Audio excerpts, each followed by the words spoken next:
The podcast on Haunted Hill will contain spoilers and swearing.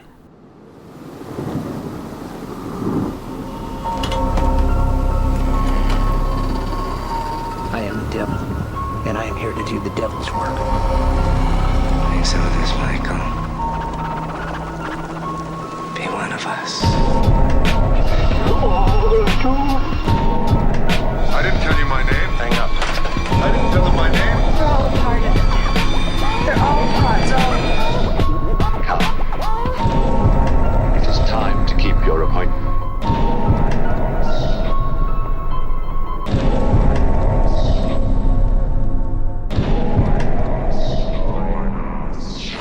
Hello and welcome to the podcast on Haunted Hill, episode 183. Not podcast on 183, which was what I tried to do originally. I don't know why I do the intros, to be honest with you, because there's only ever issues with me. Why don't you do it? Otherwise we'd be cutting out this at least 20 seconds of flaff conversation, which is insulting your oral cavities as we speak. Daniel, my name's Gav. Wow, my name's Dan. Welcome. Yes, well, if you didn't do that, Gav, then I think there's probably a small percentage of our listeners that only really tune in for the first 2 minutes just to hear you do that, and that's it, really. Get the little fix, and that's it. Fair enough. Yeah. This is episode 183, like Gav just said, and this is a slightly delayed episode. Apologies, we've been very busy, and you'll probably be listening to this, at the earliest you'll be listening to this is September, unless you're very far in the future. Which you might be if you've got a time machine, or you just listen to this back. So this is our summer blockbuster special. Or this is the episode you decide to choose to get me and Dan's voice of all the hours we put in today's episode and replicate us and you know, manipulate our voices and make terrible things happen, like murders go on and say, look, these guys mentioned it, they talked about it to each other on the phone. Like, we didn't. We're 2 minutes in and he's brought up AI, and next on the bingo card will be simulation at some point in this episode. Life is a simulation. So yes, we're excited to talk about some slightly horror adjacent films for this episode. We'll be covering 2 films from Roland Emmerich, the king of explosions and summer blockbusters and blowing things up and blowing up big American buildings quite regularly in his films as well. We'll be talking about Independence Day. A king of spectacular eruptions. Yes. That's you, Gav. We'll be talking about Independence Day from 1996. We're talking The Fresh Prince versus Aliens, and then we'll be covering. That was the name after Independence Day. Fresh Prince versus the Aliens. Imagine that. Yeah, I've been down with it. Independence Day. I was born and raised. I got to say though, straight up, and as I'm not even going to mention Will Smith again, apart from talking about his character's role in the film. It's 90s Will Smith. I'm down with 90s Will Smith. I'm into the guy. He's fine. I'm happy with it. 80s to 90s. I'm down with that. And then that's it. We don't need to speak anymore. He had a streak. He had a streak in the 90s. We could just not bother, and then we just talk about him as an actor. Just Bad Boys, Independence Day, Men in Black. He was knocking them out the park. Yeah, and then he started knocking Chris Rock out. So yeah, I just can't be bothered to speak about him anymore. He gets, whatever. So that's that. End of. Done. No more. And we'll be pairing it up with another Roland Emmerich film. So in a way, this is a double bill of Roland Emmerich films, and that is it's a director special, essentially. And that is 1998's remake of the Japanese classics, because there's a lot of them. And most people don't like this film, but actually it's got a bit of a cult following over the years. Gav and I have a real soft spot for it, as a lot of you guys probably do. I'm a big fan of this one. It's just really weird. I don't know why. I kind of really like it. Very, very strangely though. Really. Hang on, let me say. Sorry. Godzilla from 1998. Now carry on. In my head, so excited about that. You'd always seen it. Yeah, it's it's the first sort of, before we get, obviously we're not getting into it now, but it's first sort of American Godzilla after like many Japanese Godzilla. So it's funny that was the first one, and everyone's just like, no, we don't like it. Go back, watch it now. It's like, it's a pretty decent effects. It's okay. Yeah, you could just go, if you want to be diehard and watch something with pure passion, it's like watch that new Godzilla -1 or whatever. Yeah, absolutely. This is a totally different film. This is a summer blockbuster type movie, and to be fair, I love it. It's set mainly in the rain, in the dark, of blue grey skies and stuff, and then it goes into the city. Don't know. I kind of dig that shit. Yeah. And both of these films will be covering a kind of peak 90s, really. You know, 90s, all the money thrown at the screen. It doesn't always work, but we kind of have a bit of a love for that, really. Like a lot of people do, like we do for the 80s and the 70s. I think there is a lot to be said for some of those 90s big budget movies that were just a bit too big for their boots, really, but I do really love them, and there's a lot of them out there. I won't go through them all, but yeah. Well, funny enough, I went to visit my uncle today, and he's the man that really kind of got me into film collecting. I used to go over to his house, and he had the big box Warner VHS tapes, which I have quite a few of them, but he had all the Doctor Who's and stuff. He never had a horror, but he had sci-fi. But I just loved this collection and putting them out and looking at them, and that was when I was like proper young, before sort of going out of video shops, probably maybe 5 or so, you know. And I went to visit him today because it's his 92nd birthday, and I was checking out his movie collection. He still has a movie collection. He's still one of us. And I was just going through it, and it was like Dirty Harry box set and stuff, and I was like, oh! And he had a Roland Emmerich film, and he had The Day After Tomorrow, which is I'm a big fan of as well. Yeah. I think that's a great disaster film. Well, very quickly, just before we go into it, and then I tried to explain to him and his wife what podcasting was. That was quite hard. And then I said I was going to make a lasagna, and my Auntie Pat, in a very naive, in a box British way, said, lasagna? And I was like, yeah, lasagna. No, we're not into all that foreign mock. It's like, it's like, you don't know what a lasagna is. It's like, there's probably like 5 Italian restaurants in every town in England. What the fuck is going on with you? It's just like, that is the sort of people who probably read the newspaper and believe everything is just literally said to them in those 5 words on the front of the paper, and they're like, oh, see, that's what's going on, and that's their opinion based. And it's like, oh my god. Anyway, family aside, we will talk about Roland Emmerich briefly when we start off with Independence Day, but that's what we're covering in this episode. Me and Gav are excited to get back together because it's been a bit of a delay. I've got the biggest nipples. A lot's been going on. He's got the biggest nipples, and that's it. And my kids started school. That's exciting. They're now school children, which is crazy. That's part of the reason I've been busy, because they've been settling in, which means they do really crazy hours for about 3 or 4 weeks. But why are you busy there at school? You're just skiving off. You're just skiving off from podcasting. That's what it is. Yeah, but they're at school for 3 or 4 hours, and then I have to fucking drop everything and look after them. They won't look after themselves, unfortunately. I've tried to send them out of the house to go and do work, but apparently the government don't like that. Now, I'm only joking. I know exactly how it goes. Even when they're at school, you're doing fucking loads of housework and washing clothes and doing all other shit that has to get done when they're not there. Exactly. As soon as they go to bed, that's when you actually start then doing all the housework. Yeah. A quick funny moment though. Today, my wife and I went to the first sort of parent-teachers meeting, which really, they've only been there 3 weeks, so it was more of a how are they getting on, and they read out to us, because they're in separate classes, our children, they read out to us our, some questions. They'd asked the kids some questions about family life, to get a feel for who they are and what they know about their life and stuff like that. Edith sort of read out, her things were like, me and my daddy build giant Lego castles. My daddy is very good at cuddling. My mummy goes to the office in London sometimes to work. Daddy works in the bedroom upstairs on his computer. So really intelligent, really cool, truthful things. Is that code for you watching Pornhub? No. And then Jack's answers were, we live in an empty police station. We don't have any furniture. We don't have any food at home.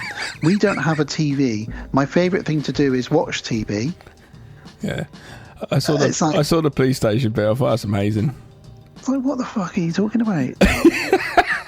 And then they said, and bear in mind that our school is a 5-minute round trip walking. Can you see very early on there, ages, how sensible ladies are to how silly men are? Jack is me, and I was like that when I was this age. But the final thing he said was, and we live a 5-minute round trip. So it takes me about 2.5 minutes to get to the gates, drop them off, and come home. How far do you say? 2.5 minutes. So he said, we live in a house with a blue door. This is correct. Very, very far away. We have to get a taxi to school every day. Fucking hell. You just made it all up. Yeah, love it. Brilliant. Imagination. So that's us. Gav, you've been somewhere. You've been to Fright Fest 2025. Went to Fright Fest. Shout outs to Kate and Matt. you got to meet Matt. I'm jealous because me and Matt are Physically, brothers from another mother that we haven't... could touch. Yeah, I haven't touched Matt yet. We did touch, actually. We touched. You touched Matt? There's lots of hugging at Fright Fest. It was great. I'm sure people saw the social media pictures and stuff from Deadbolt's account if you follow us on Instagram and stuff.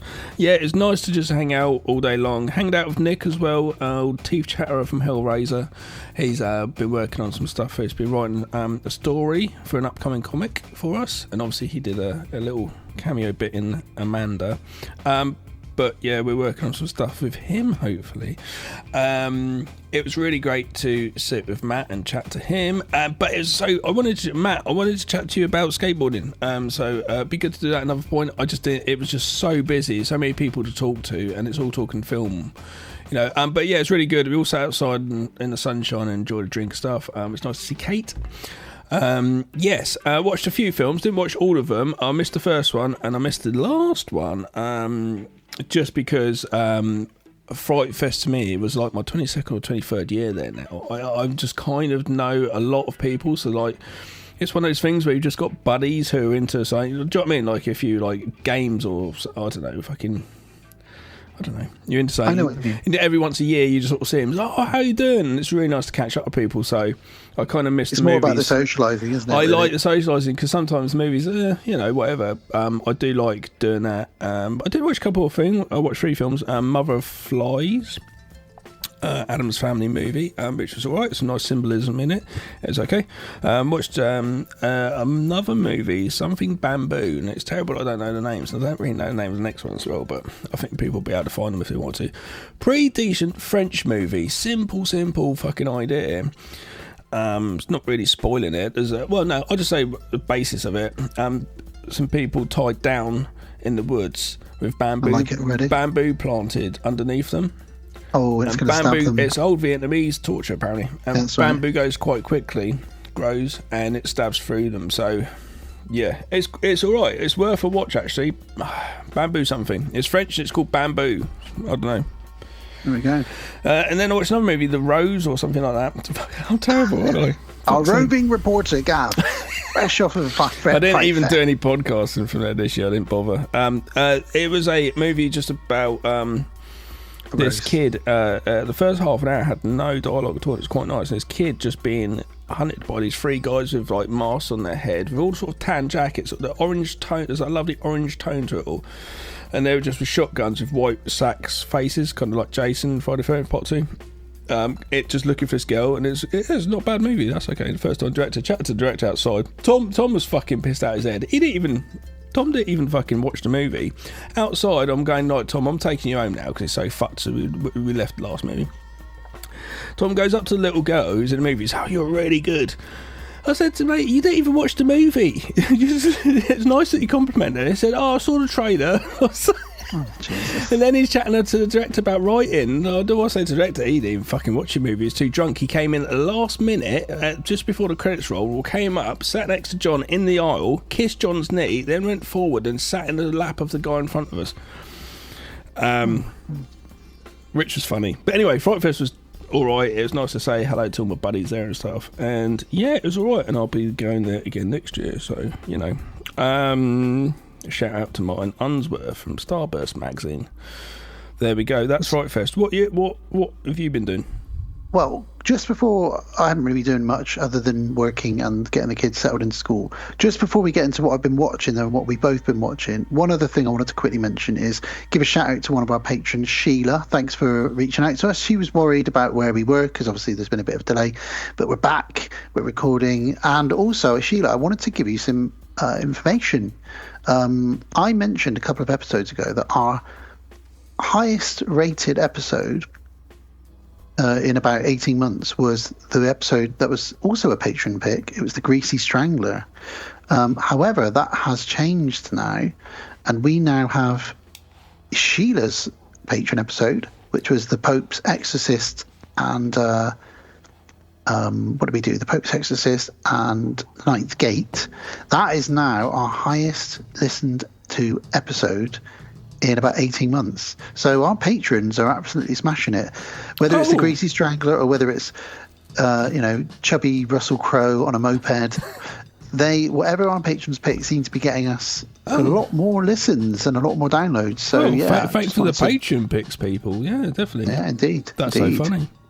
It is, isn't it? But there we go. I was writing down notes earlier, just movies when we were chatting to you, what to write. Right? I just looked at my next one. What's my next one? Custard creams? What the fuck's custard creams? I was like, no, I was eating a custard cream when I was writing a fucking note down while talking to you. I just wrote the note custard cream rather than the fucking... And I don't know what it was. My memory doesn't know what... Anyone not from the UK, a custard cream is a biscuit. I was eating a biscuit. A biscuit. So my note is the biscuit's name.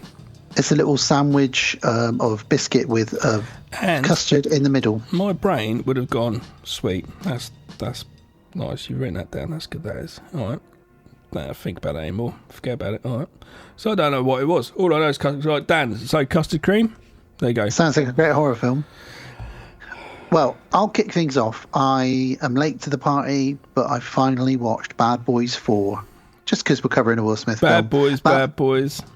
Bad Boys Ride or Die. It was absolutely ludicrous, batshit crazy. I like the way it's styled. I really enjoyed it. It's really shot in a really interesting way, actually. There's a lot to be said for Fast and the Furious franchise because I feel like the Bad Boys franchise has kind of gone that way now. They defy gravity, they flip cars, they immune to bullets. There was a nice flip in the middle of it where they switch personalities because Will Smith suddenly develops anxiety and panic attacks, and Martin Lawrence just thinks he's invincible. Yeah, I remember laughing for it a bit as well and going like, this is actually funny. Quite an enjoyable movie, even though I'm not really into post-2000 Will Smith. The best bit, which you would loved as well, was the hip-hop reference. There was a needle drop moment where the song kicks in where he was trying to hype Will Smith up during a shootout towards the end, and he said, "Come on, you're the big bad wolf. You're the big bad wolf in the neighborhood. Not bad meaning bad, but bad meaning good." Jugga, jugga, jugga, jugga, jugga. And then the Run DMC song kicked in, and they just pulled their guns out. And I was like, this is good. Yeah, there's lots of bits in it which I enjoyed. Like, I wouldn't show it to Sarah. She'd go, "This is a load of shit." But I don't know. I enjoyed that. Where the first Bad Boy movie, I didn't mind. And then... we just want to borrow some sugar. I remember this quite funny. But then after that, there's 2 and 3. I don't know. Not really as memorable. Right. 2's kind of memorable, but then it's whatever. But then this one was quite good. But yeah. So that was that. I did go to the cinema again, apart from Fright Fest, but I did go and watch Weapons with my eldest child. I'm very excited to watch this. It's just coming to Prime, so I'll be renting it to watch. Everybody's raving about it. You can add it to the list for an episode, maybe that and Barbarian or something. I knew you'd say that. A lot of people have told me that we'll probably end up covering it. Yeah, we will. Absolutely. It's a really fun original movie, which is what we need. So I would suggest supporting it. So if you could not download it for free and rent it when it comes on stream, not you particularly, I'm saying general people, give it a support, because I've heard it's a really original idea. We need original voices, and this dude, like with Barbarian as well, I think he could probably keep doing. But next movie he's doing, though, saying this, so go support it. He's always getting the next movie, and he's already gone up there anyway. He's doing Resident Evil. I think we'll probably end up covering Barbarian and Weapons. The thing is, the next step, boom, Resident Evil. It's like where Adam Wingard, boom, Godzilla. Do you know what I mean? It's when they do these step ups, sometimes they can't do the step down. I know Wingard sort of then did Blair Witch and stuff, which would have been, but like, I hope he doesn't, because Weapons is such a nice original. Did Godzilla? Oh, I think that was Gareth Evans. I'm thinking Gareth Evans, but the same sort of principle, though. Do you know what I mean? They did a big step up. So Wingard did some big things. He did do something big. I can't remember what it was now. But like I like Weapons is it's that in between going to the doing a big movie for a studio and coming out of a real solid independent film. Weapons the scope's bigger. It's just set in a town, but it's just really well made, and I do hope that he can carry on making original pieces, because you won't it's brilliant. You could do it with anything, but you don't really want a Weapons 2, the prequel or whatever. It wouldn't happen. It's just going to be Weapons and that's it. You could do like, what was going on? Let's but it'd be a load of bollocks, and there's no point, and that'd only be completely fueled by cunts and selfish selfishly wanting money, like its ex. So I think Weapons would just be a standalone, and it's an excellent film, so it needs supporting. Excellent. That sounds good. I didn't even talk about anything of it. I literally talked about no content of the film. I don't need to, everybody really. who's talked to me about it has said, don't spoil it. Just message me. There's a cameo in it, apparently, that I don't know anything about, so I will avoid it. I can't remember a cameo. I'm going to talk about a TV show next. Not the one you want to talk about. We'll talk about that one at the end, because there's a TV show we both want to talk about. But I started rewatching Stranger Things, because Stranger Things Season 5 comes out next month. Well, the first part of it comes out next month, and the rest of it wraps up around Christmas.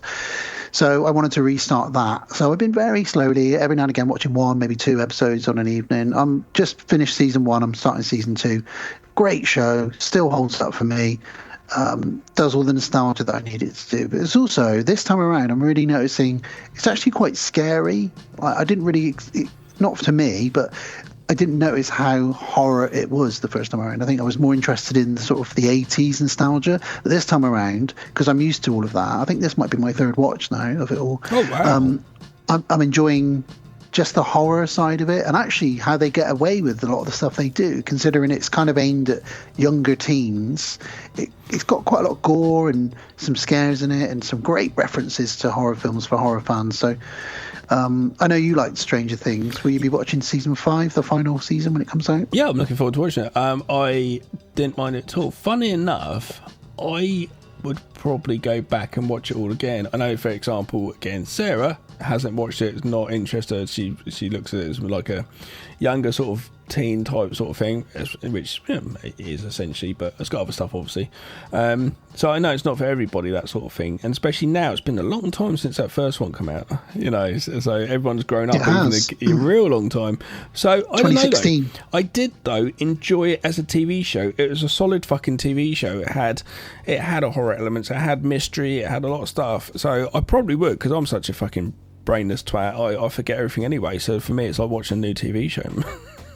And as always, as a parent now, this is the first time I watched it since being a parent, I really get Winona Ryder's character now. Yeah, she's lost her son. But also, I realised how great her performance was in it so far. She's amazing. I thought you in said it. breasts for some reason. No, but Winona Ryder was my first crush, so fair enough. Beetlejuice. I watched at the weekend. I watched with Sarah. Because why did we watch that? I thought we watched one of his others, Cubics. We sat and watched 2001: Space Odyssey. Oh, nice. I've not seen it. I've seen it once when I was like 18, 19. And it was just like, let's sit and watch this on a Sunday afternoon. Had a roast on in the background, cooking away, and sat and watched it, and it was really interesting. Then it gets to the point at the end, you're like, this is trippy as shit. Like, what the fuck's going on? Really interesting movie. At some point I'll sit and think about my thoughts on it, really, but I need to do that in a dark room for a while. It's sort of movie 18-year-old us would have found quite boring. Stuff as memorable, obviously, but I thought at the end, he went back he landed a spaceship back where the monkeys were, and the monkeys came along and smashed him up and killed him, and that's how it ended. That was in my head, that's how it ends, and that's not how it ends. You just hate monkeys. I'm all right with monkeys now. Brilliant. I'll add the monkey episode back onto it. Yeah, I'm alright. I need to get my clown thing on the go. We were going to watch Clowns and Cornfield, but we didn't get around to it. I'll tell you what though, when I was at the cinema, the weirdest fucking thing coming out in October, because we obviously got spooky season coming up, the weirdest thing is Radiohead's Kid A album, which I really fucking like. I'm a big fan of that album. It was using a Chaos Pad, which is something I used when I was DJing, so at the exact same time I was doing music, kind of weird stuff, that album came out, and so I felt quite symbolic.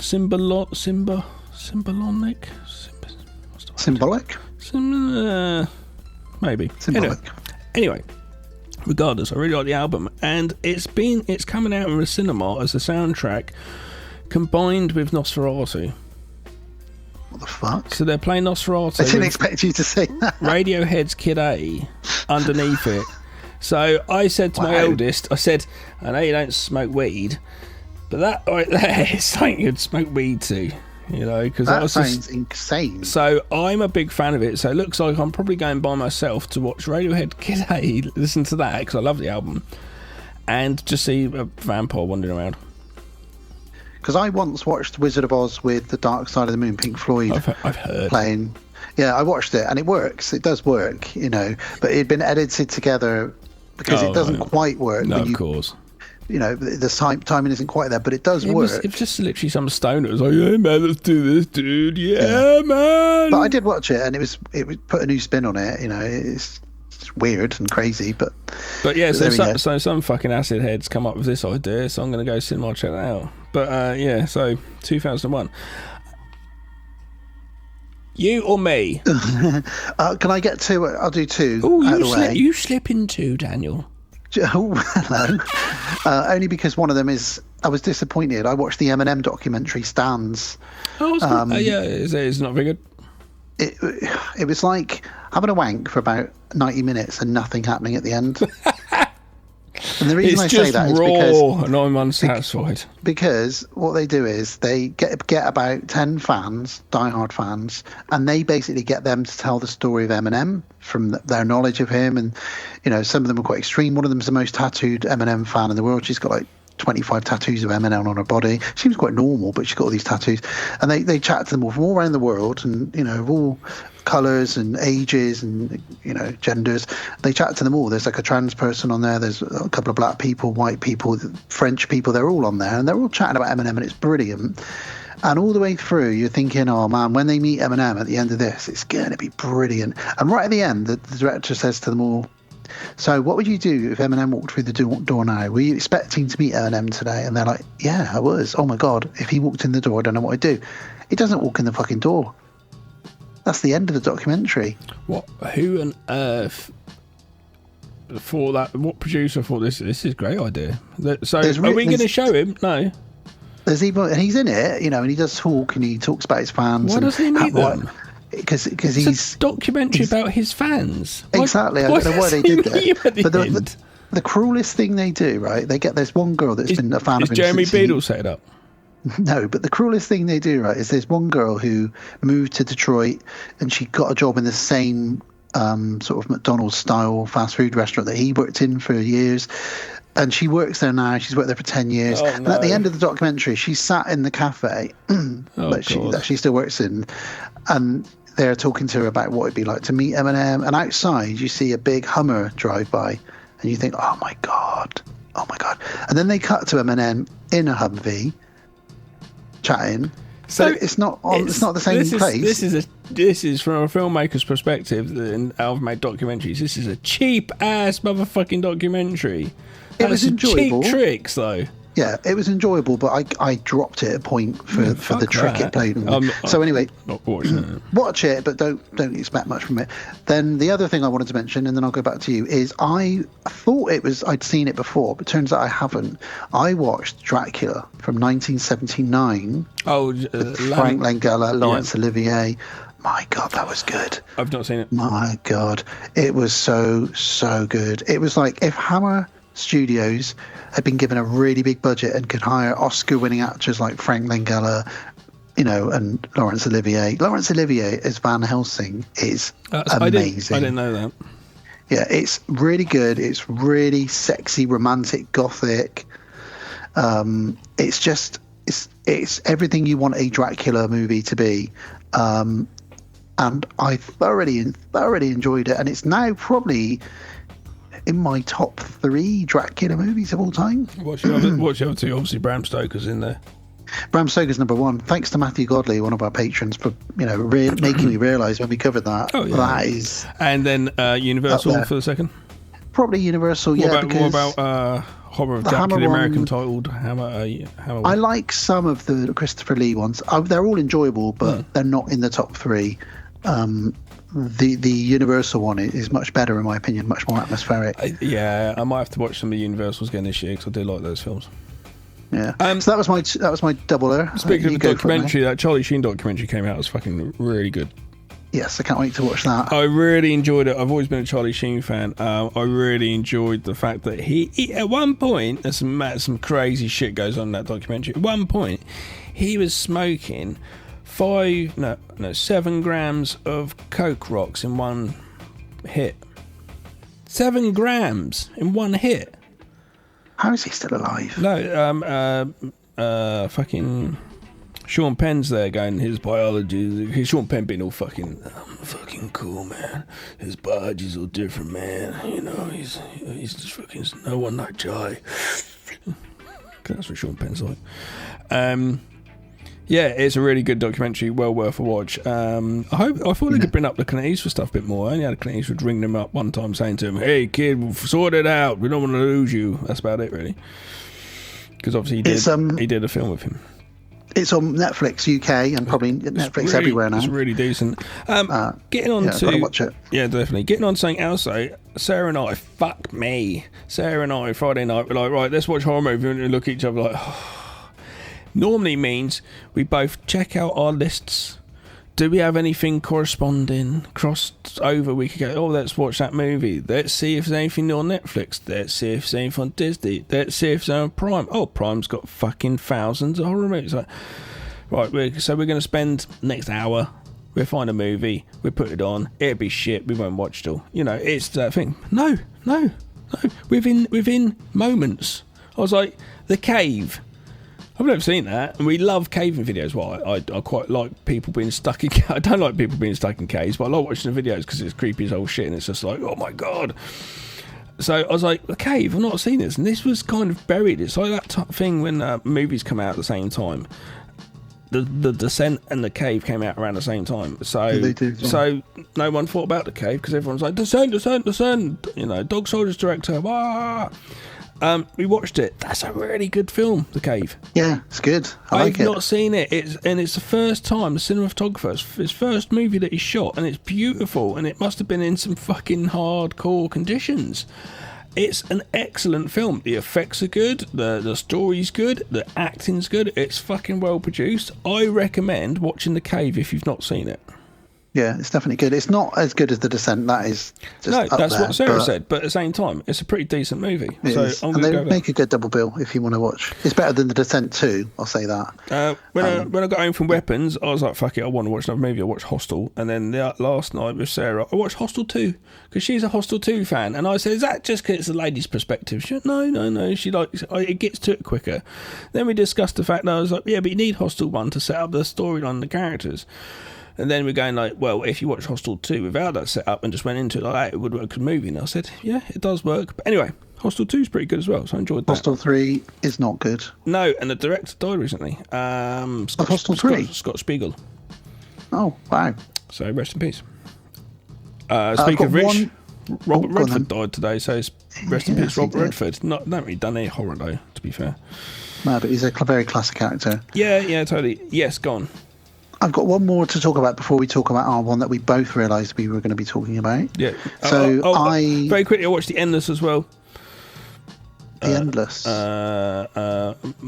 Moorhead and Benson Moore Oh, okay. films about alien death cult. It's pretty good. It's worth a Alien watch. Death Cult. What a great name for a band. Yeah, absolutely. The Endless is worth a watch. Oh, talking of which, you've reminded me we need to give a shout out to another one of our patrons, Matthew Godley, for sending us a lovely present, Thank you very which much. I allowed you to have. It was a complicated journey, but it got there. He sent you a VHS copy of The Entity. The Entity, where if you've never seen this movie, a lady is gang raped by ghosts. Not making that up. It's not like some shit joke. It's a strange that is but legit compelling film. Yeah, we're going to cover it at some point because it's the sort of film we need to talk about. But yes, thank you. Finally got to me after 3 attempted deliveries. Me attempting to go to the warehouse to get it, not open, have to go back again. For fuck's sake. Got it. But thank you so much. And for the stickers. Super generous. Oh, yeah, really appreciate that. He's a good guy, Matthew, and he always helps us out. He's got a vast library of films. He sent me a few stuff over the years. That's really, cool. really kind. Yeah. Really kind.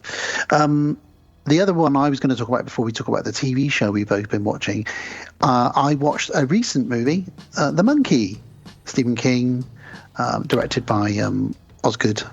I what's his face? watched it recently with Sarah as well. And I really enjoyed it. It was very funny. I really liked the main guy that played twins in it. Yeah, he was the in that. deaths were good. He's in that Lock, Stock TV show.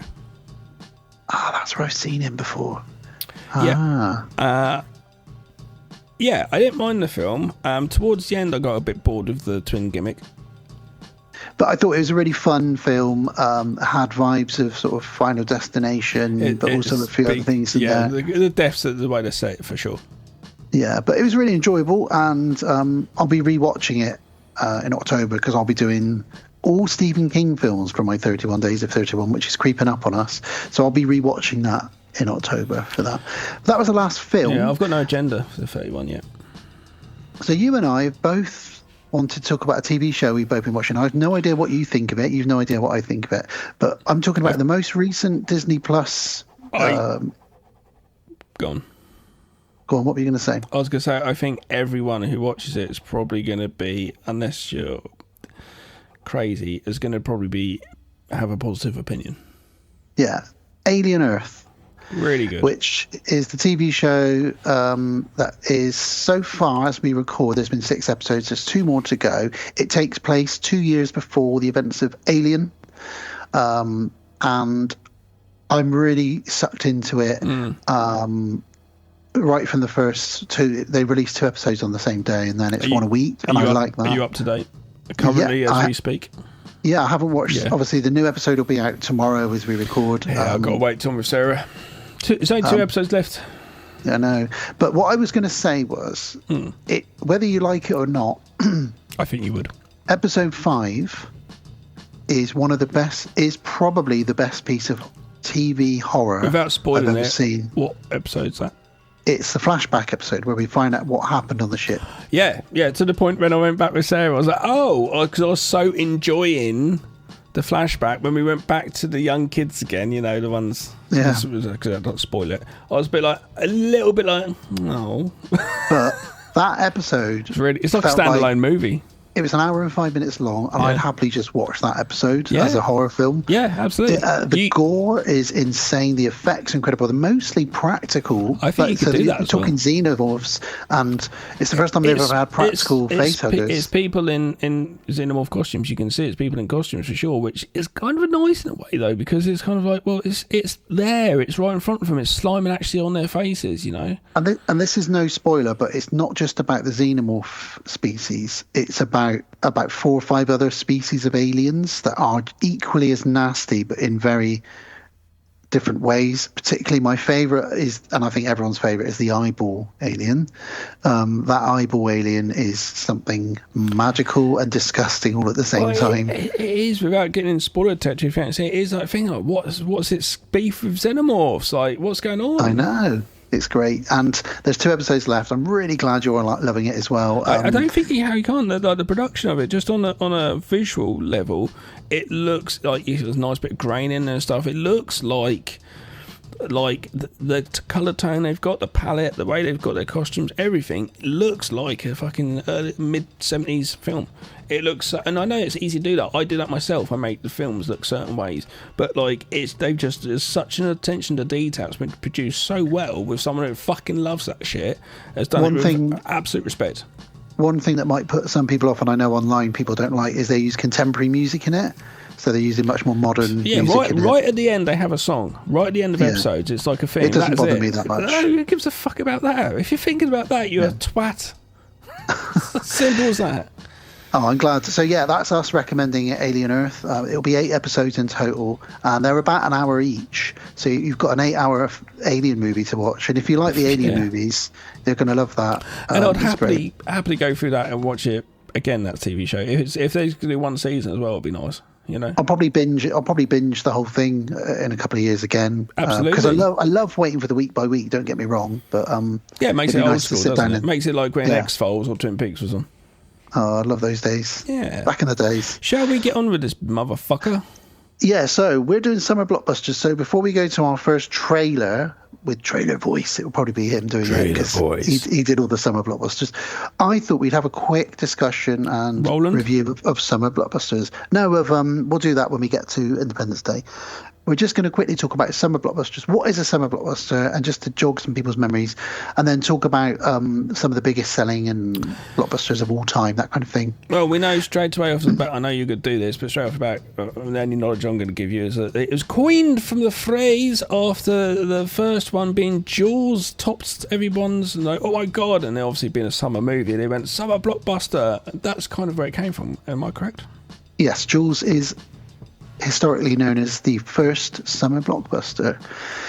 So it's typically a movie that, there were ones before Jaws, but that was the big one that made over $100 million. Presumably, it's large in every sense. It's large-scale films, large productions, large ensemble costs, large amounts of money they take in. That is, yeah. Exactly, and multiple viewings, people go back and watch them again. The same people see them again. Yeah. So people were going back to see Jaws 2, 3, 4, 5 times, during that summer. And what a summer that must have been. So, yes, exactly. You took the words right out of my mouth. Jaws is the first one, really. Well, Jaws is in the cinema right now. Yes, it's 50, isn't it? 50th.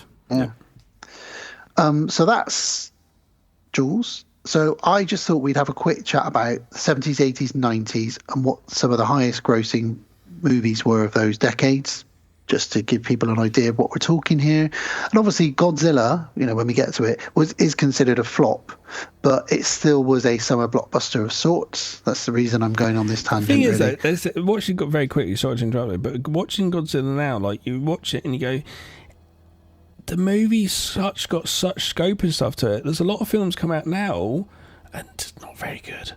Do you know what I mean? There's a lot of films not very good. This is actually quite a lot of practical stuff in it. There's a lot of actual things going on. It's not all CGI.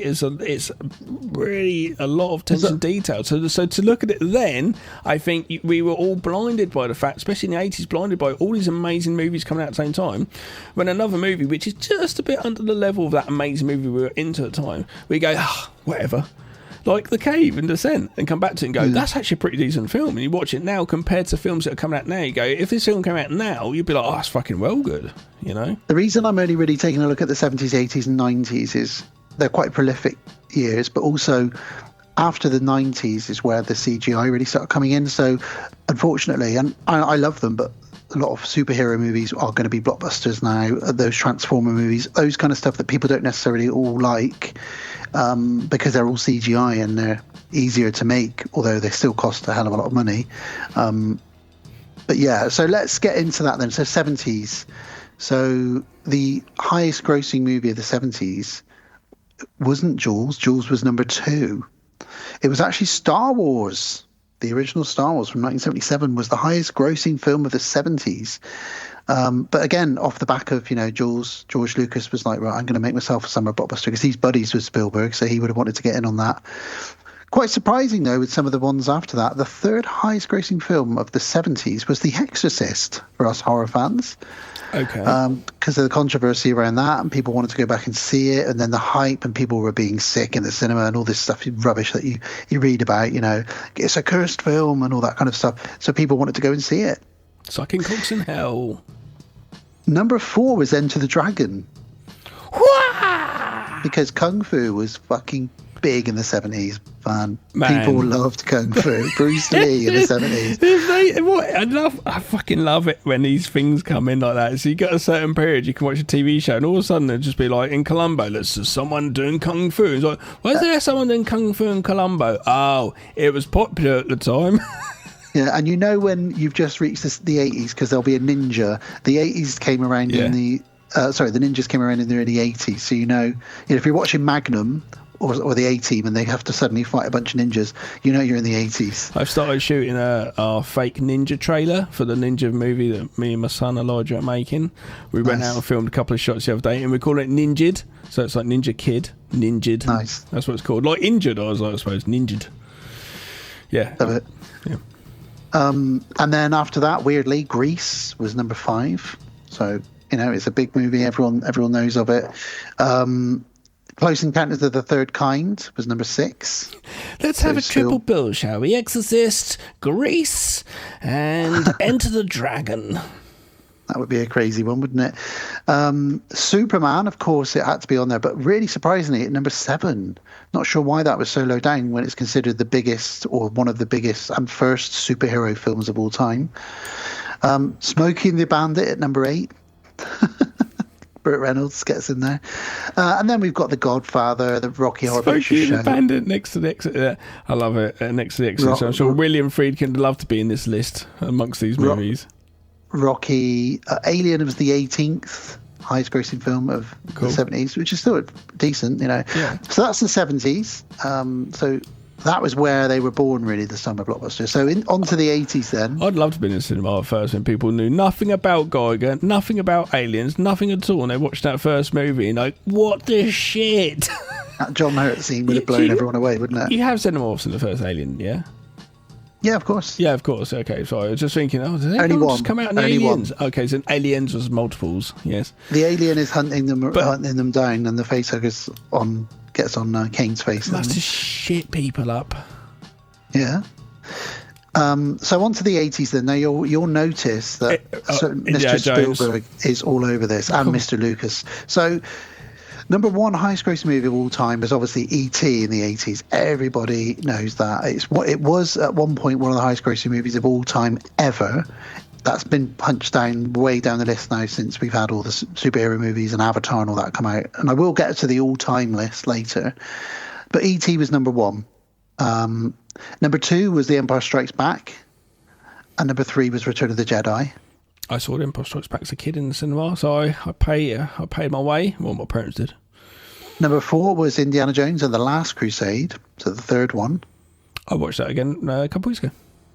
Batman, Tim Burton's Batman was number five, and I saw that twice at the cinema myself in 1989. Right. So I helped get that up to number five. Well done, Daniel, well done. Raiders of the Lost Ark was number six. Nice. Back to the Future, number seven. Ghostbusters, number eight. Top Gun, number 9, and Rain Man, number 10. Then you had Temple of Doom was 11, Back to the Future 2, Who Framed Roger Rabbit, Beverly Hills Cop, Rocky 4, and a bunch of other movies in there as well. So 80s was a magical decade, as we know. We love that decade. But yeah, Spielberg and Lucas they were making some money then, weren't they? And then we'll move on to the 90s. So the highest grossing movies of the 90s. So obviously it was Titanic. James Cameron, he held that top spot for 15 years. I suppose James Cameron is probably up there in the director's scope and scale of Spielberg and Lucas, isn't he, for films that he's bringing out? Well, Titanic and Avatar are two of the highest grossing movies of all time. I think Avatar is still the highest grossing movie of all time. I've never seen it. But yeah, Titanic. But Spielberg was back in the 90s because Jurassic Park was the second highest grossing film of the 90s. Is he still making Avatar films then? And he did part two. He's got three and four coming out. Is anyone going to care by that point? I still haven't seen the second one. Because like when you have these long distances between things, like the fad goes, and that was a fad. Everyone talking about Avatar and it's like, it doesn't look like something I fancy watching personally. I saw it in 3D at the cinema and it did blow me away with the effects. Heard the effects and that reason's good, but that was definitely 3D was a fad as well then. So it's like, what else is keeping people to wanting to watch that really? I know. Well, Jurassic Park was number 2. Lucas was back with Star Wars: The Phantom Menace. The hype around that when it came out in 1999, and this is the last year of the 90s, and it's still the third highest grossing. Disney got in with The Lion King at number 4.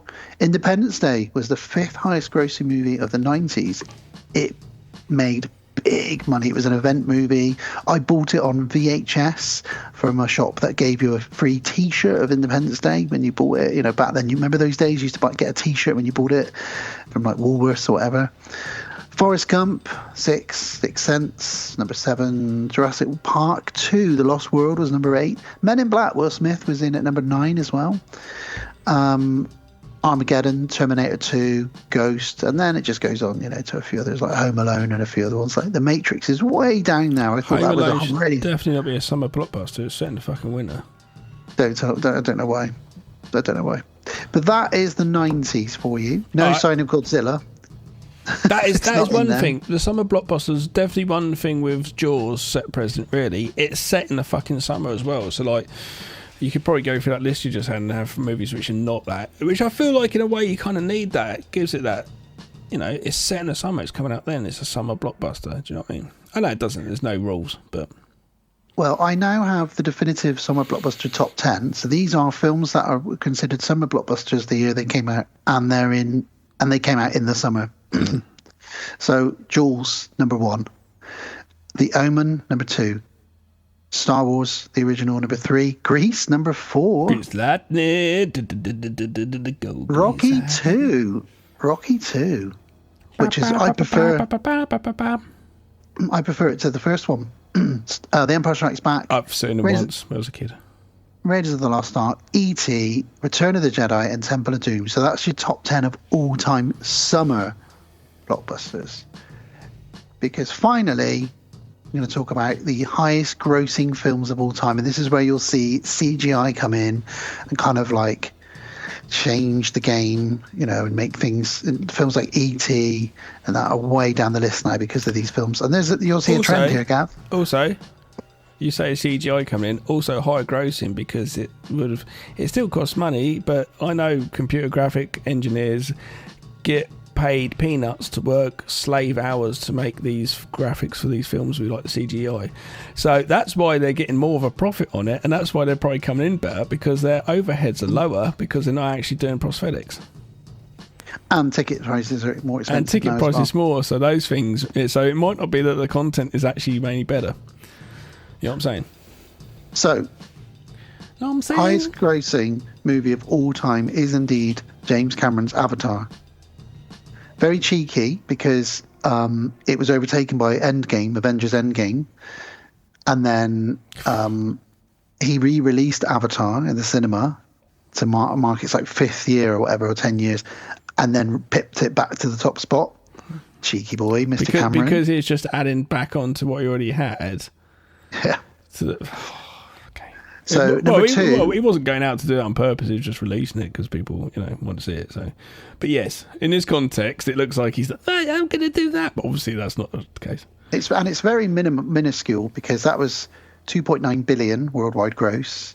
I've got that in my pocket. And Avengers Endgame was 2.7. Big pocket. 2.8. Avengers Endgame is 2.8. So just behind it. But Avengers Endgame is the second highest grossing film of all time. The hype around that, obviously, you had 18 films that led up to it if you wanted to watch them. It put everybody that you'd been wanting to see on screen. I went to see it 4 times at the cinema, so that was probably the most I've seen a film at the cinema. Fucking hell. And it was the best cinematic experience of my life, as I've said many, many times. Wow. The hype in the cinema, the crowd reactions, brilliant. Avatar 2, The Way of Water, is the 3rd highest grossing film of all time. I haven't seen these films. And get this, Titanic is number 4. So James Cameron holds the spots of 1, 3 and 4, the highest grossing films of all time. Titanic's alright if you've never seen it, a Sunday drama and you're bored and it's raining outside. Yeah, it's alright. That's about it. And then the list gets weird because then it's Star Wars The Force Awakens from 2015, just because the Star Wars hype. I did see that one. Avengers Infinity War, Spider-Man No Way Home. I've seen the Spider-Man. Inside Out 2 is number 8. I saw that in cinema. That is the highest grossing animated film of all time. Oh, how weird. And then Jurassic World. Like Toy Story or something. More people spent money on Jurassic World than they did Jurassic Park, the original, which is crazy.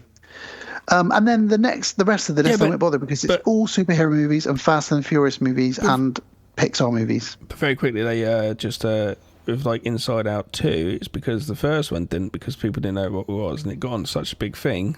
Second time it comes round, it goes to make money. Where Toy Story, people wouldn't know how good it was. Toy Story 2 might have made more money. Do you know what I mean? But I don't know if it did. But yeah, all right, cool. Well, I think everyone's saying shut the fuck up, you guys, and get on with the fucking reviews. Excellent. Well, let's bust some blocks, and we'll get into Independence Day. So let's get our American flags up in the air and light some cigars when the fat lady sings, and slap Chris Rock in the face because we're going to Independence Day, baby. Let's do it.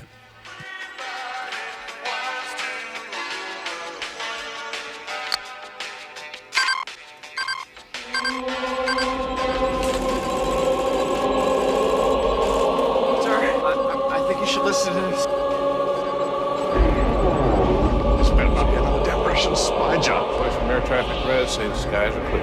It's the real thing. A radio signal from another world.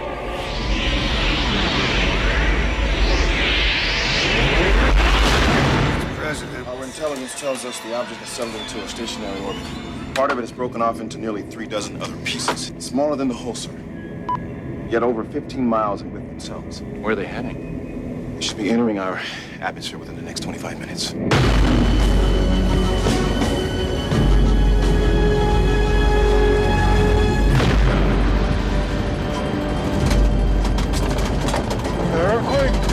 Let's just get there as quickly as possible. What's the rush, huh? Think we'll get to Washington and won't be there? It is confirmed. The unexplained phenomenon is headed for Moscow. It's like a chess. First, they're positioning the pieces, use this one signal to synchronize their efforts. And then what? Checkmate. God. I really don't think they flew 90 billion light years to start a fight.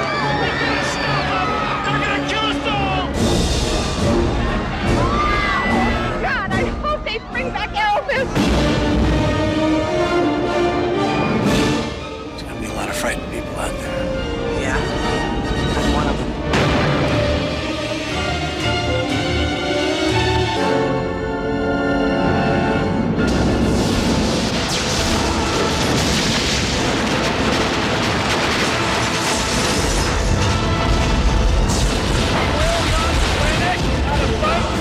Today, we celebrate our Independence Day.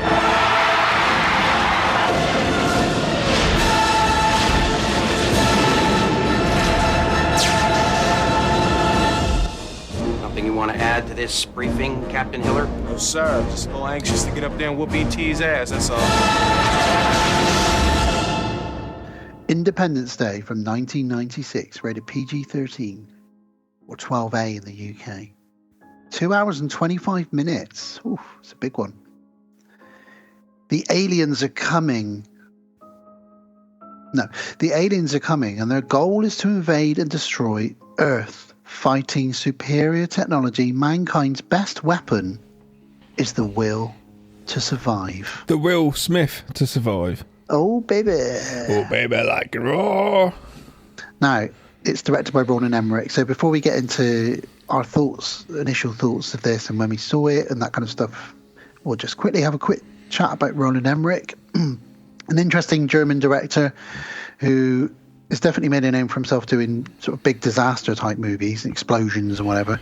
Now, you know, being German, he's made a lot of German films and shorter, unknown films. He made a film called Ghost Chase in 1987, which I have to see. It looks great.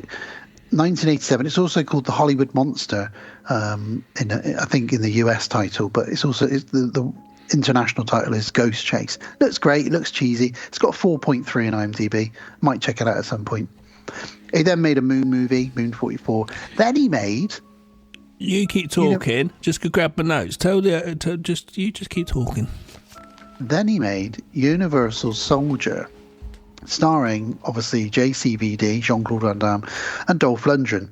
So he's dabbled in a little bit of horror and spooky stuff. He's done some sort of a little bit of sci-fi, but then he goes, I don't know how you describe Universal Soldier really. Is Universal Soldier science fiction, action? It's a bit of all of it really. Dead zombie soldiers brought back to life. But that was his first one that really, really people were like, okay, he Universal Soldier. Oh, he directed? I didn't know. Yeah, that was the big one he did. And that was in 1992. Then he really it was a big got hit. together. It was. And then he got together with Kurt Russell and a huge special effects team and made Stargate in 1994, which was a huge success to the point that there's several movies, about 4 TV show spin-offs. There's Stargate Atlantis, Stargate this, Stargate that. And it was a huge 90s franchise. I think my mum used to watch the Stargate series. I didn't really ever see much of it, but the first Stargate movie is really good. It's all to do with the Egyptian pyramids and the ancient aliens, all the stuff that I absolutely love. So by this point, this guy can do big explosions, science fiction, that kind of thing. So that was 1994. He then made the movie we're about to speak about, Independence Day, which blew the doors off and, yeah, made a name for Will Smith. It got, Jeff Goldblum involved. Bill Pullman and everybody else, and they made a sequel to it, which wasn't very good. Yeah. I do miss these type of films, these all-star films. Yeah, back in the day, like Earthquake or it's from the 70s, and you have like this ensemble of cast of all different people. We get it now, we're having a resurgence of it now, but it's with the murder mysteries. Which have always been a staple of that as well anyway, which has always had like a big vast characters from different types of films all put together in a situation. But I do miss these blockbuster ones for sure. We don't get them so much now. He would have grown up in Germany watching Earthquake, The Poseidon Adventure, and all those kind of movies. Yeah, absolutely. And Towering Inferno. And essentially, this isn't a disaster film, it's a sci-fi film because of the nature of it. And we do need to speak about the nature of the aliens and that happening and stuff, like, with Atlas 3i coming around at the moment. Ooh. I know, well, I will talk about that in a minute. Yeah, absolutely. Because that relates to some of this film, actually.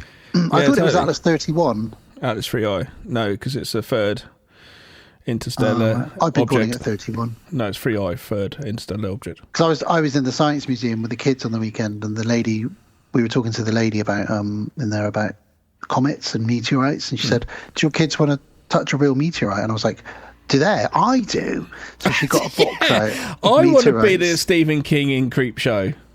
So she got this box of meteorites out, and they were so heavy because a lot of them are made of iron. Right. And they were so heavy. You really held something smelled which was in space. Crazy. Absolutely. My kids were just like, they were more interested in the fact, because she said to them, "Here's a big magnet," this really powerful magnet she gave them. She said, "Tell me what the difference is between these rocks." And obviously most of the ones from space got iron ore in them.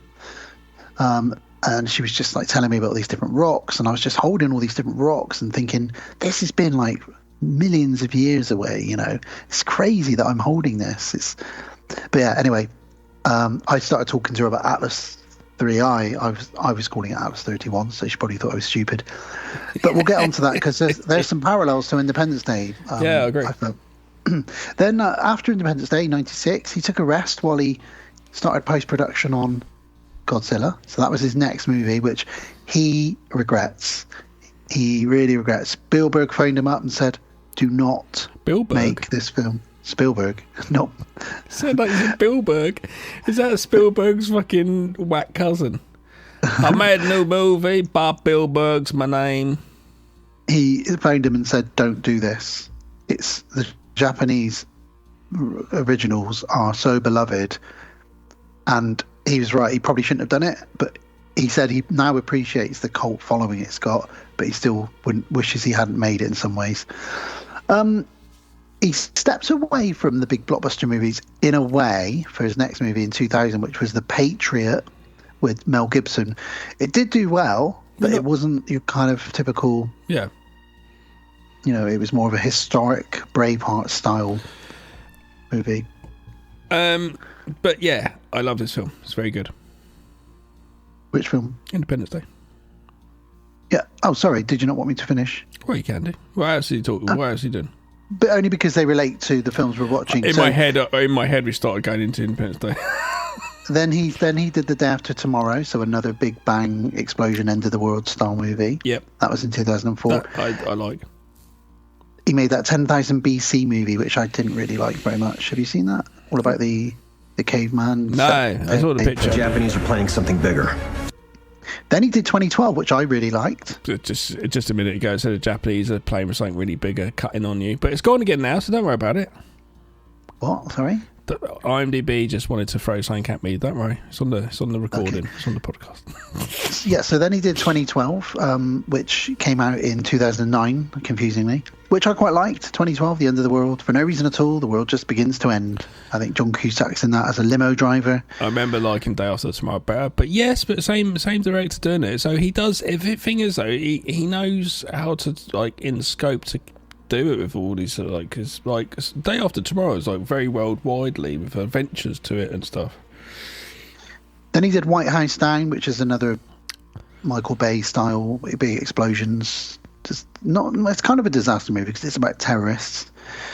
And then he did a couple of more stuff, including the Independence Day Resurgence, which we've talked about, which is sad, really. It's all right, but it was a bit sad to watch. And his upcoming film is he's doing a remake of Stargate, which he directed himself in the 90s. So Roland Emmerich is a man that loves big explosions, buildings being destroyed, end of the world type stuff. And he directed these two movies we're going to cover. Specifically, this first one, now we can talk about it, Gav, Independence Day from 1996. Did you go and see this at the cinema? No. Did you not? No. I was there, watched this, absolutely loved it. You were 19, I was 18. I was in the heights of skateboarding. I got to admit, there's a period of my life where I actually kind of did like avoid cinema and TV and things because I was just like literally skateboard, and that's the only thing I was absorbing at the time, and that's probably for a span of around this actually. So no, I missed it. It's quite funny. There's a period of movies which I missed in cinema, randomly. Yeah. Well, I saw this at cinema. It was real sort of what do you call it? It was just everyone was talking about it. It was all over everything. It was making all the money. And also, you got to remember, a different time then, really, as well. We didn't have the internet. I wouldn't have looked at my phone, or you wouldn't have messaged me on WhatsApp, say, you got to check this movie. I know, obviously, people would say in the playground or whatever, around the water machine in the office or whatever the fuck, or in the pub, around the pool table, and that's kind of the way it got out. And yeah, I don't know. I think you could probably easily miss some of these films at the time. Before it's so easy to have known what was going on and the hype and stuff a little bit. I'll tell you something that this shares with Godzilla is, and a lot of big budget movies like this in the 90s, this was before 9/11, so this was when people weren't quite so concerned or worried, and they didn't mind showing things blowing up and exploding, the White House or whatever it is. And in fact, you see the Twin Towers in both this film and in Godzilla. And it's interesting that the world felt a bit safer back then. The only sort of explosions we were really seeing were aliens attacking Will Smith or Godzilla or whatever it might be. Yeah, it's and then a different time for sure. Beginning of the 2000s, then we had 9/11, and obviously the world was a little bit different after that, really. So that's another little thing really for me on this. But yeah, I love this movie, and I'm going to be talking about how much I love this movie for the next hour or so. And in speaking of the aliens with it, it's a really interesting. I watched Contact again recently while Ford's through it, because it's a very long and quite boring film actually, with Jodie Foster just getting a contact from an alien. Contact from a signal in space. But this being the whole idea of this is for me probably the best interpretation of what would probably happen. I say loosely, if an alien came down, I think like the panic, the different stuff going on, the sort of things, the groups of people wanting to go, we're hippies, we want to say hello to them, and just the breakdown of society. It doesn't. I don't think it really steps upon religion too much in this. I can't remember. There is a little bit of religion in it. There's certainly a lot of patriotism in this as well. Yeah, so I think there's a lot of... but it still keeps with America, which it isn't at the moment, and we're not political commenting or anything really, but this keeps with America being real fucking together, and we're going to fucking kick your fucking ass. And that's a kind of felt a very 80s America from a perspective of just watching films.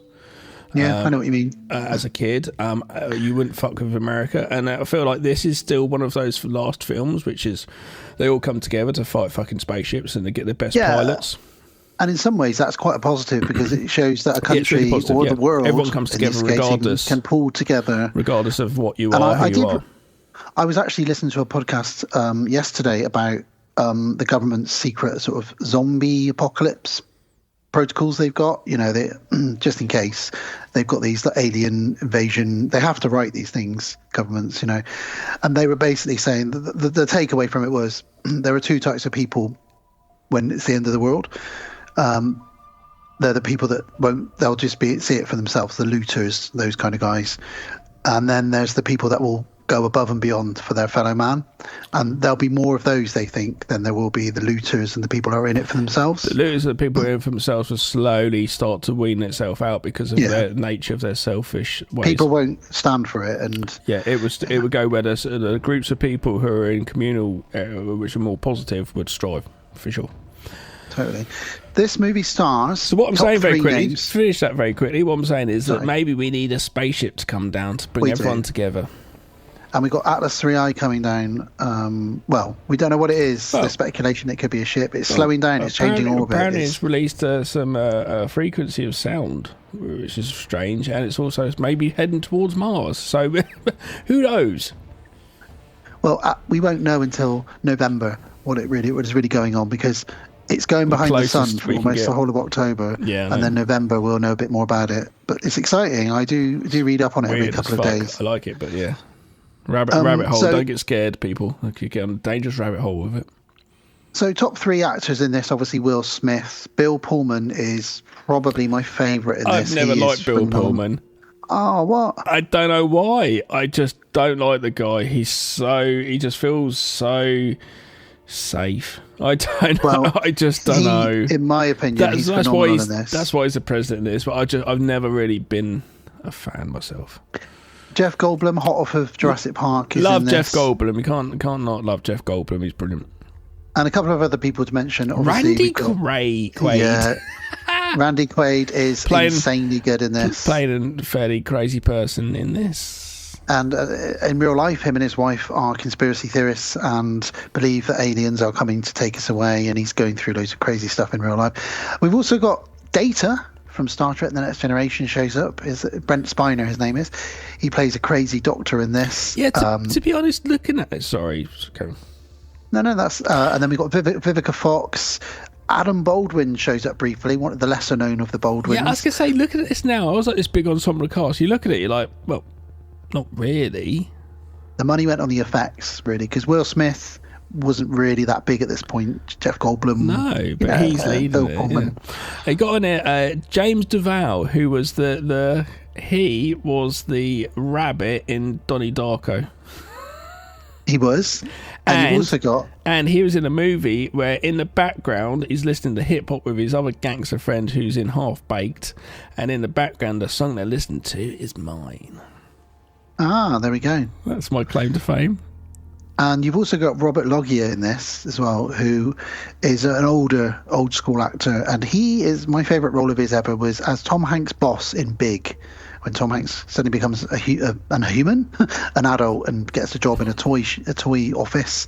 His boss is Robert Loggia. Where Tom Hanks as the Toy Story toy turns into a real life cowboy. Whoa, nightmare. Ooh, that'd be quite meta, wouldn't it? Fucking nightmare fuel. So that's who's in this. Not really anything special, to be honest with you. Really, it's really funny because you don't notice that, because I think really the unsung cast in this is the spaceship ensemble itself. Do you know what I mean? The whole thing.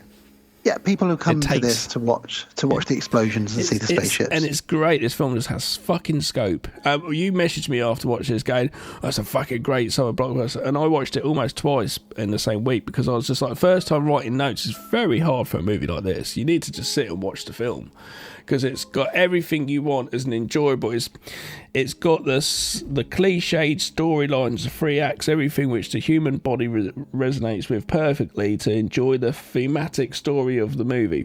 And it's got it all perfectly. At no point do I go, oh, that's annoying. That's cliche. I don't care. I'm watching it going, yep, that's great. Yeah, now they got a spaceship. Oh, they can drive the spaceship. Great. They're going to go attack them. It's perfectly formulated.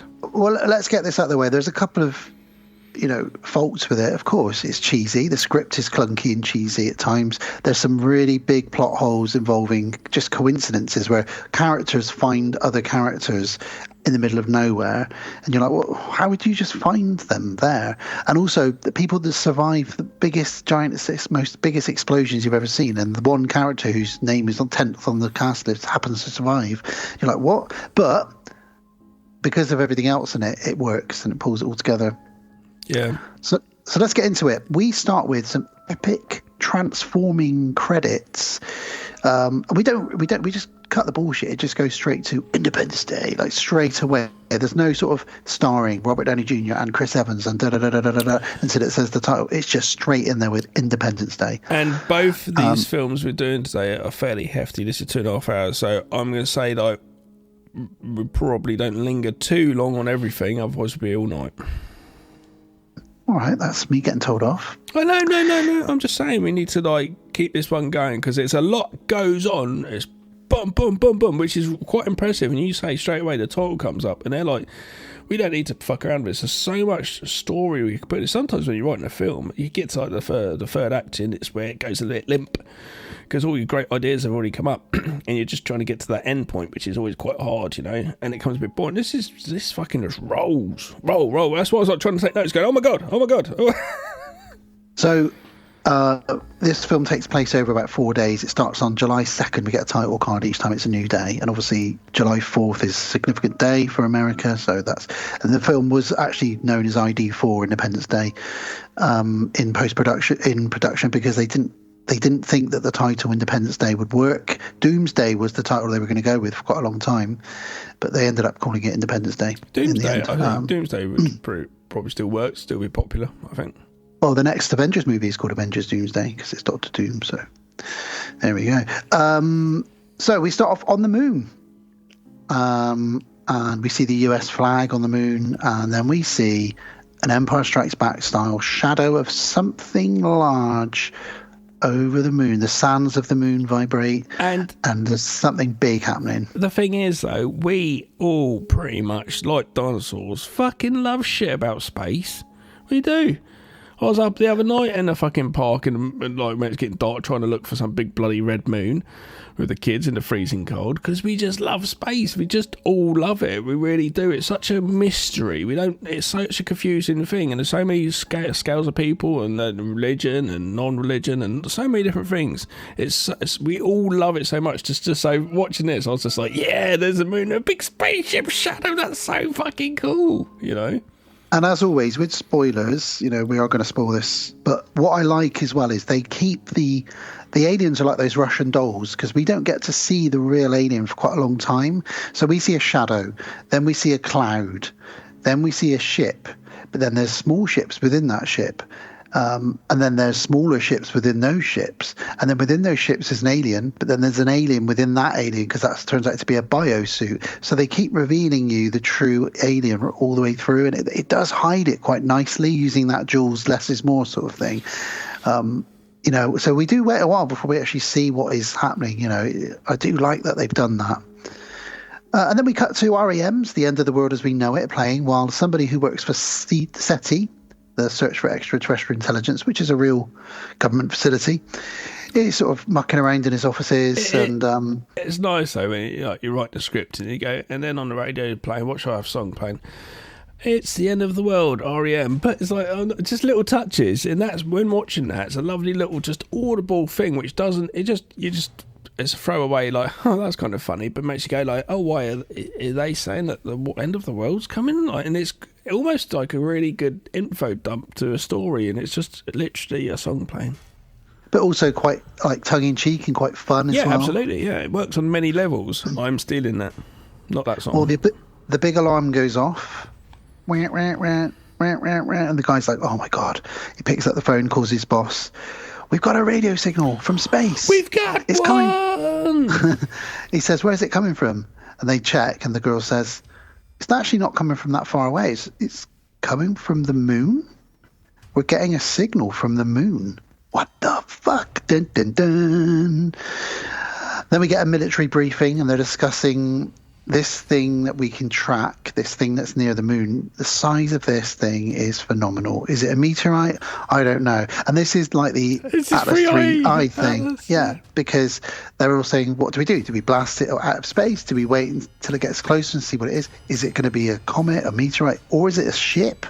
And they're all looking at each other like, don't really know what this is. And somebody says, it's not a meteorite. What do you mean? It's slowing down. And it's slowing down as it gets towards the Earth. And then we get to meet President Pullman. Bill Pullman, President Pullman. It's got a nice ring to it. And he's a lovely guy. He's a good president. I'm not saying there's bad presidents, but there are. He's a good president. He's got a wife. He's got a daughter, and he is quite a young president. He used to be in the military, and he's got a reputation. People don't like him because they think he's too young to be a president, and he's too nice. Let's have him at 90 years instead, Yeah, let's get a nice 80, really 90-year-old one. Did you, by the way, racist ATLAS stands for, if you know, ATLAS is the Asteroid Terrestrial Impact Last Alert System. Oh. The last alert system for an impacting asteroid. There we go. Nice, just say, no anxiety, people, please. Well, Bill Pullman chats to his wife, who's in another part of America. They're looking after their daughter. They're raising her right, even though, he's the president and she's the first lady. And then suddenly he gets a phone call from the Secretary of Defense, who says, there's something in space, and you're needed immediately, Mr. President. We see a satellite destroyed in space. That's not as good, this thing's is it? approaching. That's not good. If you're the president and they say there's something in space, God, this is above my pay grade, possibly, because I don't know. Not really. If you're the president, you kind of... I know, you've got to be like, this is when you anything. go, I could have just wrote the wrong thing I on just my wanted to play application golf. form here. I just wanted to play some golf. I want to play golf and It's grab pussies. That's what I want to do. Like when George W. Bush was sat in the, in that school classroom. That's crazy. It's really interesting, like having that told to him. Then just like, okay, yeah. I think it was the Hungry Caterpillar that was being read out at the time, and he was just like, I'll just carry on listening and see what the end of this book's like first. As he just goes in his head. We also then meet Jeff Goldblum, who plays David Levinson, and his amazing dad. I also love his dad in this as well. And his dad's like a proper, typical old American, New York Jewish person. Yeah. And they're playing chess in the park. Sitting in the park playing chess, absolutely. They're very, very clever, both of them. And Jeff Goldblum is obviously a genius, as we'll come to find. I do very much. I've not been to New York and stuff, but whenever you see the movies, it's a really nice summery day with trees and flat playing. There's people sitting there playing chess. It seems quite nice. Yeah, it's quite. I've seen it in the flesh. It's decent. It's decent. We also found out Jeff Goldblum is really a Captain Planet because he is all about recycling, saving the planet. He preaches to everybody in his office, we must recycle these cans. I want to save the planet. Come on, guys. Yeah, which is like, for then it was then people were like, ozone, they're talking about... Yeah, well... And obviously he cycles everywhere as well to save the carbon footprint. So he cycles to his office. He happens to work in a TV station. He's very 2020, isn't he? I suppose, yeah. Oh, apart from the COVID stuff. He cycles to his office, which is a TV station, and he's told there's lots of weird TV interference going on here. Haven't you seen all this weird interference? All the channels seem to be like this, almost like the satellites aren't around anymore. We can't understand what's going on. So we're building up this little dread, just creeping in. And you've had places here and there. You've had TV static and shit, just playing. It's like I guess the alien spaceship in this is the antagonist. This is basically our horror monster, essentially, and this is like it sneakily coming in. It's the dread coming in. We then see a trailer that a family lives in, and it's Randy Quaid's trailer. And Randy Quaid is an old drunken pilot who claims to have been in Vietnam and claims to have been abducted by aliens, but everybody in his town thinks he's just completely drunk and fool, and they even tease him and say, did they abuse you sexually? And really wind him up.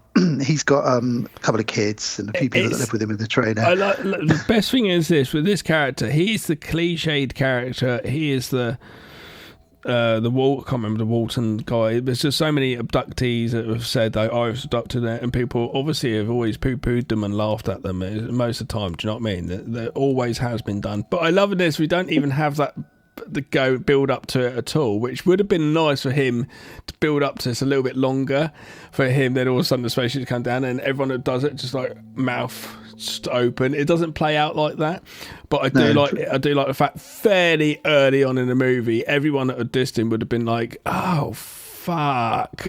He was right, you know. Maybe he did get anally probed. So it's quite funny. He is definitely one of the comic reliefs in this, and definitely one of my favourite characters in this. He is a crop duster. That's what he does since Vietnam. But because he's so drunk. Yeah, no. So I say Jeff Goldblum's also sort of has that comical relief, that kind of left field comic relief. I feel like Jeff Goldblum has quirkiness. He brings exactly what he brought in Jurassic Park. He brings Jeff Goldblum's yeah. And Will Smith's funny in a Will Smith way, where he delivers the one-liners, after punching an alien and stuff like that. And going back to what you're saying about actually, Dennis Quaid is quite funny. Randy Quaid in this is quite funny, you know. There's a hilarious scene where we're really introduced to him, where he's been paid to dust a field and he ends up dusting the wrong farm because he's so drunk. It's the wrong. His son says to him, "What are you doing?" "I'm cropping. I'm doing a dust cropping." It says it's the wrong fucking farm, and his kids are just really disappointed with. And this goes back to fucking the badness of alcohol in general. And the kids are just disappointed with him because he's an alcoholic. And like, how many kids are disappointed with their parents who are fucking alcoholics? You know. But there you go. That's Nam. A lot of the guys that came back from Vietnam because we're going into substance abuse and alcoholism. Absolutely, because they were fucking a lot of them. Forgotten about, the same as it's always the same way. I'm not getting into war, but same thing, always the same. We see a quick shot of smaller ships launching out of the mothership. Ooh. So this is the Russian doll effect I'm talking about. So smaller ships launch out, and now we're in the Oval Office, and there's this frantic discussion around the White House desk, and the president's being told, "Look, there's 36 ships out there, which is a lot. Yeah, and each one of these ships is 15 miles wide." Okay, says President Pullman, that sounds bad. So there's about 36 ships and they're 15 miles wide each. Well, how far away are they? And somebody says, 25 minutes away. Oh boy, we don't have a lot of time here. What did you possibly do if that happens? Did you see recently? Have a wank. Did you see they've just released the footage of them shooting a Hellfire missile into an alien spacecraft? Yeah, and it just bounces off. It just doesn't do a thing at all. It's crazy, and they can't understand what it is. They just can't understand what the hell it is. Don't shoot at it if you don't know what it is. What's? I don't know what this is. Shoot it. Are you sure we should shoot at things that we don't know what they are? Absolutely. That's probably the most sensible thing we could do. Well, at least in this movie, they do try and say hello, first of all. We'll get to that in a moment. So, yeah, this frantic discussion is going on. So the American government secretly is in high alert right now. And we have a quick shot of somewhere in Iraq where these crazy clouds are appearing in the sky. And this is appearing all over the world, it turns out. And we don't know what's in these clouds. It's not Nope. It's actually secret cover for... You're making me think of Nope, then. Yeah, it's secret cover for these 15-mile spaceships. Another good spaceship film. Nope. It is. I absolutely love Nope. As a spaceship nerd myself, I like a good spaceship movie, and I remember watching that going, that's a good spaceship film. Me and Alice have watched it twice now, and whenever we see a cloud in the sky that looks suspicious, she's like, do you think that? Yesterday. Yesterday, I'm just with Sarah's at work, and I'm with her daughter, Ren. We're just like hanging out. And all of a sudden, you just hear what sounds like an airplane going by. You could hear it coming, like really, like it's going to break barrier speed. Where it's, you can really hear this massive sound. So I was like, oh fuck, I'm going to go run outside and have a look and watch it go over. And it's quite a cloudy day, so I couldn't say anything. But the sound didn't go away. The sound stayed. Then Ren comes out and she's like, "Is that? Maybe it's circling." It's like, it can't circle at that speed because of the sound it's making. And it's like, why is it? So for about a minute, I went inside, came back up with my phone and filmed it for a bit. It's just for about a minute, the sound stayed. And it's like, that doesn't make sense. And it's a really cloudy day. It's like, is the clouds just going to go and there's going to be a fucking spaceship just there? Like, what the fuck? I'm going to shit myself and anxiety is going to go to number 11, not Spinal Tap. It wasn't. The sound went. But that didn't make any sense why it was last for so long, you know. They're out there, Gav. They're out there. They're watching us. I am one. We bounced to a US nuclear naval submarine who use their radar and they see a ship as well.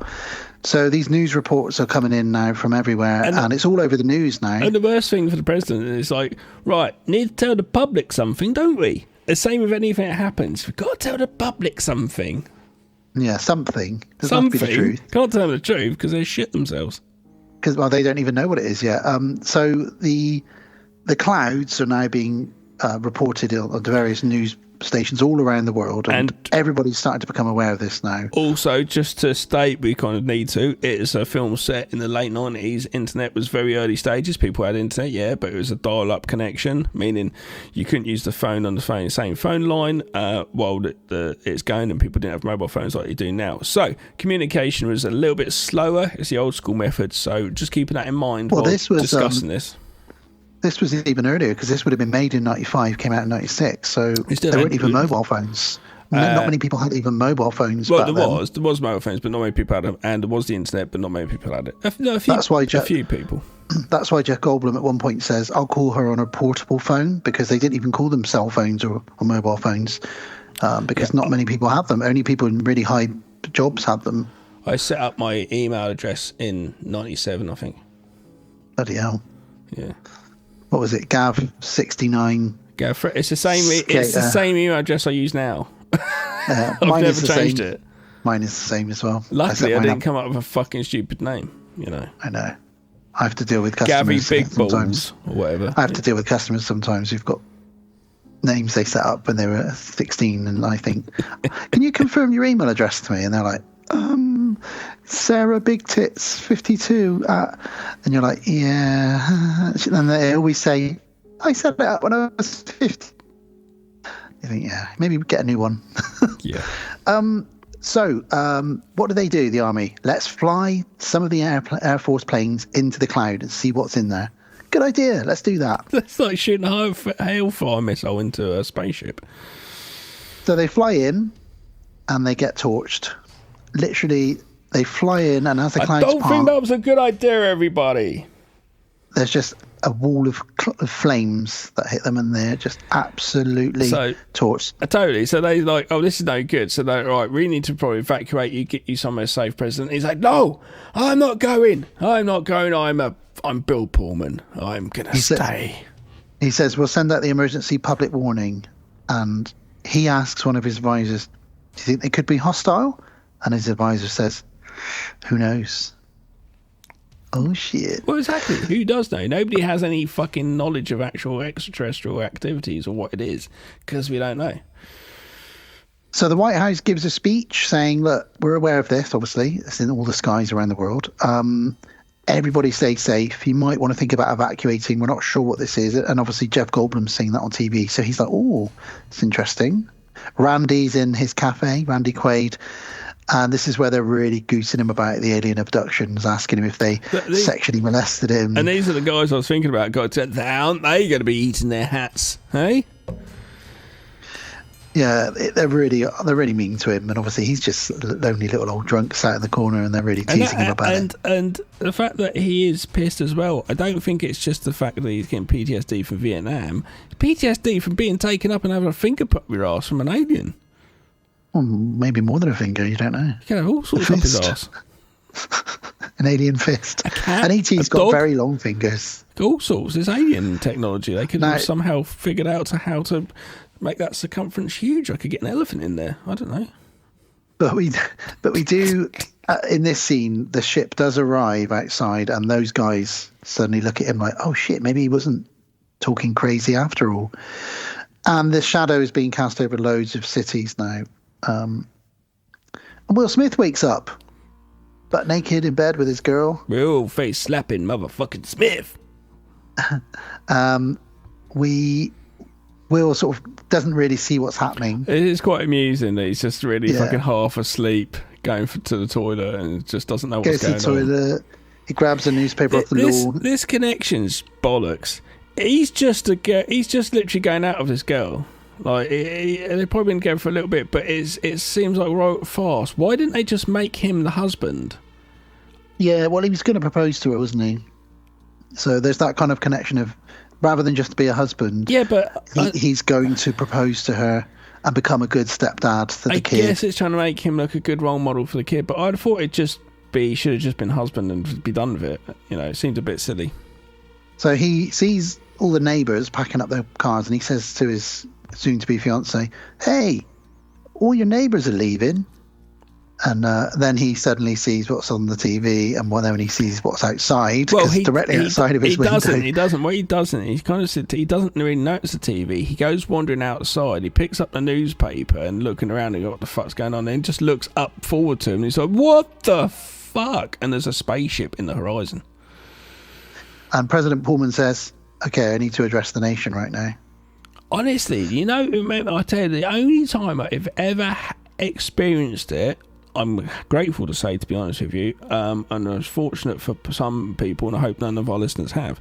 The only time I've really experienced that mass proper anxieties and like, I don't know what's going to happen, this is a worldwide thing, was the night when it was the night before we were getting locked down for COVID. And I was up at Sarah's and I had to drive back. Like, I need to drive back tomorrow morning. This is getting locked down. And it was the only time it's actually been proper scary. Like, Sarah cried. We hugged. It was like proper like, oh my God, this is a worldwide thing bigger than us, which we have no control over because we don't know the outcome. So yeah, that was a crazy night. Boris Johnson jumped on UK TV and said, "We're all locked down from tomorrow." Yeah, and I had to get back to do it. Yeah. And we all got a letter, didn't we, from the Houses of Parliament, from Boris Johnson, sent to every single house in the UK. I've kept that because the kids will want to see that when they start school. Well, when they learn about that at school. But what I'm saying is that's the only time I've had that sort of mass proper anxiety. And you imagine like being there, then you look up and actually see a spaceship, and all of a sudden, after the first couple of seconds, you're probably going to go, "That's not real." Your brain's going to go, "That's not real." It's some sort of like fake. But then all of a sudden go, "Oh my God, look at the neighbours moving out," and go, "Oh my God, that would be proper like, I've lost appetite. I've lost all appetite. Oh my God." You know, that'd be fucking it. It really would. I think even if you were mentally prepared, that'd be fucking hardcore. So if it ever happens, prepare yourself mentally. Training from tomorrow, listeners. So there's a trope that this movie uses, which can be overused and can be cliche, but they use the news to give us info dumps quite nicely. Yeah. And again, we cut back to the news. It says, so far, we've got reports of 15 of these giant ships stopping over capital cities. And again, doing the Jaws thing, they're just showing shadows here and there, just going over buildings, at different buildings, just a shadow go over with the sound of like vibrations. Is the most simplest thing to do, but perfect. Brilliant. Jeff Goldblum has been secretly working on the signal that they're getting from the mothership. And he seems to have broken the signal, and he's realised that it's a countdown, and it can't be something good if they're counting down to something. And happily, though, isn't it? His wife, ex-wife, well, still married, but hasn't actually sorted out, is linked to the president. So he's got an inside line. Yeah. So he knows that we've got 6 hours until something bad is going to happen, potentially something boom. By the way, just before all this, when it all started happening, we saw the shadows, there's one thing which cements this again as a kind of like a blockbuster. It was a classic sort of New York shot where we have it in World War Z, stuff like that, where you have like this busy centre town with cars that are all just gridlocked and people running out of them screaming Godzilla again, that sort of thing. That's what those sort of things really make, do you know what I mean, brings home the scope of it more. Yeah, because everyone just gets out of their cars to look up, and they just start crashing into each other. It's not showing us still. It's so well done. In fact, it's cheaper but better. The cop that gets out of his car and then his car's hit by a bus, just missing him, he's the same guy that gets out of his car when Godzilla first emerges. It's the same actor. So Ronan Emmerich used him for the similar shot in Godzilla as well. Oh, wicked. So he's the guy that gets out of the car when something crazy's happening. That's his role. So Bill Pullman gives his White House speech. It's really good. He's great in this. As I said, I know you're not a big fan, but he's great. And as you said, his PA, one of his PAs, his really highly ranking secretaries, is Jeff Goldblum's ex-wife. So coincidence, plot hole, whatever. It works. It's the way it is. I don't deal with it. I don't dislike Bill Pullman. He's just not really anything to me. I have no really anything. Jeff Goldblum calls his ex-wife to try and say, we've got 6 hours until potentially the end of the world. She just hangs up on him. And because there wasn't really any other ways of communication, as you said, Gav, he decides to take his dad and drive all the way to Washington to speak to his wife in person and tell her about this. I do like when he countdown. does that. And he's like, look out on the phone. Like, where are you? Look out the window. What am I looking at? Hi. She's like, oh no. How did he figure this out? Because he's a clever bugger. Now, I like it when the president does his little thing on TV. Standing behind him, I don't know if you notice this, because I'm very good at faces, I was like, there's fucking Bill's dad from Bill and Ted. Oh, really? Was it? And I'd like to say, and like to think in my mind, it's the same character, and his day job is working with the president. I would really like to say that Bill and Ted is actually in here as well, but just on the side. And actually, Bill and Ted are somewhere going, oh, dude, there's an invasion, man. Watched it on TV. Bogus. That was another sad sequel, the third one of those came out. I think I watched it. I don't know. I watched it with my dad, and we really wanted to like it because we loved the first two. But it's like now Spinal Tap 2's out at the moment, and you know, it's flopped hard. It's flopping big time. But again, who's the audience for this? No. Well, we see some inserts now with looting, general riots, craziness, people packing, trying to get out of the cities. Because he said in his speech, evacuate Los Angeles, evacuate New York. He's basically saying evacuate these major cities and just head for the hills, because we don't really know what this is going to be, but it doesn't look good. Will Smith gets the call to duty, and his fiancée is very annoyed. And he's like, well, look, you knew what this was. You know what? I'm a pilot, and I've got to look after this country. He's proper military. He's got to go to war, potentially. Like I said, Jeff Goldblum's grabbed his dad, and they drive to the White House. And Randy says to his family, I guess it's time for us to pack up the camper van and drive. And he actually ends up taking like 100 camper vans with him, full of families that probably all quite similar to him, driving across the desert. We'll see more of them. And then we cut to a strip club. That's not the music, but it could be. Vivica Fox is a stripper. Will Smith's partner in this. She is a stripper. Really weird plot device. I don't know. There's no reason for her to be a stripper. It doesn't. We go, well, sex work is good work, and yeah, is she still a good is this needed? We're watching a movie about an alien invasion. It's like, it's not needed. It's not, the character arc's not needed. She could work absolutely anywhere because all this scene does really is she's chatting to one of her colleagues backstage after dancing, and her colleague says, so what do you think then? Do you think it's the end of the world, or do you want to come to this party? Which could be any work colleague. Yeah, exactly. They could work in an office. And the only thing is, she says later on, when she's chatting to like the very important lady there, whoever she is, at the fire, when they're all the first lady. First lady, okay, yeah. And she says, oh, what'd you do? Oh, I'm sort of dancing. And she says, oh, I'm sorry. And she says, no, it's okay. Like, it says sorry. Like, I'm sorry that you have to do that. Do you know what I mean? It's like, why? We don't even need her in it doing this. Why are we bringing even this into our heads? Why? You and I are now wasting conversation talking about it. It's also, like, not a very adult movie, so they didn't even put any boobs in it or anything. Well, it's just completely weirdly pointless. It makes no sense. But the exposition we get is there are lots of parties going to be happening tonight because people think, A, this could be the end of the world, or B, they want to welcome the aliens with arms. So there's a load of parties going to be kicking off tonight. So Jeff and his dad arrive at the White House. Waking up at a hangover and looking around next to you, and it's like an alien. What the fuck happened last night? Don't you remember? You said you loved me. Look at this video. What have I done? How many tentacles have you got? How many? You're pregnant. How many? You're pregnant now, me? Gav.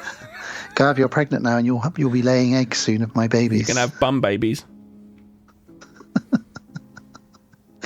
So Jeff, like you said earlier, Jeff and his dad arrive at the White House, and he calls his wife on her portable phone, as he calls it, tells her to look out the window. There she is. The army says, we want to try to communicate with them. So we're going to send up this big giant helicopter with these big flashing lights on it that sort of flash semaphore, an international language that everyone should understand. Maybe an international, intergalactic language. Who knows? So they try flashing these lights at this helicopter, and the helicopter gets boomed. exploded Well, big time. Well, the president goes on, or somebody goes on at some point and says to the people, everybody, don't shoot guns at the spaceship. I love the fact that you have to tell them, some people who owns guns not to just randomly shoot, because they had to do the same thing. Well, they did it, and the same thing is in New Orleans when they had the flooding and people were stuck and they needed help. They were shooting at the helicopters, the press helicopters, because they were so pissed off, which made the people not get emergency response quicker because they were scared to go in because they get shot at. So it's counterintuitive, so don't shoot at things. The same thing happened with all those drones or alien spaceships where they were in New Jersey. Don't shoot at the people, they were asking, But they did. It's quite a funny moment, actually. It's just a news reporter. He says, and one other thing, the government have said, remind people, please don't shoot at the spaceships. Yeah. Because people are like in their garden, like, get out of here. It's just like the only way I can communicate and figure this out is by shooting at it. Now, Jeff Goldblum is dragged into the Oval Office to meet the president, and his dad's with him. And he says, don't worry, I'm not going to punch him this time. And his dad's like, what? Who did you punch? And he said, the president. He wasn't the president then. I thought he was having an affair with my wife, and that's why she wanted to leave me. So they don't like each other. There's bad blood between them, which is cool. But he speaks to him and he says, look, I've come here to tell you about a countdown. There's literally 28 minutes left on this countdown now. It's taken me fucking hours to get here. Yeah.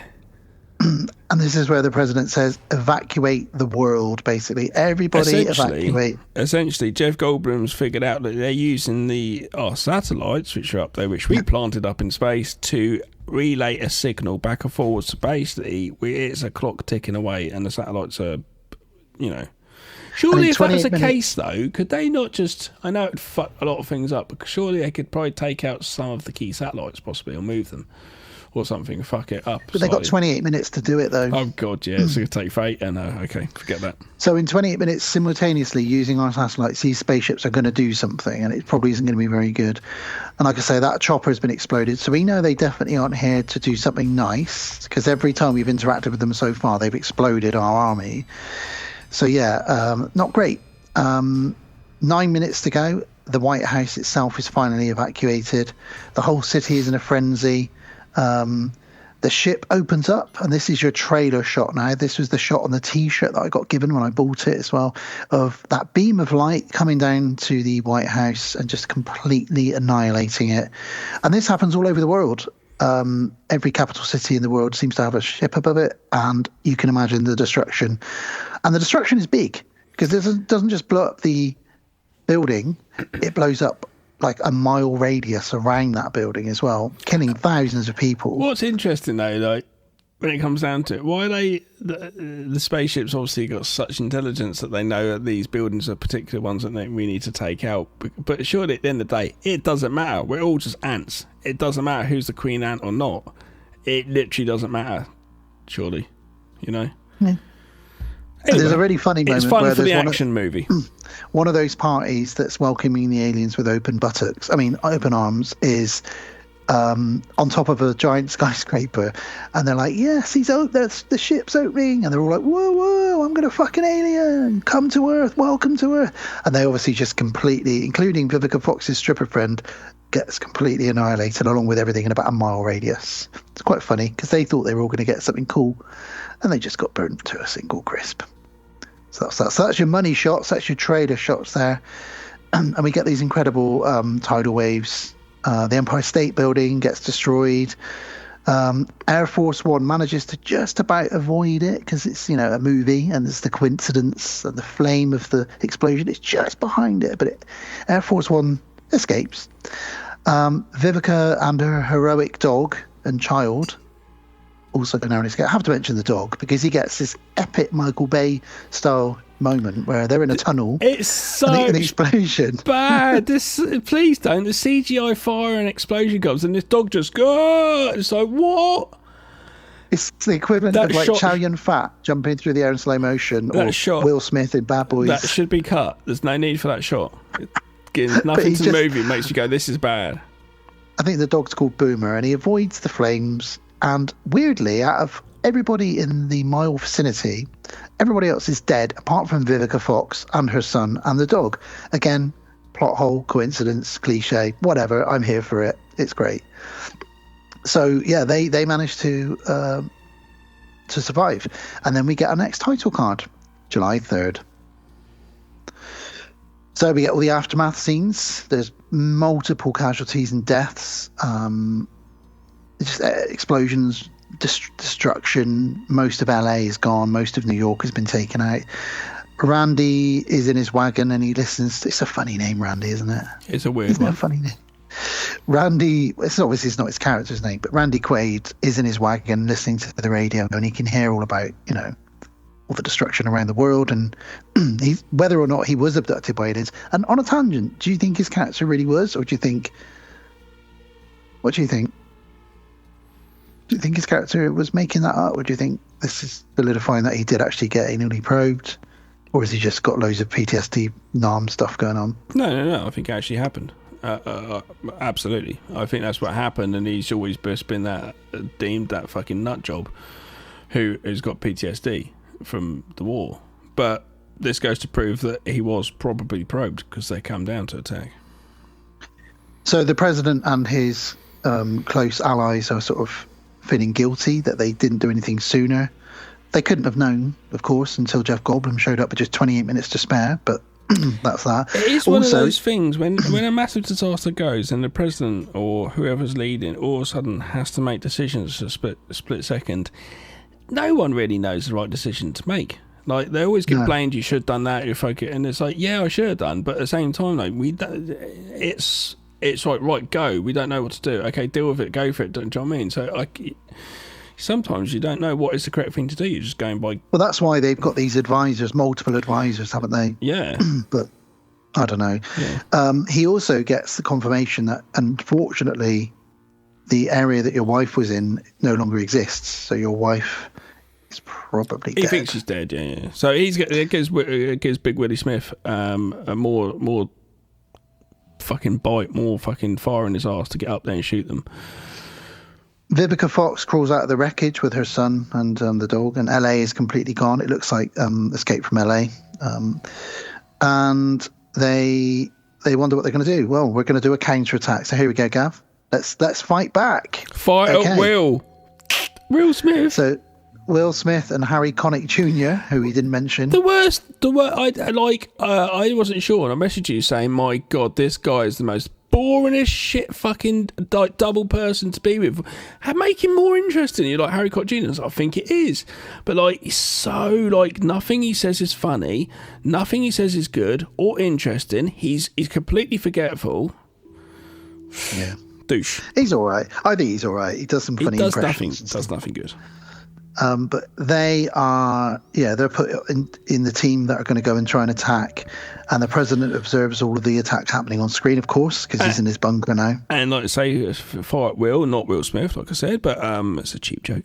And they find out that the spaceship has a force field, so shooting at it does fuck all. Yeah. There's some kind of protective shield.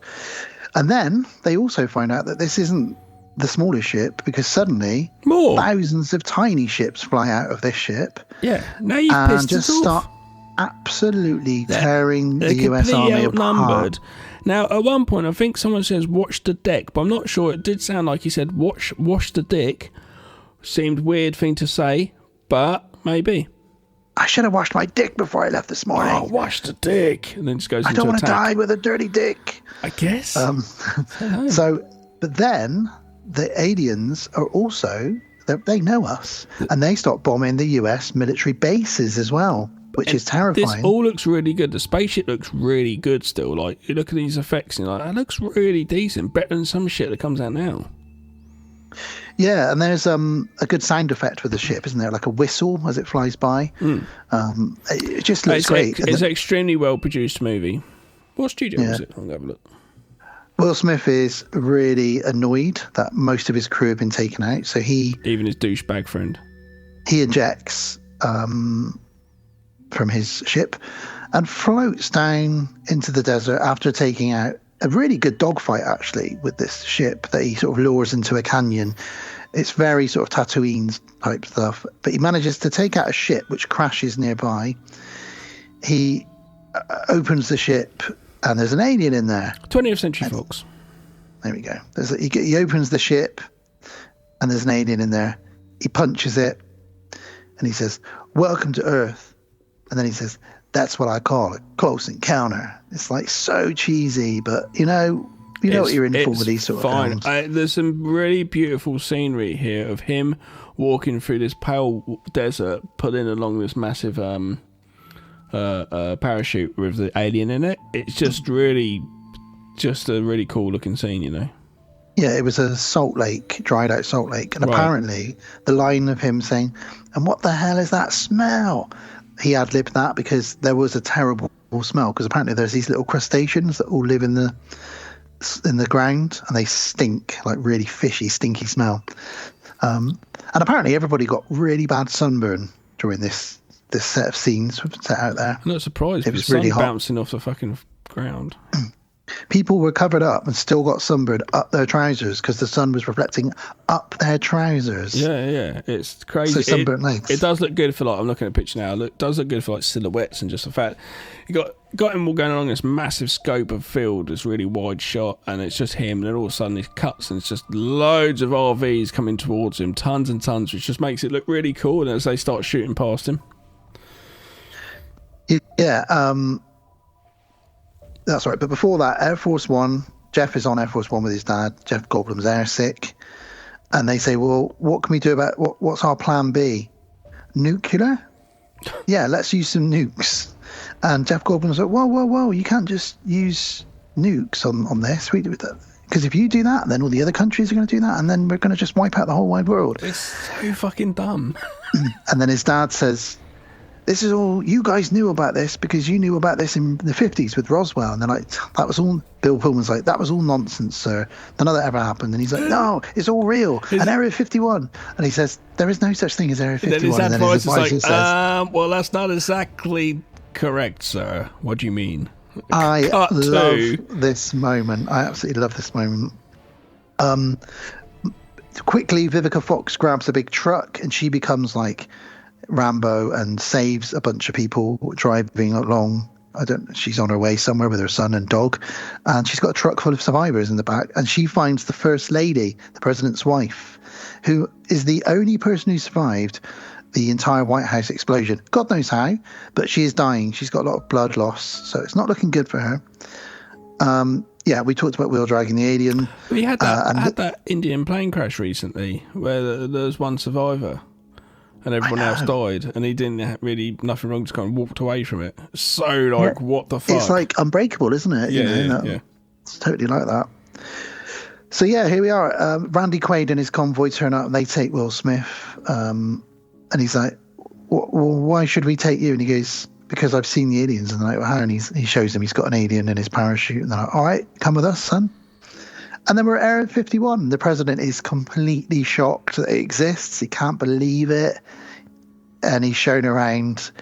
And Jeff Goldblum is like, "I just can't believe it. I can't believe this is real." And they meet Data, Brett Spiner, who is a crazy, long-haired, bearded, mad man of a scientist who apparently hasn't seen daylight in years. He just works in Area 51. He even says at one point, "They don't let us out much in here." This is quite amusing because he doesn't look that kind of crazy. Like we've all seen many crazy looking people nowadays in 2025. Do you know what I mean? But I do like the fact that he comes out and they're like, we don't go out much. It's so cool. I smell the woman. Wow, okay. But also, he's like got total boner because he works in Area 51. No one knows about it. And now the president is here. And he gets like, to show him his toys, what he's been working on. He's so enthusiastic, like a proper nerd. Around. He's showing him around. It's like going to a nerd toy shop museum. Yeah. And they're like, "Look at this." He says, like, "Oh, do you want to see the Roswell ship? Come on." And everything he's revealing to them, the president's just more and more blown away. Because he's like, I'm betrayed. I'm the president and I don't know about this. So he shows them the Roswell ship, which they found in the 50s. And they show them how they've tried to reverse engineer it and they can't open it. But they can't figure it out. But they've learned loads from it, but not a lot because it's really hard to figure out and reverse engineer it all. And then he says, do you want to see the alien bodies? And his dad, Jeff Goldblum's dad's like, I knew you had alien bodies here. But before we do that, they do say like the spaceship itself of past few days has just been becoming a bit more active than it ever has done before. Yeah, he said the most exciting thing that happened since the 50s was 2 days ago when that signal started coming in. The spaceship woke up. Yeah, totally. So it shows them some big-headed aliens. Yeah, he says these are the 3 recovered from the Roswell site. One of them survived. 2 of them were dead on impact. One of them survived for a few days. And they look like the Greys, basically. They're like a slight version of the Grey, aren't they? And he says, however, they were wearing biomechanical suits, which we could cut them out of, So this is what they actually look like. They're quite small. There's no mouth. So we wonder if they communicate with ESP or some other form of communication we don't know about. But we'll never know because they're all dead. But we keep them here, and I like to call this place the Freak Show. He says, and they were just looking at him like, you like this a bit too much. Are you left alone with these alien bodies at times? What do? You weirdo. Randy's trailer convoy shows up at Area 51. So huge convoy of rednecks and trailers shows up at Area 51. But what do? They let him in. Because Will Smith's got a body with him, an alien body. It's a bit cheesy. He goes, I can't let you in. He says, oh, okay, yeah, come here. Gets him to, wiggles his finger over to him. Well, look at that. And it's a bit of a cheesy scene. He says, there's your goddamn clearance. Now let me in. Will Smith chews the scenery here. And again, Data he cannot believe his luck. Because not only is the president visiting today and the aliens are invading, Will Smith has brought him a live alien. And he's like, this is amazing. This is the best day ever. Oh my God. So they bring the alien in and they say it looks like we've got 36 hours. They work out, if they can do that, what they've just done, in about 36 hours, they can exterminate the entire population of the planet. And it looks like that's what they want to do. Potentially they're moving from planet to planet, just wiping them out and taking their resources and that kind of stuff. Apparently there were some deleted scenes where you would see the aliens drilling down into the core of the earth to extract like some of our fossil fuels and our oils and stuff. So they come and they just drain us dry, wipe out every bit of life and then move on to the next planet. Not very nice, are they? Yeah. They're not E.T. We kind of slightly midpoint-ish to the movie here, where we have Will's girlfriend chatting to the first lady, etc. And it comes a little bit boring here because I think we've just been too much set in luxury with everything we've had before this. But it's okay because it gets back up again. We have the alien on the operating table. Now you'd think if you've got an alien on the operating table, you'd have it handcuffed down or something and have people standing around it at all angles with guns at its head. No, they just start cutting into it, but it's just unconscious. Surely it's going to wake up when it feels the pain. But it's not feeling the pain. No, it doesn't feel the pain. Remember? No, that's true. But it doesn't matter. It still does wake up and fucking put a horrible frequency into the nerd's head. Yeah, so Data knows about the biomechanical suits. He studied them for years, so he knows how to cut the suit off of this alien. So we, as an audience, is he cutting up this alien? But instead, he's opening the suit up. Yeah. A couple of jump scares here and there, and there's a little alien inside it. And it's have some guards with guns. Have something. It seems the really most... we forgot about security on this. Don't worry about it. Have lunch. We've got this alien, which we've never, ever had, ever. It's fine. The alien puts its suit back on, and it's got all these dreadlock tentacle things that come off the back of it as well. It's pretty cool. And kills everyone in the room. The scene is really horror. It's a proper horror scene. Yeah, because Bill Pullman sort of goes up to the glass and Brent Spiner slams against the glass with blood all over his face. Do you think Bill Pullman's like, I think we should have probably had security in there with the alien, maybe? And then Bill doesn't say that. He doesn't. The alien starts talking to them using Brett Spiner as a puppet. It's disturbing. It is. He says, "No peace. What can we? Is there any transaction I can offer you that will bring peace between us and you?" And the alien says, "No peace." And then he says, "What do you want from us?" And he just says, "Die." And that's it. And then goes all That's goes all scanners on the president's head and starts going. So they shoot it and kill it. There's literally no argument now. These aliens definitely are not good. No, they've tried 3 times, and yeah. So the fact, what do you want? I just want you to die. It's just they had to do this fucking inept logic of not having a security guard there to get over this whole scene to bring this on. Basically. But it's a really cool, badass scene because then the president says to his buddy, "Is that glass bulletproof?" And he says, "Absolutely not, sir." And they just smash the glass and they empty all of their guns into this alien and kill it. Yeah. And even a final headshot from Adam Baldwin just to take it out a little bit more. And Will Smith says, "I'm just going to steal this helicopter." And he's like, if you try and steal that helicopter, I'm going to shoot you because you're not going to shoot me. And he's going to go and try and Vivica Fox because that's what Will Smith does in this film. He just goes to find his stripper fiance because that's what you do. So he steals the helicopter. Meanwhile, the American army are using a stealth bomber to approach the big ship, and they are firing a nuke at it. Yep. And they fire a nuke, and it goes boom, and they can't see anything on camera. "I think we destroyed the target, sir. I need confirmation. I need visual confirmation." And after about a minute of agonizing searching radars, they go, no, it didn't do anything. Did literally nothing to it. The target is not destroyed. So even nukes won't defeat them. No. Biggest plot hole coming up now in the next scene. Will Smith lands his helicopter right next to Vivica Fox, who just happens to be with Bill Pullman's wife as well. What, in all of America, where all these explosions and aliens are, these 3 characters can find each other. Yeah. Okay. But you know what? Fuck it. So Bill is reunited with his wife. However, Gav, it's quite sad, actually, and well written. They say to her, they say to him, "She's not going to be with us for much longer, sir." And he's like, "Oh." It's a weird thing to put in here, to add this drama in here. I know, obviously, it brings a bit more humanity and drama, but it's a strange one to drop in. It doesn't really change the course of any events. He's still got to do what he does. I think it does. It shows us that not major characters, but major characters' partners can be killed off. You know, the stakes are quite high.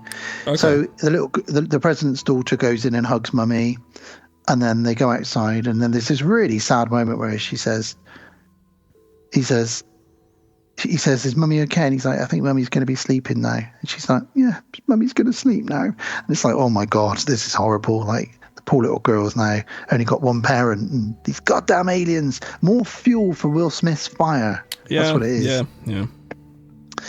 So, another title card. July 4th, Independence Day is here. Jeff Goldblum gets hammered in Area 51. And his dad's having a go at him, saying, "Pull yourself together, Jeff Goldblum. Jesus Christ. You know, you were the same when you were a kid. You know, you get a cold, da-da-da-da." And then he suddenly twigs, a virus. I need to give them a virus. Yeah. I'm a computer whiz. I can give them a virus. So they bring Will Smith and the president and everybody into the room. And Jeff Goldblum gives this great explanation of his plan, which is basically him and Will Smith are going to get, because he's worked out how to get around the force field. Him and Will Smith are going to use the same trick, which is a computer virus, to break down the force field of the mothership, fly in using the Roswell ship, the original ship, land in the mothership. Now, Will Smith's never flown a spaceship, and I presume that Jeff Goldblum's never been to space.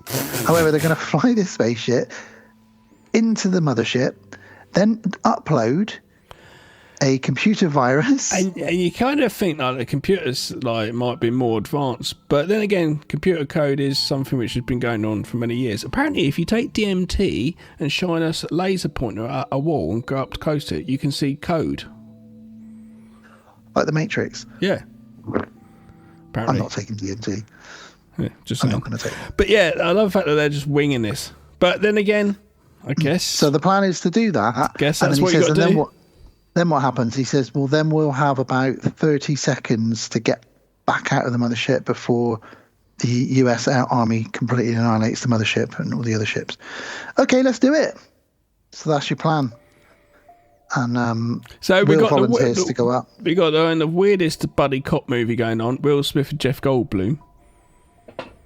Imagine that. New Lethal Weapon movie. Well, it'd be Will Smith saying things that Will Smith always says, like, now that's what I'm talking about. And then it would just be Jeff Goldblum going, yeah. Really now, eccentric. That's what I am talking about. The whole world, very patronizing now for anyone who's not American, the whole rest of the armies of the world are trapped in the desert with no communications. And particularly the British, they're all drinking tea in the desert. And they go, oh, bloody hell, the Americans are going to try and take them out. Bloody hell, those damn Yanks, they know what they're doing, don't they? Good on them. We're ready to move with the drop of a hat. Just say the word, America, and we'll join you and help you. Frederick, I see you have bad teeth. Yes, Lionel, I have bad teeth. So do you. Yes, we are British. Let's kick a football around again a little bit more. Fish and chips by the beach, sir. Yes. What's your favourite Beatles song? Yeah. But anyway, it is what it is. I think I've said this before. I met a lady once while I was in America in a hotel room, and then she went back to New Orleans, and I gave her a ring the next day to see if she got back all right, and her dad answered the phone, and I could hear him saying, "There's a Beatle on the phone for you." Liverpool. My accent is not a Liverpudlian in the slightest. I know, but the same with us. We can't really differentiate between a lot of American accents quite easily. I could go down south to fucking not down south. Do you know what I mean? Liverpudlian to me, I'm more London if anything. Well, when I was in New York with Rob and Dave in a month after 9/11, as you know, we went there. Not to look at it. We just happened to have a holiday booked that took place and not a month after that happened. But we did see it, of course, because we were in New York. We went to Ground Zero. It was crazy. But we got asked if we were Australian. We got asked if we were Scottish, and we got asked. I was very drunk, and I was in the taxi, and he said, "So are you guys German?" And I stuck my head through the guy and I said, "German? Do you know how fucking offensive that is to an Englishman?" And my friends were like, "Shut up, Dan." But yeah, we got asked, and it's the same in Australia. People thought I was Scottish. That's very funny. I guess if you don't hear the accent, you know kind of roughly where it's from. But, I guess. But there we go. Anyway, so, I don't know how we got into all that. So because you're saying about different countries. So loads of different countries are on board now with what's going on. So basically, this is the counter-attack. Yeah, this is the counter-attack. So it's all down to Will Smith and Jeff Goldblum. It's all down to the Fresh Prince and the Fly to see if they can if he can do that. He'd be better off turning into Brundlefly. Fucking eat them all. Shoot acid on them. And Fresh Prince dressed up in his multicoloured hyper-techno Fresh Prince 90s clothing. With his little hat shorts on, hat sideways with Brundlefly next to him in the spaceship. Oh my God, please make this movie. I'd love to see it. He'd be like, "Hey, young man, you want one of these donuts?" And he'd be like, "Yes." Licking and puking all over it. Yo, that is gross, man. Let's do a beatbox. No, just before they go up into space, there's a few things that happen. Randy Quaid volunteers. So it's almost like that scene where they get the Marines together in Aliens. They get a ragtag bunch together. How desperate is it that we take the fucking pissed person? He looks fucking drunk out of his face. They're trying to put coffee in him. He's obviously drunk. Why are you giving him a spaceship to get into? Surely that's not a spaceship. Not good. It's just still, that can't be good. What if he just flies into all of our guys? What qualifications have you got? And he goes, "Sir, I was in Vietnam, sir, for whatever." And then he says, "And those bastards took me up and probed me when I, a few years." And they're just looking at each other like, "Oh, he's all we've got." So they go, "Yeah, all right, go on." And here you go. Here's the keys. Here's the keys to a $1 million, $1 million aeroplane. I guess it's the end of the world. Fuck it. We ain't got a choice, have we? Will Smith says, "Let's get married," to Vivica Fox. Fuck it. Might never see you again. This could be the shortest marriage ever. So they get married. Jeff is a witness, Jeff Goldblum. To see no reason why these two shouldn't be married. President does a speech. President does a speech, an amazing speech, an incredible speech, an iconic piece of cinema for me. Trump's speech would be like that? Absolutely not. He'd be like, a lot of people like me. They say I'm the best. The aliens, they've got special weapons, big special weapons. Some of the best. Some of the best weapons. But we are the best. 99% of everybody says we are the best, hands down. I've heard talk that these aliens are racist. Very racist. Some of the worst racists. And they're eating dogs and cats. Grab her by the pussy. Amazing that he said that, and yet here he is in the White House. I'm sort of thrown off by all of this. So Jeff, Bill Pullman says, I'm getting in a plane as well. And they're like, sir? Okay. And he's like, I fought in whatever war it was. We've Iraq come up with an idea. We're going to build a massive wall in space. It's going to be the best wall. It's going to be the best wall. And the aliens are going to pay for it. They're going to build it, and they're going to pay for it. And they're going to pay for it. We've had negotiations, and it's starting now. It started yesterday. Oh, Mr. Trump, hours of comedy gone cold. I love the fact that now we live in this world where it's literally like a comedy sketch. Like the whole of it, everything, every country. We live in a world where Bill Pullman makes more sense. would be a better president. He would. Donald Trump wouldn't get in an F-16 fighter jet and say, I'm joining you guys because I know how to fly. No. He'd be like, Donald Trump would just be like, I'm going to go play golf in Scotland for a bit. Tell me when the spaceships have been dealt with. Some of the best. Unfortunately, when they take off in the ship, this alerts the aliens, who are only 26 minutes away from attacking Area 51.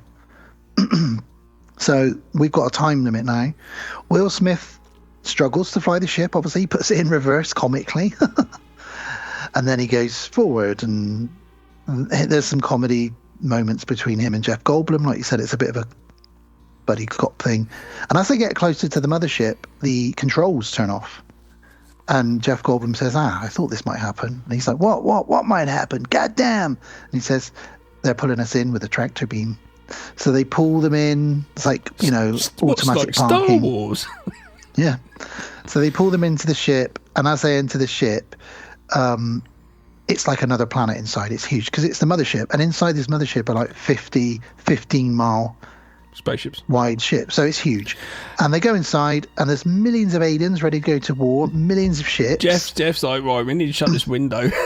Let's shut the curtains, shut the blinds. Suddenly he says to him, oh my God, that alien's going to see us any minute. And Jeff Goldblum says, it's all right, just shut the curtains. So they've got like a shield that they pull across.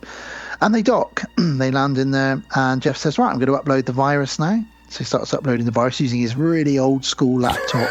It's about a foot thick. Click, click, click, click, click. The first ever Windows is on there. I just feel the technology, they'd be looking at going, what is this ancient? This is like an old compass we found in the ground or something, like compared to like the technology we have now. What is this that aliens be doing? Like, I don't feel like it would work. But we forgive it because it was mid-90s, you know what I mean? Like, I've got a nostalgia for that time when technology was there, but it didn't rule our lives. No, of course. But like I'm saying, though, computer code is generally the same throughout those numbers, zeros and ones. Do you know what I mean? It's made up of. So it could be translated for... And they can see back on the ground that he's uploading the virus. And oh my God, they're in and they're uploading the virus. Everybody pilots get ready to attack. So Bill is like Luke Skywalker leading them all. President Pullman. Basically it's Star Wars because the shield's still up. There's like, go for it. Like, it's very much Star Wars. Use the Force, President Pullman. Use the Force, President Trump. I use the Force. I'm the very best Jedi. I've used the Force. Let everyone know I've used the Force. I've heard that he is a Sith, a very bad man, a racist man. They're all racist, eating dogs and cats. They're eating Jabba the Hutt. I even hear they eat Wookiees. Not very nice people. So a firefight begins, and because all the aliens launch out of the ships, the little ships come out again. And, you know, and we start, looks like we're winning. We're taking them out. It's pretty good. Some good maneuvers, some great. do you want to know an interesting fact about this film? So I was looking around my notes, I'll read it to you, man. Every single aeroplane in this film, apart from Randy Quaid's crop duster, doesn't exist. Every single aeroplane in this film is a CGI effect. Oh, the wow. only film that was real in this whole, the only plane that was real is Randy Quaid's crop duster. The rest of the film, Really? the helicopters are real, but every plane and obviously every spaceship are not real. I'm shocked. So that's at where how, the money was going. Yeah, because I'm shocked at how good the effects are, and they still hold up today. I've got a bit because obviously the president's up there, isn't he? I've got a bit where it should say president does another shot, but my iPad always changed it to shit. So president does another shit, and it goes into craft. Some people say I do the very biggest shits, the very, very best shits. Very orange. So Will struggles then to disconnect the ship from the mothership. He can't seem to, uncuff it. Basically, the alien that's in charge of the docking bay of the spaceship. Bob, his name is. Bob, he's just sitting there going, oh, what's going on with fucking 0210 over there? What the fuck's wrong with this? He's trying to back up. What the hell? I'll press the button to override the curtains a minute. Yeah. It's Jeff Goldblum and the Fresh Prince of Bel-Air. What are they doing in there? It's the Fly and the Fresh Prince. Will's like, I'll distract him. Puke into your hands. RB box. Quick, throw your penis at him. The penis in the jar. Throw it at him. I'd love to see that. Again, with AI, we'll be able to see that at some point soon. So the ship begins to fire its big laser. We know what that big laser does. And the army have run out of missiles. It's okay, because Randy is going to fly in to save the day. Like Han Solo, the end of Star Wars, which I'm only just realising now. They say, well, it's actually Lando Calrissian that you're thinking of. Oh, it is? Yeah. Sorry to be a Star Wars nerd. No, it's not. It's Han in the first one. Oh, okay. Lando's in Empire. Okay. Well, yeah. But either or, it's that last man, because they're like, well, we got nothing left, sir. Mr. President, we're going to all have to just retreat. And then it's suddenly out of nowhere. Which is Han Solo in Star Wars, yeah. And he's like, sorry, I'm late, boys.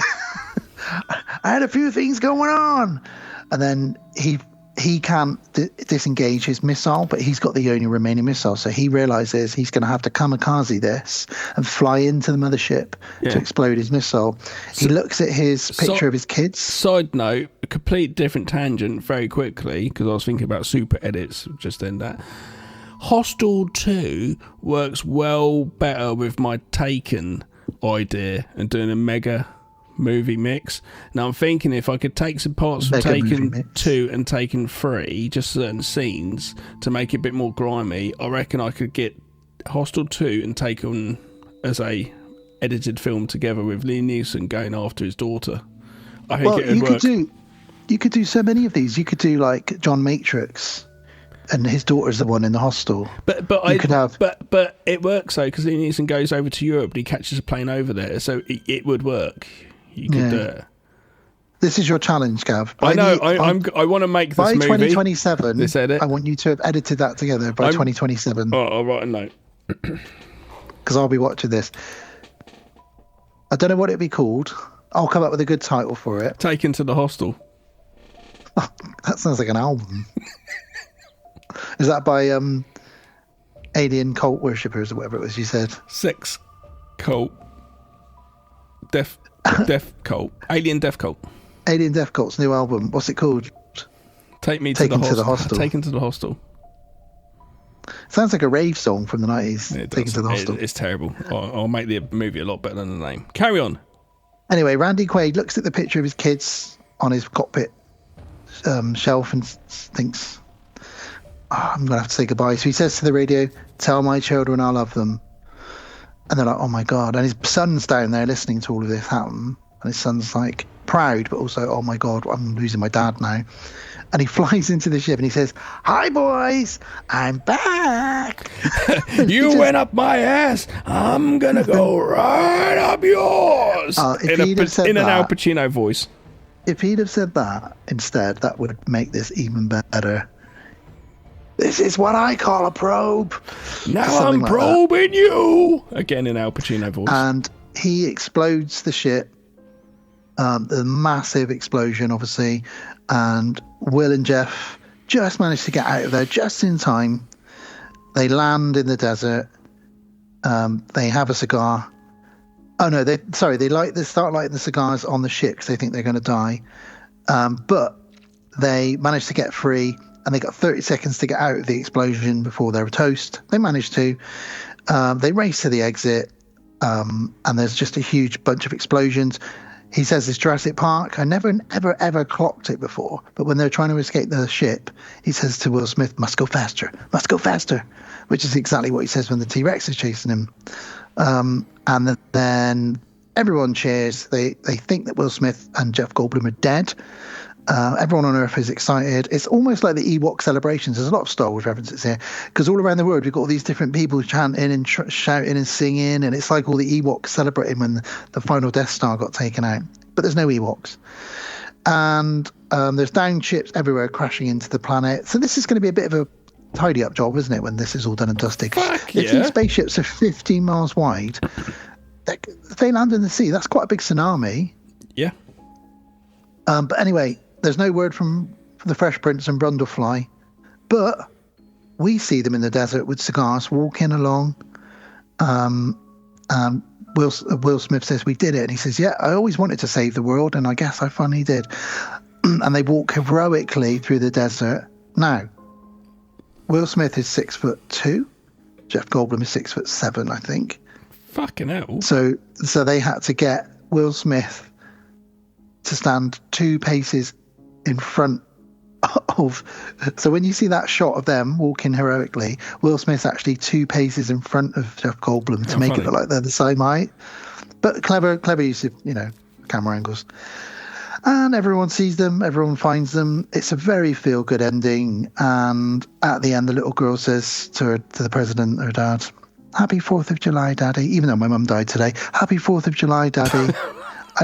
I love the fireworks, and the ships explode all around the world, and it's like fireworks for the whole world. Independence Day for the whole wide world. And that's the end. And it's a brilliant film. It's a real feel-good film. No, it's a good movie. And it leaves you on a real we won. Because a lot of the times we see, and there have been some dark elements in this, the wife dying and a few other things, Randy Quaid, but he died heroically. But overall, it does pump you up, and that's what it's for, particularly if you're American, I think. Gotta bump it up. Gotta bump it up. It's a thumbs up. It's a pump up for me. It's a pump up from me. One factoid I forgot to give you. When he gave his speech at the Air Force and said, "Today is our Independence Day," quite a lot of people in that were just random US Air Force and other extras that didn't really, they were just told to stand there. And they actually some of them thought it was a real speech. So that's why most of them were so blown away because they'd never heard that speech before. That cheering, that they didn't have that planned, but they kept it at the film because Bill Pullman gave such an amazing speech that the crowd went wild. Well, he didn't give it a speech. He read the script and memorized it. But he didn't just read it. He performed it incredibly well. Okay. It's one thing to read a script, isn't it? But to be able to do that, I always think some of the hardest things must be when you're speaking to 100, 200, 1,000 people, even though it's a film set.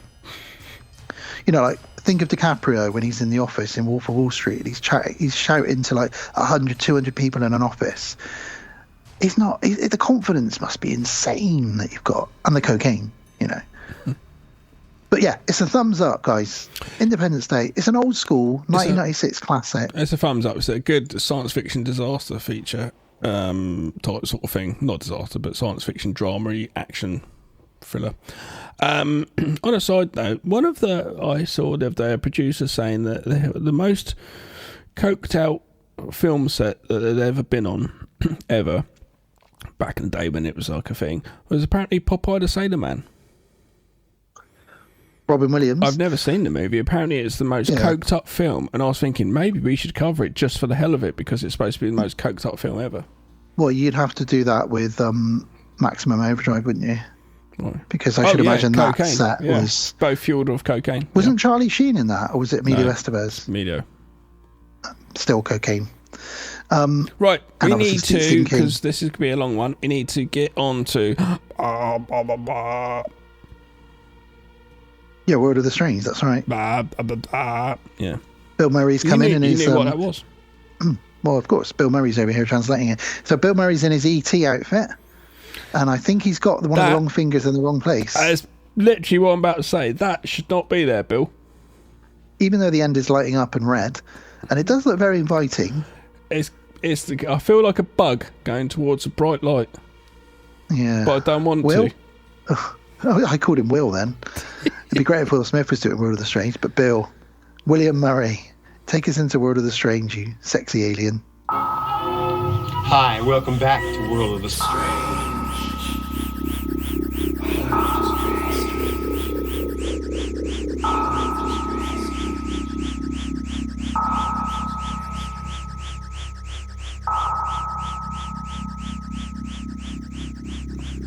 World of the Strange. Strange World. Hey, yo, it's the Fresh Prince. World of the Strange. Yeah.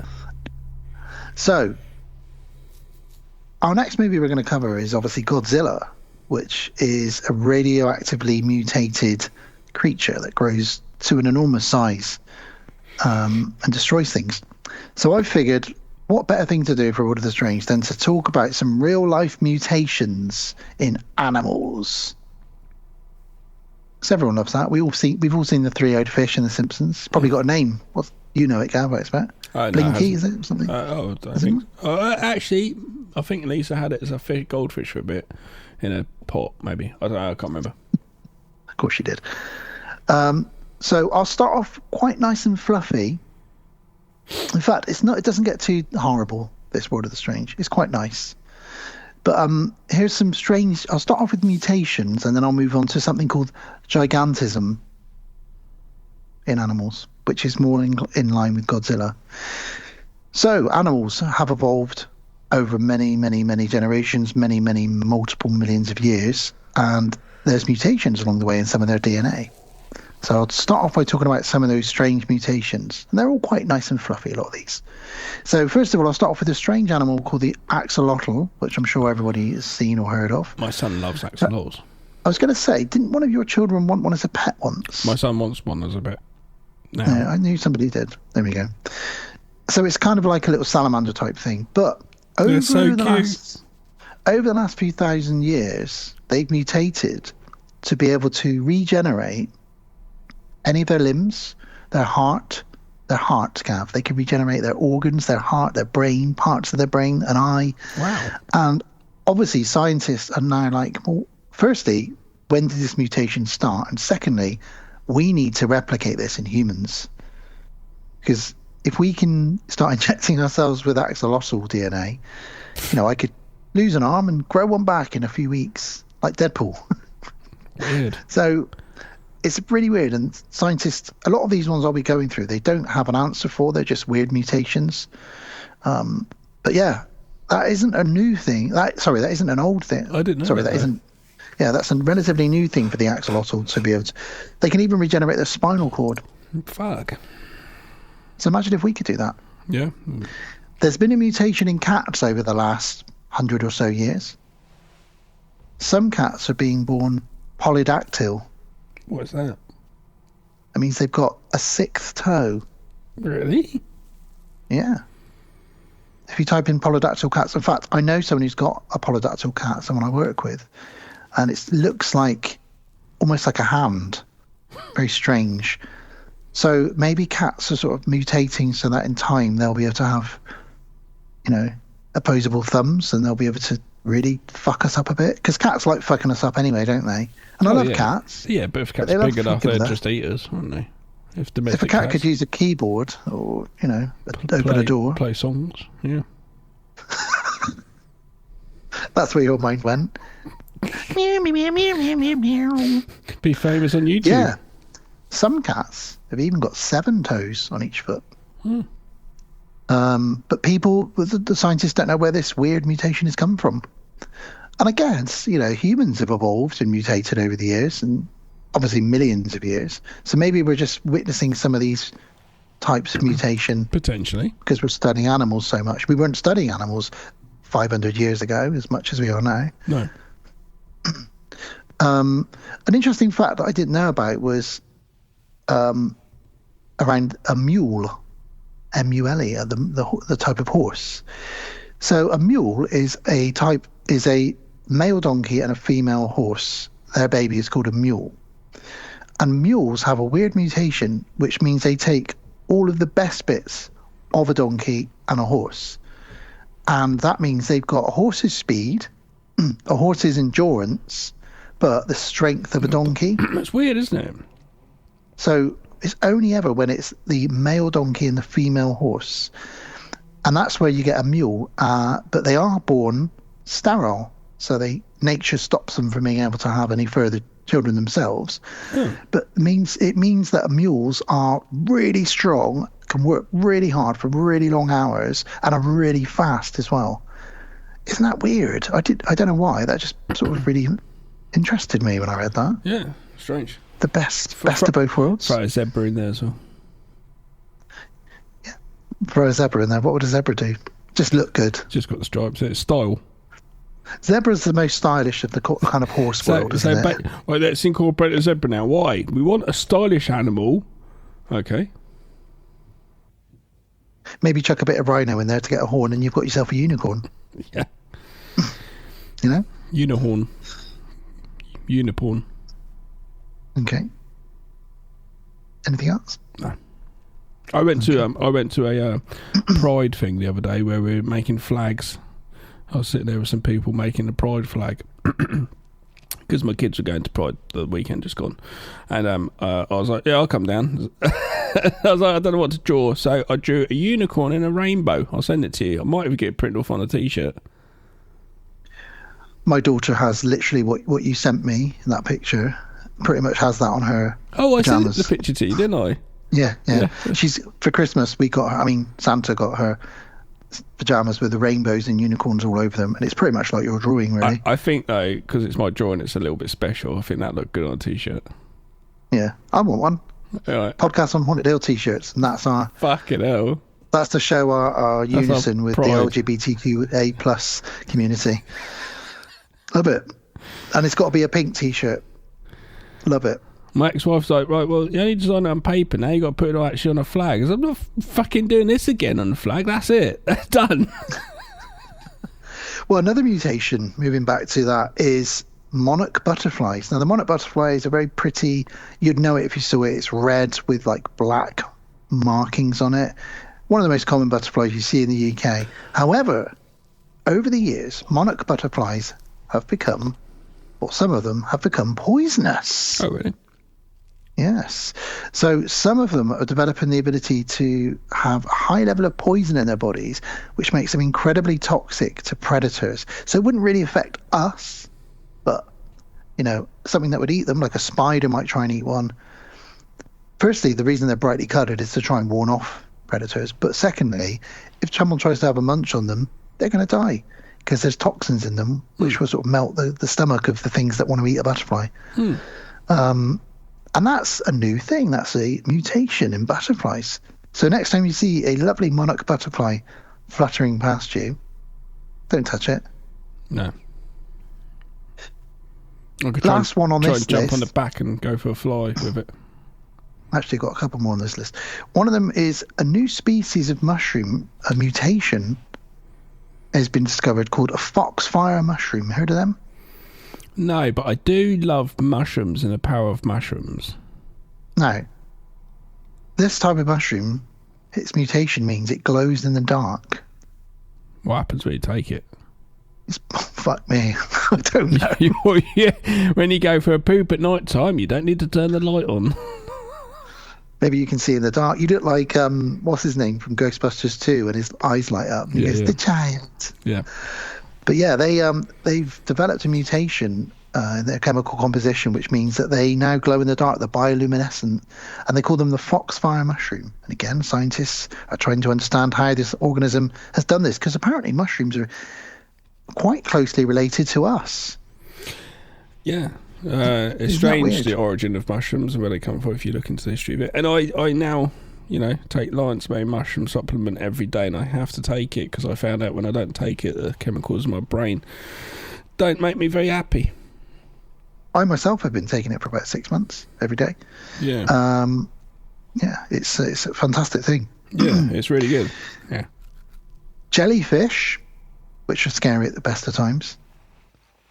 Jellyfish have evolved. Some jellyfish have evolved, like the lion's mane jellyfish. And a mutation means that some of them have 100-foot-long poisonous tentacles. Fucking hell. 100-foot-long. Well, the ocean is big. It means that they can sit in the same spot or float in the same spot, and they've got a wider scope. Yeah. Just grab anything, and then it will die, and then they'll move over slowly because they're quite slow. They just bob over to it while it's dying, and then they'll sort of melt it into it. Oh God! Imagine that. It's hardcore. But imagine, because they don't travel on their own a lot of the time. Ocean's it's usually weird. Huge. It is. Yeah. The ocean is weird. And that kind of it for my mutation side of things. So I'll move on to gigantism now. And I'm pretty sure you can guess what gigantism is. Is it when they're really small? Exactly that, Gav. Well done. So animal gigantism or island gigantism is something that happens when a population of an animal is restricted to a small island, and they can become incredibly big because they don't interact with anything else. So they've got no sense of what size they need to be in the food chain. Do you know what I mean? So I've got a few examples of some pretty scary giant animals. There's a type of rat in Indonesia which is 1.2 meters long. That's 4 feet long in Indonesia. And it's called the Flores giant rat on an island. And this rat, there's a picture of it here, is mutated so that it's 4 foot long. 4 foot, Gav, I'll say it again. Imagine a rat that's 4 foot long. It's pretty big. It'd be like Splinter from the Ninja Turtles, wouldn't it? It might even be Splinter. Maybe it's where his family come from. Probably. He's Indonesian. So there's your first one. Next one is the Solomon Islands skink. Do you know what a skink is? Small animal. Yeah, it's a small, tiny, quite a small lizard. Oh, no, I didn't. Very small lizard. But the Solomon Islands skink has just evolved to be much larger than a normal one. It can be almost 3 foot long. Kind of look like those dragons. Yeah, they do look a bit like little Komodo dragons. Yeah. But they've also evolved so that their tail, because they're sometimes called monkey tail skinks, and their tail has become really, really long, and they can wrap around a tree and hang down from it and stuff like that. So it's like, not only is this a big giant lizard, it can also hang around on its tail and bite your head off. Yeah, totally. So there we go. That's the next giant animal. There's no Godzilla on this list, by the way. Right. The Chapel Island tiger snake. What do you think of snakes? You scared of them? You like them? My eldest has a snake now, a boa. Really? I didn't know that. Yeah, Charlie got a snake now. What's Charlie called it? I think it's a boa python. Or something. I don't know. I can't remember the name of it. Brilliant. Sneaky. So the Chapel Island snake is the largest of all tiger snakes, which is quite an aggressive snake. And it can grow up to, just 8 feet long. Nice. It's not that poisonous, though, although it still is a bit poisonous, but not that poisonous. But its bite is the most painful thing. How about a millipede? Oh, you know what a millipede is? Yeah, how big? So there's the Madagascar giant millipede. It's known by scientists as the pill millipede or star poo because it rolls up into a ball around the size of a baseball. This is a millipede. So imagine a woodlouse that can roll up in a ball the size of a baseball. And they've no idea why it's grown that big, but this type of creepy as millipede has. Ugh. Yeah, I wouldn't like to get near one of those. Well, here's an even creepier one for you. Excuse me. The St. Helena giant earwig. Ugh. So in St. Helena, there's an earwig which grows to the size of 4 inches long. Ugh. There's a picture of one on someone's head near the ear, and it's like literally it's reaching literally from like the eye to the ear. You know on Star Trek 2, The Wrath of Khan, those things they put in your ear that eat your brain? Yeah. It's literally like one of those. Wow. And it just basically eats anything it comes into contact with. It doesn't have any predators because it's quite a big bug. So that's not great. No. Got to mention the Galapagos Islands tortoise, the giant tortoise. Oh. Everybody knows about them. They use them as taxis over there, don't they? You sit on the backs of them. It's going to be fucking slow. They can live to... The oldest known one is 152. Wow. So they live a long time. And they are usually up to 5 feet long. I didn't realise they were that big. That's well big. 5 foot? Yeah. I'm 5'10". Yeah. So it's almost as long as me. Yeah. But fucking slow. Fucking slow, though. Yeah. The picture they've used, as I'm reading through this article where I'm grabbing my information from, is of 2 of them humping. And they do apparently mate up until sort of 140 years old. Good on you. They kind of give up in the last 12 years. They don't bother so much. Yeah, I get that. I can understand it. But 152. There's going to be that one period in time I'm just like, that boning I used to love doing. I don't love it anymore. I'm not bothered. Doesn't work. Yeah, I can't be bothered anymore. I've just shit myself.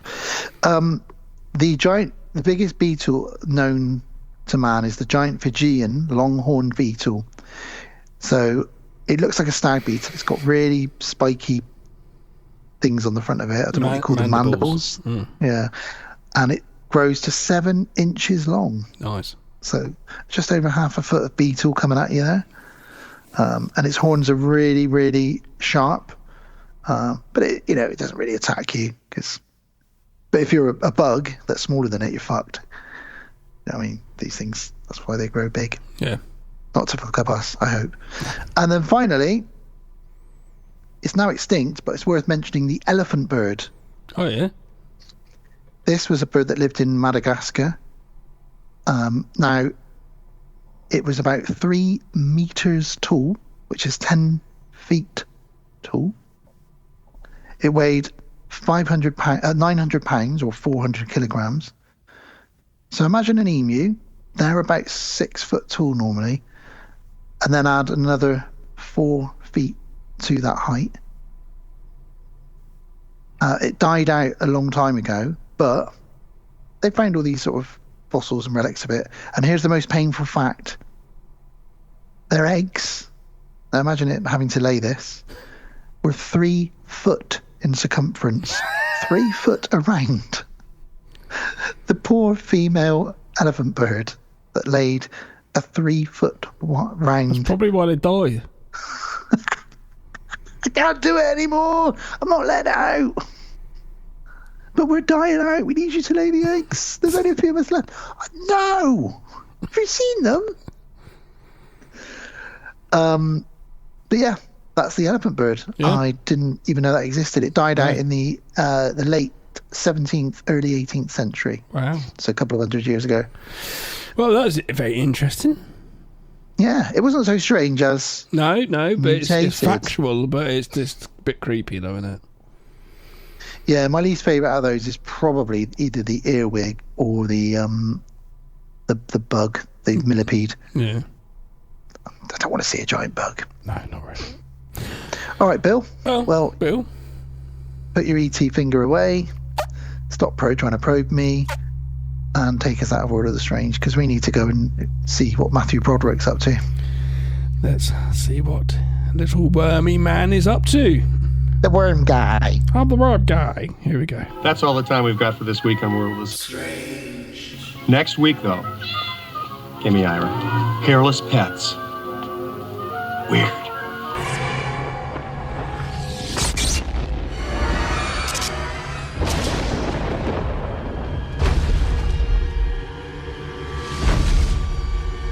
All units, this is 7 November Golf. The target's heading right at us. He's too fast. Panamanian government evidence of passengers dead or alive. Please stand by. Are we slowing down?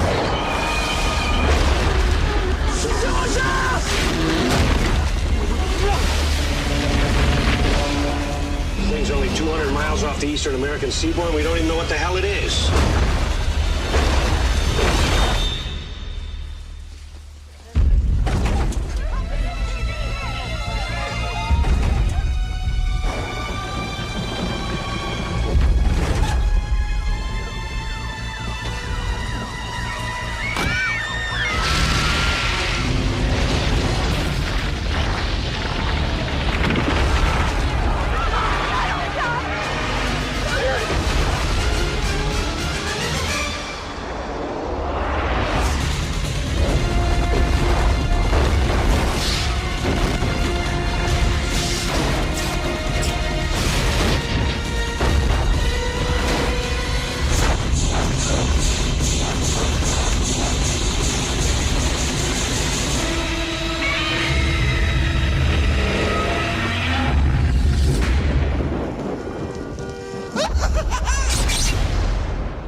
Godzilla from 1998, PG, 2 hours 19 minutes. French nuclear tests irradiate, god damn it, an iguana into a giant monster that heads off to New York City. Full stop. The American military must chase the monster across the city to stop it before it reproduces. I can't read. My name is Gav. I am Gav's carer. 1998, saw this in the cinema. Obviously, Roland Emmerich directing. Again, stands up. Nowadays, it looks pretty decent. Yeah, there's a couple of CGI moments that look a bit dodgy, but overall, looks good. Yeah, and the reason for that is less is more, because, like you said earlier, a lot of it takes place in the dark or during the rain. Although they said the rumor was that the rain was there to hide the CGI, but actually Roland Emmerich and the cast and crew said it made it harder. I guess, yeah. I personally like that, you know. They had to wear wetsuits under their costumes at all times because there was so much rain. And Matthew Broderick was really annoyed because he found it really hard to put his wetsuit on.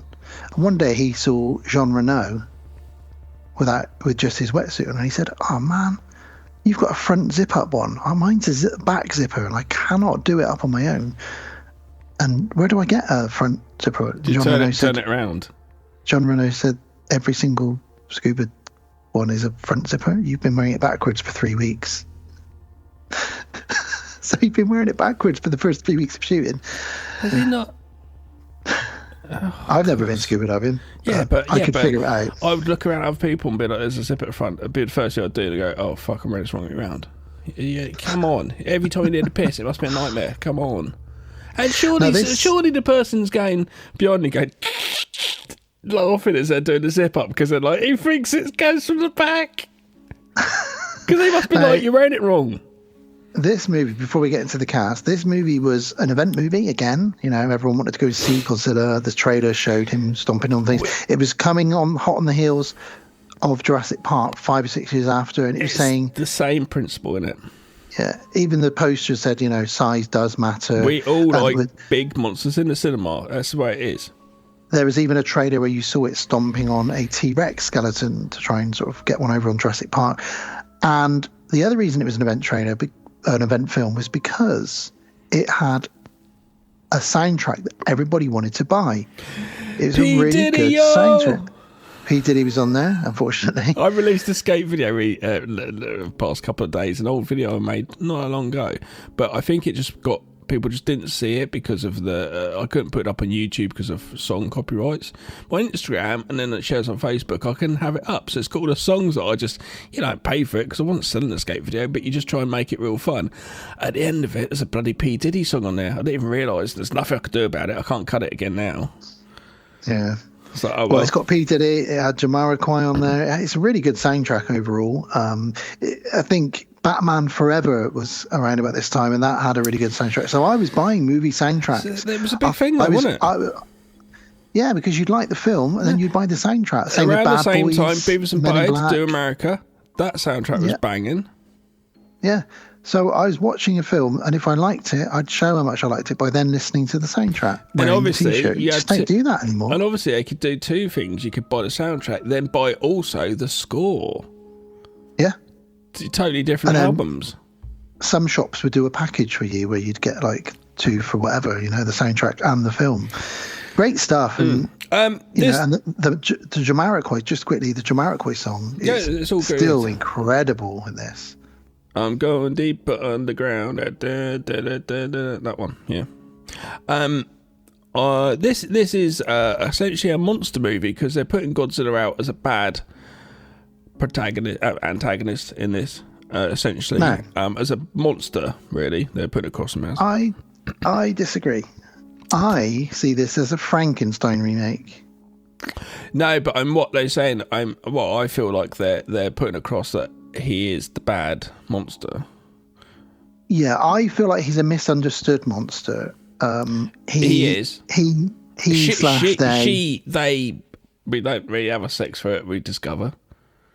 Yeah, but I feel like that they just want to get somewhere to lay their eggs. So they're thinking about their young. And even at the end, when Godzilla dies, it's very sort of Frankenstein-esque. And you do feel sorry for it because there's sad music. And, I love Frankenstein and I love that whole story. And it does feel like... Yeah, it could be. Yeah. And as we go through it, we might discover this. And also, the film starts off with like this old news footage of like shit happening, bombs going off, etc. All black and white with a music score. And it's very end of the world shit and seems a bit like, what's a bit fucking bleak and full on to start us off. But I quite like it. I think it's a good way of going into it. That's Roland Emmerich. Quickly about the cast. Matthew Broderick. Michael J. Fox was originally going to play this role. I can see him in that role. And I think there was a couple of other people, like they offered it to Stallone and a few other people, but you don't need a nerdy worm guy. Stallone, come on. No. Hey, yo, these worms, man. These worms are twice the size they used to be in Chernobyl. It would be a Stallone movie. It wouldn't be a Godzilla movie. You can't have two stones. Stallone would be as big as Godzilla in that sense. You know what I mean? It wouldn't work. We've got Jean Reno in this as well, who's brilliant and so funny in his French dry wit. And it's just... in one of the first scenes, we're on a Japanese ship, we have the guy from Die Hard, the stunt guy, our man. Ao Leong. Yeah. It's fucking our man. And Gav, you'll be pleased. There's three and Gav's Simpsons. on it. There's 3 Simpsons voices in this. I love the fact. Actually, I've put a point somewhere. I think it's in an elevator or something. At one point, I was like, right now in this, it's in the helicopter or something like that. Right now, you have so many voices. That's more than 3. There's many voices. No, but there's 3 voice actors. Oh, sorry. Yes, it's a lot of the Simpsons' actual characters in here right now. Hank Azaria, obviously, who does so many. It doesn't do Mo anymore because obviously. Apu, you mean? Apu, sorry, yeah, not Mo. He does do Harry Shearer as well. He does does he do the mayor in The Simpsons? Who is out in the cinema at the moment in fucking Bottle Tap 2? Oh, yes, of course. And there is another person who I don't know because I can't remember now, but I know there was 3 voice actors in this from The Simpsons. And apparently the bit where Hank Azaria climbs over the cars and almost gets stepped on, when he says whatever the line is, he says, like, oh, my God. Apparently he does a bit of Mo. He said it must have just slipped out. So I'd love to hear the whole movie just with him doing Mo all the way through it. Oh, my God! Yeah. Kevin Dunn's in this as well. And there's not really anybody else you'd probably recognise, but that's enough really because it's all about fucking Godzilla, isn't it? There's one guy in it. When this, I remember, don't know when I was watching it, but I used to watch Desperate Housewives, whatever reason. I got really into that for one point in time. I remember that. I have no idea why. And there's a guy in it, one of them is one of the husbands. The guy with the blonde hair is the army guy who's trying to take orders and get things right and gets them wrong. Yeah. He's one of the one with the husbands. stutter. Yeah, he's one of the husbands in Desperate Housewives. Yeah, that's right. I think he's called Doug Savant. Yeah. Well, there we go. Gav's Desperate Housewives knowledge comes through. I tried to watch that show. I've seen every episode of Desperate Housewives. Well, I can trump you on that. Yeah, go on. I've seen every episode of Sex and the City. Yeah, I haven't. I've seen quite a few of them. My friend, she went to Australia. Well, actually, me and her went to Australia together, and then I came back, and then she went back out there for an even more extended period and to travel the other side of Australia that we hadn't done, the West Coast. And she said, oh, you can just pick from my DVDs while I'm away. I'm going to be away for like 9 months. So I was at her house and I was like, well, I'll just borrow all 6 seasons of Sex and the City. And I just plucked loads of DVDs from her. And I actually sat down and watched them all over the course of, I don't know. And I got to say, some of them are very funny. But having rewatched them recently with Alice, they have not aged well at all. I bet they've they are aged bad. so racist, sexist, homophobic, stereotyping everybody, whether you're black, gay, whatever. And it's at the time, they thought they were being really cutting edge. But, oh, baby. They haven't aged well. No. But you get to see Kim Cattrall's Norks quite a lot, which is fantastic. Yeah, it's an interesting one because it wasn't generally on TV. It'd just be like, and then he went down on me and the camera stays with the woman in his face. Then he's giving her a rim job. But she's like, and then he was licking my arse or stuff. And it's like, you wouldn't turn on any channel on TV right now and see some woman describing about her arse being licked. So that's what pulled the people in. Yeah. That's probably why it made me watch it, to be honest with you. So, Godzilla. Enough about Kim Cattrall's boobs. Could talk about that all day long. Yes, we start off with some scratchy footage of, and it seems real, doesn't it? And I love it when films do this. I remember Wrong Turn starts with almost like textbook pages from a book of like mutated people and inbred people. And it does the same with this. It's like islands being exploded. The French have done nuclear testing, big bombs going off, mushroom clouds. And then we see lizards and lizards crawling and hatching out of eggs. And they're kind of laying the groundwork of, okay, the French are to blame. Spoiler alert. It's all the French's fault in this. And what they did was they set off a nuclear bomb in French Polynesia, and it seemed to mutate a salamander into this big, giant, fuck-off, fire-breathing, city-destroying Godzilla. So the French team that go over, are they there because they're guilty, or because I know they're investigating it, or are they there because they need to clean it up? They need to clean it up and cover it up. And cover them as being the case that did it, right? Yeah. But partly because they're guilty, I think, That's it, yeah. And I love how, just quickly on a tangent, I love that even though they're there's only 4 or 5 of them to go and sort out this giant monster. They're just like so French about it. They're just like, get me some more coffee. Oh, this coffee's disgusting. They call it, what's this? A donut? What's no croissants? And they're just being so laid back and French about the whole thing. I just absolutely love that. Well, the Americans are like, oh my God, there's a monster. And they're just like, hey, this coffee's not very good. It's brilliant. Yeah. Jean Reno. I'm a big fan of Jean Reno. I do think he's a fun actor whenever you see him in anything. So we end with an egg hatching. That's the end of that montage sequence. And we're off. So we start off with a boat, a Japanese fishing boat on the South Pacific Ocean. Ao Leong is on there, as you said.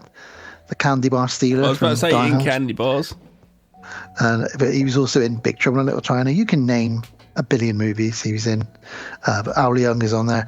And an alarm goes off. There's an issue. The boat seems to... Something huge is showing on the radar, and suddenly a huge tail smashes through the boat. The boat capsizes. That's the end of that. We'll get back to them later. There's only one survivor, a poor little old Japanese man who names the beast. Godzilla. Well, he says Gojira, which is the real name for it. But they go, oh, it must be Godzilla. And then we meet Dr. Nico, who is Matthew Broderick, Ferris Bueller. So we've had the Fresh Prince fighting aliens. Now we've got Ferris Bueller fighting a giant kaiju. So. I do like the fact that he's just like super happy, pouring in the rain, listening to I'm singing in the rain, and I love the fact that he's just like so like a pig in shit because he's got these massive. He's in Chernobyl and he's basically got worms that have got bigger, and he's so happy and he's shocking them. Yeah, bring the worms up. Yeah, woo. Yeah. So he super happy. He's in Chernobyl, studying mutations, hence our World of the Strange segment, in animals. In pouring rain. This film sets the scene. It's pouring rain, which pretty much is probably why I like this film a lot, actually. Most of the film is set in the rain. Imagine the rain in Chernobyl. Talk about acid fucking rain. That is the one place you wouldn't want to be rained on. No. But he's there. And it's brilliant because he's nonchalantly got his headphones on. He uses his car battery to shock the soil to bring the worms to the surface because he's studying how big they are. There's no way those headphones are going to be working in that rain. That is pouring rain. Like, come on, they're the foam ones. They're tape cassettes. It's we 98. Had these. It's not like they're in here. They're going to stop working. It's not got Wireless Beats by Dre on. Do you know what I mean? The little foams would have gone so soaking wet. But the only other funny thing is, apparently the headphones work so well, he doesn't hear a giant US Army military helicopter land 10 feet from him either. Which seems silly because they're just little foam headphones again. So he turns around and sees this helicopter. He's quite shocked. He takes his headphones off and he's speaking to them in very broken Russian. I've got permits for all of this. I do love this whole setup here. Then when he's quickly taken to, which we get to in a moment, obviously, when he's taken to that footstep, says, "You're standing there," and it's like, I do love this whole quick setup. Bum, bum, bum, bum, bum. But explain. Go. That's good. So they say to him, yeah, we know you've got permits for it, but pack up your stuff, you're leaving. And he goes, what do you mean I'm leaving? He goes, you're being redeployed, reassigned. So he's no idea what's going on. 1 minute he's studying that worms are 3 times bigger in Chernobyl. Next minute he's in a military helicopter. And this also, having a helicopter come down and just saying that he's in Chernobyl, we don't know that. It doesn't matter. You've planted that in our seed. It makes this film massive scope again. It makes it worldwide, even though it isn't. Yeah. But just those little sneaky things that you can do. Well, they do that a lot here. They show you where in the world we are because the next scene then says... But it could literally just be the camera just over there. Yeah. You know. Tahiti. Now we're in Japan. Yeah. Oh, look, now we're in the UK. Yeah. There's a man with bad teeth. Fish and chips. Yeah. So we're in Tahiti. There's been an incident and they've got this old Japanese man in bed. Don't even like fucking fish and chips. John Renault storms into the hospital bed and holds a light in front of his face to sort of snap him out of his catatonic state and says to him, tell me what you saw, man. Tell me what you saw. And the old man, all he can say is, Gojira, Gojira, which is the Japanese word for, giant, terrible lizard / Godzilla. Kurt's must be killing me now because he's obviously the biggest Godzilla fan in the whole wide world. So apologies if Gojira doesn't translate as that. But, so that's as much as we know. All that Jean Reno knows is this thing is called Gojira. Nico meets the army guy, and it's Kevin Dunn, weirdly, who is in charge of quite a big part of the army. Comedy actor normally, but he's quite high up in the army. Does pretty well. Yeah, he's all right in this, actually. This is so weird. I'm looking at the cast very quickly, and at no point do I see Cheech Marin. Now, I swear in my head, it must be another movie. Cheech is watching... Cheech is watching at the water at the dock and the thing comes. He's like, oh my God. That's Ghostbusters. Is it? Yeah, where the Titanic arrives. And and all the dead ghosts are coming off the Titanic. In my head, it's this movie. I can't wait till I'm an old age pensioner and I've got all these movies mixed together like a mega mix in my head. You could mega mix Ghostbusters too with this. And there's so many we could do. You could have you could have the Ghostbusters fight Godzilla. In fact, the Ghostbusters did fight Godzilla in a comic book. There was a crossover. I've got to do Hostel yet. Don't give me too much to work on. Peter Venkman, what are we going to do? Get the Stay Puft Marshmallow Man back out of the containment unit, get him to fight Godzilla, and then he just toasts him like a marshmallow. Yeah.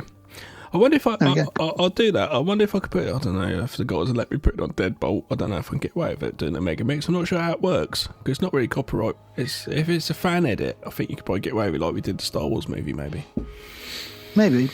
People do lots of fan edits. Yeah, I'll have to look into it. So, Nico, then, that's Dr. Nico, Matthew Broderick, he meets the army, and he's brought to this place where there's been something happen in Tahiti, and they're all got radioactive detectors everywhere. And he's like, what's going on? Radiation? I'm not really a specialist in radiation. I'm a specialist in bugs and worms. I'm the worm guy. And he says, what is it? What are we looking for? And he goes, you're standing in it. He says, standing in what? He says, your it's job. so good. Yeah. And the camera does this bird's eye view. Go on, you describe. The camera he's going, what am I standing in? And he's just standing around, and as the camera just pulls back and up and looks down, and basically we're standing in a massive footprint, but he's still there going, what am I looking at? What? I don't understand. And he still doesn't get it, which is quite nice, actually. It's a nice little way of doing it. And then the next shot is him running along, and oh my God, that was a footprint, wasn't it? A footprint I was standing in.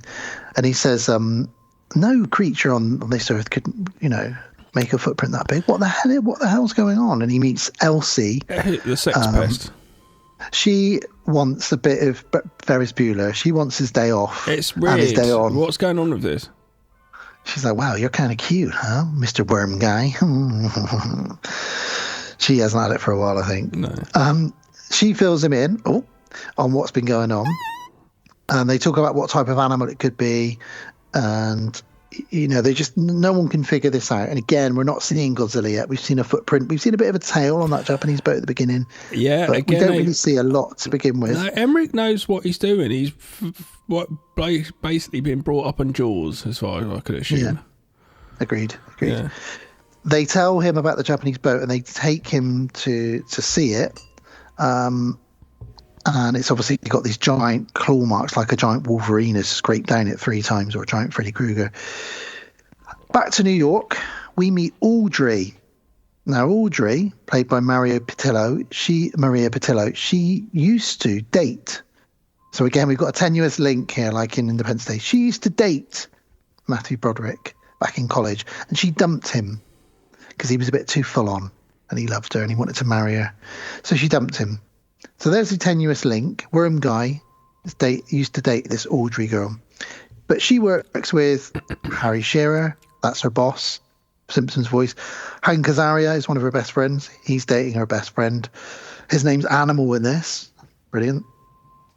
And he's so New York, isn't he? He's like, hey, yo. Hey, yo. Yeah. Hey, yo. I just got some coffee. I'm going to get some donuts. I'm trying not to do any of my Simpsons voices too much in this. Yeah, and then I'm going to turn into one of them.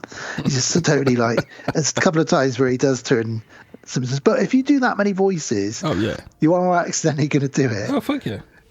I saw an interview with him recently where he said when he reads bedtime stories, he does the voices for different characters to his kids. Oh my when his kids are older now. But he said he used to read like Goldilocks and Three Bears or whatever it was, and he'd do like the bear sounded like Mo, and then all these different voices he'd do. Oh my God, that'd be so amazing! Imagine just being a fly on the wall. Yeah, but if he starts doing a poo, you're like, Dad, don't do that voice anymore. Come on. You're not allowed to do that. Anyway, so yes, Nico, the army, etc. They're looking at this ship with the giant scratch marks down it. This is where Elsie's really throwing herself at him. Matthew Broderick, he wears a fucking... It's not even a beret. What hat has he got on? I don't know. She wants some nerd fucking. She just wants to, take advantage of this little nerdy guy. Nico then meets a Frenchman, Jean Renault, who's very mysterious, and he claims to be working for an insurance company. That's all he ever tells anybody. I work for an insurance company. And obviously we know he's in the French Secret Service, who are these coffee-drinking French badasses who are there basically to cover up any involvement from the French, but also hopefully destroy Godzilla. Yeah. He also takes a sample. Nico finds where the scratches on the ship are. He finds little bits of flesh from Godzilla. So he takes a bit of sample and he's studying the sample. And we see another boat, an American boat this time in US waters. There's a few of them. There's 3 of them, and they're fishing boats at night time. Perfect gav setting. It's night time. There's a storm on the sea. Yeah. The rain's lashing down. The waves are crazy. Must have cost a lot. Like, even if they use like a water tank to do this, you know? Yeah. It must have, because it looks amazing. And all of a sudden, one of their nets gets snagged. Oh, come on, pull the net in. And they use all the devices to try and pull it in. Whatever it is, grabs all 3 of the fishing nets from all 3 boats and just pulls them under the water. And all the guys on the boats jump off. And then as if that wasn't enough. It's really cool. Yeah. Because you're like, well, what the hell could be pulling that? We know, Well, but they're we like, know, what but- on earth? It's the title of the movie. And then it spits them back out, doesn't it? Because they say, what's that noise? And it's the sound of the ship being spat out and splashes back out the water. Yeah, Great totally. stuff. Yeah. Is Amy the ex-girlfriend? Is that Amy? Audrey. Yeah. She's got a lectureless boss who's basically saying like, well, I know you want to get up in your career, which is unfortunately her mission in this, which makes her do bad things. Her character, it's her mission to try and get better in her job and her career. She wants to be a reporter, a proper reporter on the TV. To do it, she knows she has to make some sacrifices. But before we get to that, he wants to give her an easy option. Come out for dinner with me and basically blow me. You'll get a raise. And she's like, I don't want to. Well, I don't want dinner, but I want a thing. Well, come for the dinner, and then you have the raise. It's like, oh my god, that's horrible. Yeah. Unfortunately, very real as well. Yeah, and it's just a passing thing. It's not. We're not supposed to make that character that bad from that, even though it's a horrible thing and he should be. Elsie, meanwhile, this sex pest is talking to Nico, and they get information. We just got a report that 3 trawler ships went down on American waters. And Elsie says, well, I think this is a dinosaur. I think this is some kind of dinosaur that we thought went extinct, but it's actually just been hiding out. Which would be, I guess, the logical thing to think. You weren't not going to think it's a lizard that's had the radiation that's gone that big. But they've seen the footprint. Even though that's they've seen the crazy. scratch marks. So they know that there is something that's leaving footprints. You would think dinosaur, wouldn't you? You would, even though it's a crazy thing. You're going to go, well, there's nothing else that big. We'd know about it. So, yeah. But Nico says, no, I don't think it's a dinosaur. No. I've done some sample testing. Reptile. Yeah, he says it appears to be closely related to a salamander or something like that, but I think it's a mutated new species, something we've never seen before, and it's because of radiation. So he knows. He's very clever, this worm guy. He knows. He studied worms, Gav. He knows all about this shit. Big worm. So, big perm. Big perm. I mean, big worm. There's a little Friday reference for anyone who wants that. He's in the Charlie Sheen doc. Chris Tucker. Oh, Chris Tucker. Is he? Yeah, talking Oh, to they were in a film together. yeah, I've not seen it. Money Changes or something? Money Talks. I've got it on VHS. Really good film. Really? Really good. I'll check it out. Really funny. Yeah. There's a really funny scene. Oh, there's no point in talking about it now, but anyway. But it's a great film. Check it out. So where are we at? So, back to New York. Audrey and her friends, and she's chatting to Hank Azaria and his girlfriend, and they're saying, look, the trouble is, Audrey, you're too nice, and unless you do something nasty or fuck your boss, you're never going to get anywhere in life. Wow. And this triggers something in her head, because she thinks, okay, maybe I will be the bad guy, maybe I will get ahead in life. So this leads her to later on screw over Matthew Broderick and steal something from him, which is a real shitty move from her. Look, like shit in life, there is always easy options to get places, the shortcuts you can get to things. But if it comes into like a thing where you're doing something wrong, you know it's wrong, don't do it, because it's going to come back and bite you in the arse in the long run. It's only going to slow you down in the long run, and if you'd gone the slow path, you'd be going ahead quicker when you get slowed down later on, guaranteed. And that's all for Philosophy with Gav today. Indeed. Next week, sex tips. Or the tip of his... Anyway. I like the way... No. Oh, no, matron. Now, while she's deciding to be a badass and fuck somebody over, and it's going to be Matthew Broderick, she actually sees him on TV because they're reporting on this team that have been brought in. They're in the pub talking, they're in the bar chatting, and it's like, hey, can you turn the TV up? And it doesn't. She grabs him, control, turns up, and then she's like, I know him. And sort of, he's my ex-college boyfriend. Yeah, which must be quite funny. And then we get a lovely little moment now. An old fisherman just on his own, and he's having a little fishing expedition. Cheech is not in this one, is he? No, you are right. There is a scene where there's a movie, isn't there? What film is that? Yeah. How short is this? Yeah. So, and this old fella, he's about to go out a fishing rod. And they're like, "You're crazy!" And he's like, I'm crazy. Yep. And he's just going out with the fishing rod. And he's really eccentric. Like, come out, you're always doing this, that sort of thing. One of them says, "The only thing you're going to catch is a cold," which is really cool, funny. And then he says, "I got a bite," and his line is being really pulled out. And then slowly, this fin. Bearing in mind Godzilla's about 200 feet tall, this fin emerges from the water, and the waves start breaking, and then whatever it is heading towards the dock because the jetty that he's standing on just starts exploding as he's running. Now, there's no way this old man could run as fast as he is with the jetty exploding behind him, but he does, and he manages to get away. I'm just looking up Cheech Marine fishing. He was fishing in Tin Cup. Which is that film with about the golf, but no, I don't think he. I can't find him fishing, but he does ring a bell. Oh my god, this is a Mandela effect, Gav. Me and you have seen a film where Cheech Marine was fishing. Well, he's just there on the port and he mocks the person, or he's looking at, he looks at something coming in. It's a boat or something. Off. Yeah, I'm sure that's Ghostbusters then. In that case, maybe. Anyway, this poor old man manages to just escape whatever it is that's chasing him, and all of a sudden we get our first shot of Godzilla, and it is a sexy thigh. This giant leg comes out of the water, and it's so powerful, isn't it? So cinematic. Yeah. And the music kicks. It's a great score, by the way. We've talked about the soundtrack, but it's a really good score for this film. And this leg comes out of the ground, stomps down onto the road, and again, just like in Independence Day, all the cars are bashing into each other. Yeah.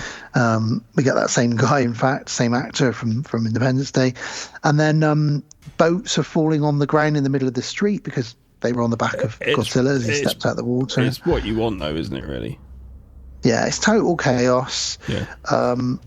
There's fish everywhere. He eats a load of the fish, and we cut to the mayor. The mayor of New York is an absolute. I like this fucking dude. Great character. Yeah, he plays this sleazy mayor really well. He says things like, "What am I going to be? The mayor who let New York, the mayor of the city that let New York get eaten by a giant lizard?" He says things like that all the time, He said, "My God." And the funny thing he's got going with his assistant is whenever he's stressed, he eats candy. And his assistant's like, "Sir, you shouldn't be eating that." And he's like, "Oh, okay, you're right. And then later on, he's just like, "I'm eating this candy because there's a giant creature destroying the city. Fuck you." And he's basically kind of the Jaws mayor, isn't he? Yes, he is, yeah. It's not like they can shut New York down. It's obviously it's going ahead. It does have that, but he is kind of sort of that sort of way. Yeah, he's really good. I think he's great at it. And then we get some nice shots of cars shaking, the car alarms going off, people looking around, and it's Godzilla. And our first real shot of him now is he emerges from behind a building, massive legs crushing everything in its path, people running. Oh my god. He passes by windows. There's people in their offices just like... And I know we didn't really speak too much of it because we got carried away with the Cheech thing, but the guy who was fishing, though, it is quite comical. Obviously gets a bite on his rod and he's like, "Oh, wicked." Yeah, he starts pulling it. He's like, "Oh my God." They're like, "Oh, he's got one. Hey, hold on to it." And he's like, yeah. And it's obviously Godzilla. Yeah, well done, mate. Yeah. Biggest catch of your life. Yeah. I hope he survived. And there's a funny moment where some of the people in the office talking to Harry Shearer, Audrey's boss, and he doesn't see Godzilla walk past the window. Oh yeah, that's and they're really like, funny. "Look, sir, look. He's on the phone saying, "We need a new story," and she's like, "I think your story just read past the window." And huh? Looks out the window and looks back and goes, But when he looks back for the second time, the tail, he misses the tail. So he misses the head and he misses the tail. It's quite comical. See, I like this film. It's tongue in cheek. I do. But I don't fun. mind it. It's so innocent. When the mayor is talking earlier on, that you just got this boom, boom, just occasionally, almost like the T-Rex with a glass of cup of water vibrations, that sort of thing. It's really nicely done. He says that those damn trucks going past, they shake the whole building. Well, Hank Azaria, Animal, and Audrey see the huge foot from the cafe that they're in. And he's a fella like myself. If you got a camera, fucking film that shit. So his head is just like, I've got to film this because that's what these people are like. I am like that myself. If I'm like, fucking film it. And he's just like, I'm going straight out of a camera. And it's actually videotape. a really good character in this. Big, massive videotape cameras, by the way. Yeah, he's a great character in this because he's quite really good. brave. He's got a lot and wants to do his job. He's got a meaty role in it as well. Yeah, he's pretty decent. So yeah, you're right. He grabs his camera and he goes out in the street, confronts this beast, and then we think he's dead because the foot steps down on him. But it turns out he's luckily just between the toes of this. It's really cool. Giant, it looks so cool, and he plays it so well. Because you imagine it, it's going to be CGI, whatever. It's not going to be a fucking massive foot. So he's playing that by playing that in that road, and it's just done really, really well. His reactions are proper, it's good, really good acting in it, I've got to say. It's just the right amount of comedy timing. Yeah, it all works nicely. And the army now, they gather in New Jersey, and that's where their sort of base is. And they tell the mayor, I think we're going to need to evacuate Manhattan. And then they get a report saying, "Sir, we lost it." And he's like, "What do you mean we lost it? We've lost the creature." "What do you mean we've lost it? It's massive." And they've lost it, and maybe they think maybe it went into the river, and that means it can go to a different part of America. Anyway, the news report is obviously saying, "Ladies and gentlemen, what can only be described as a dinosaur has just destroyed several buildings in Manhattan here." And Audrey again sees Nico is in New York, so she's like, "Oh my god, this is it. This is my chance. Yeah, I can use my ex-boyfriend because I'm such a bitch. I can use my ex-boyfriend to get famous and become a famous reporter." Yay! Matthew Broderick's theory is it's perfect. New York's perfect. Look at it. It's like a playground out there. They could go and hide. It could hide anywhere. What do you mean it can hide anywhere? It's fucking massive. The only place it could hide is going to be underground. How's it getting underground? It's fucking massive. What do you mean hide? It's not going to just hide behind a building and no one's going to know where it is. Shh. He's like that. Shh. Stop. And the dog's barking at him. Go away. Kicking it slowly with his foot. Sitting behind a fucking little tiddly bush. Imagine that, people walking down the street. You go, "What was that?" "I don't know. I thought I just saw a giant head poke out from the Empire State Building." Don't notice me. Holding his breath like that. Godzilla don't give a fuck. He's just like, I'm just going to walk through this shit, go, breathe fire at people, and just kill people. Your face. Your Godzilla impression. He does do that. That's just for you. I wish you guys could see that. So everyone, similar to Independence Day now, we can see some mirrors in his films as we discussed. He does these films well, Roland Emmerich. Everyone's evacuating and it's chaos. There's traffic jams. People are deciding, do I get drunk? Do I, have a massive party, or do I evacuate Manhattan as they're advising? And most people are choosing to evacuate Manhattan. The police and the army are on the streets and they're in control because there's rioting and looting, but they're also trying to get everybody out safely. We see some of the buildings that have been destroyed. One of them's got an amazing hole in the right through the middle of it where his tail must have gone through. It all looks really good. Emmerich knows scope. He knows what he's doing, And similarly to Independence Day, there is not one single Godzilla in this that's real. They're all CGI, Gav. Did you know that? The mayor is worried. Now, he does show some signs of humanity because he is worried about how this is going to go down, but also how it's going to affect his career. So there's that side of it as well. Is this where he gets a bug put on him?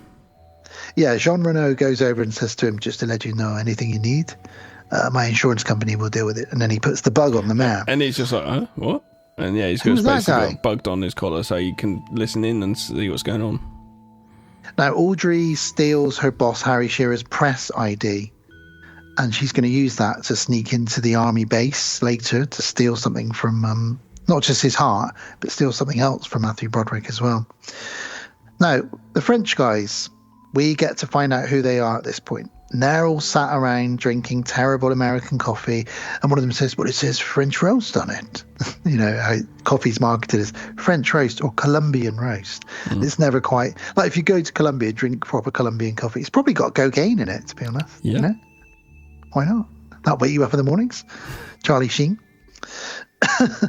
And it's very funny, but not done too cheesily. And they're not insurance guys. They're Secret Service, and they're there, as we've said, to cover this up, make sure the French don't get tied to it. Just think about it. When I said it's 9 grams of coke that he was doing, I think it was crack. 9 grams of crack is smoking at once. You can smoke coke. I mean, I accidentally smoked smoked but coke I think once. it was actually crack, because he starts smoking coke, but then he gets into just crack. So.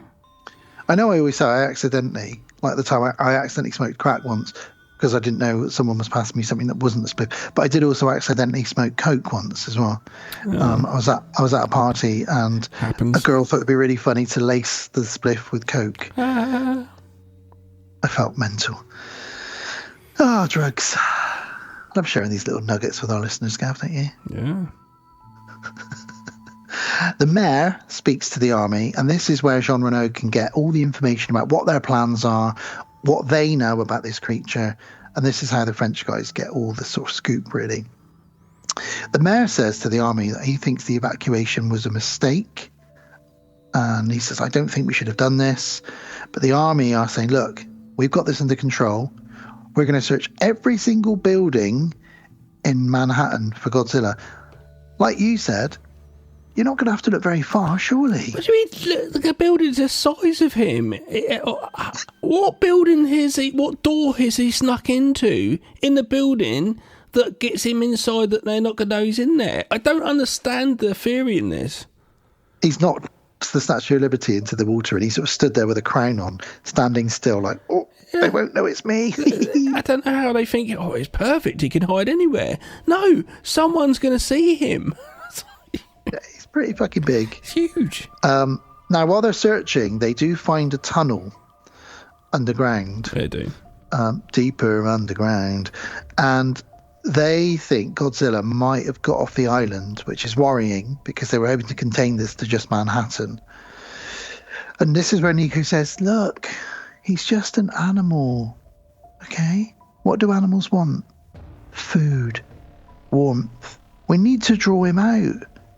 And what does he need? What does he need, Gav? He needs fish. That's what he fucking needs. So he delivers this really heartfelt speech, and the punchline to it is, he needs fish.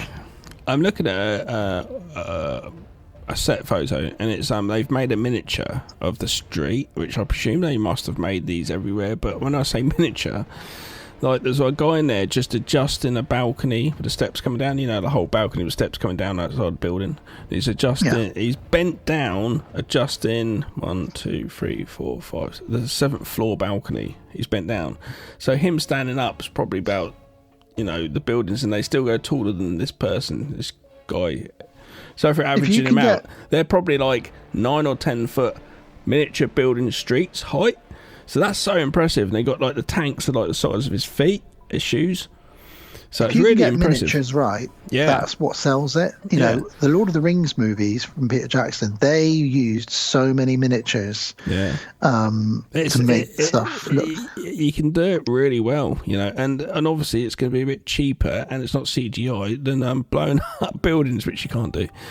I remember Starburst magazine seeing a picture of behind the scenes of Ghostbusters, and there was a guy in the Marshmallow Man suit with the hat off, with the mask off, taking a break, stood next to all the buildings. They were all miniatures, and I just thought, of course it's a man in a suit, but I just didn't put it together that they'd miniaturized New York and then got a man in a Stay Puft Marshmallow Man suit. Yeah. It's incredible when they can do it right. It's funny, when I was chatting to Martin at Fright Fest, And I said to him, how long's Starburst been going then? Because like he's chief editor now. He was a reviewer, now he's like chief editor. And he's just like, oh, I think he said 77. I was like, that's how old I am. That's how long that magazine's been going. That's incredible. So that's crazy. It would have covered Ghostbusters and all these things back in the day. I love that it's still a paper. It's still a magazine, yeah. Magazine. And I said to him, how's it doing? He said it's great. He said our next cover out is Wednesday, is the TV show, whatever. Yep. That's what we're sort of focusing on that time. So yeah, it was interesting chatting to him about the magazine. Yeah, there's still a few of them kicking around. Still a few magazines, and people do go back to magazines. Well, I said to Alice, I said to Alice the other day in a petrol station, we were buying the kids some like Paw Patrol magazines or whatever, and I looked up at the top shelf. Back in the day, you would have obviously seen porn up there. Was there porn? No, but there was, Anglers Monthly. There was Vintage Cars of the UK Monthly, and I said to Alice, "Isn't it sad that we don't have so much of this anymore? There used to be a magazine for any interest, and people would buy that and read that cover to cover. You'd be a subscriber. If you go to WH Smith's, that is huge, the variety, actually. You're very surprised, actually. There's at least 2 or 3 different horror magazines, and they still go in Dark Side and a couple others, and then Starburst and some other science fiction top ones. So, yeah, people still do like it in print. They like holding it. Empire magazine was like my Bible back in the day. I used to get that every month. I used to like Total Film. I like their guide. Had a little graph thing I used to like. I'd buy that one occasionally, but for some reason Empire seemed like the better magazine to me. I think it was. I'd buy Total Film occasionally. Yeah, Total Film worked for me because I'm just a, street urchin. No. Anyway, fish. Fish is what we need for Godzilla to draw him out. So the army brings in trucks full of fish. And these weren't real fish. Fish dump. They had to make thousands and thousands and thousands of fake foam fish. Otherwise, it would have smelt too much. Oh, God, yeah.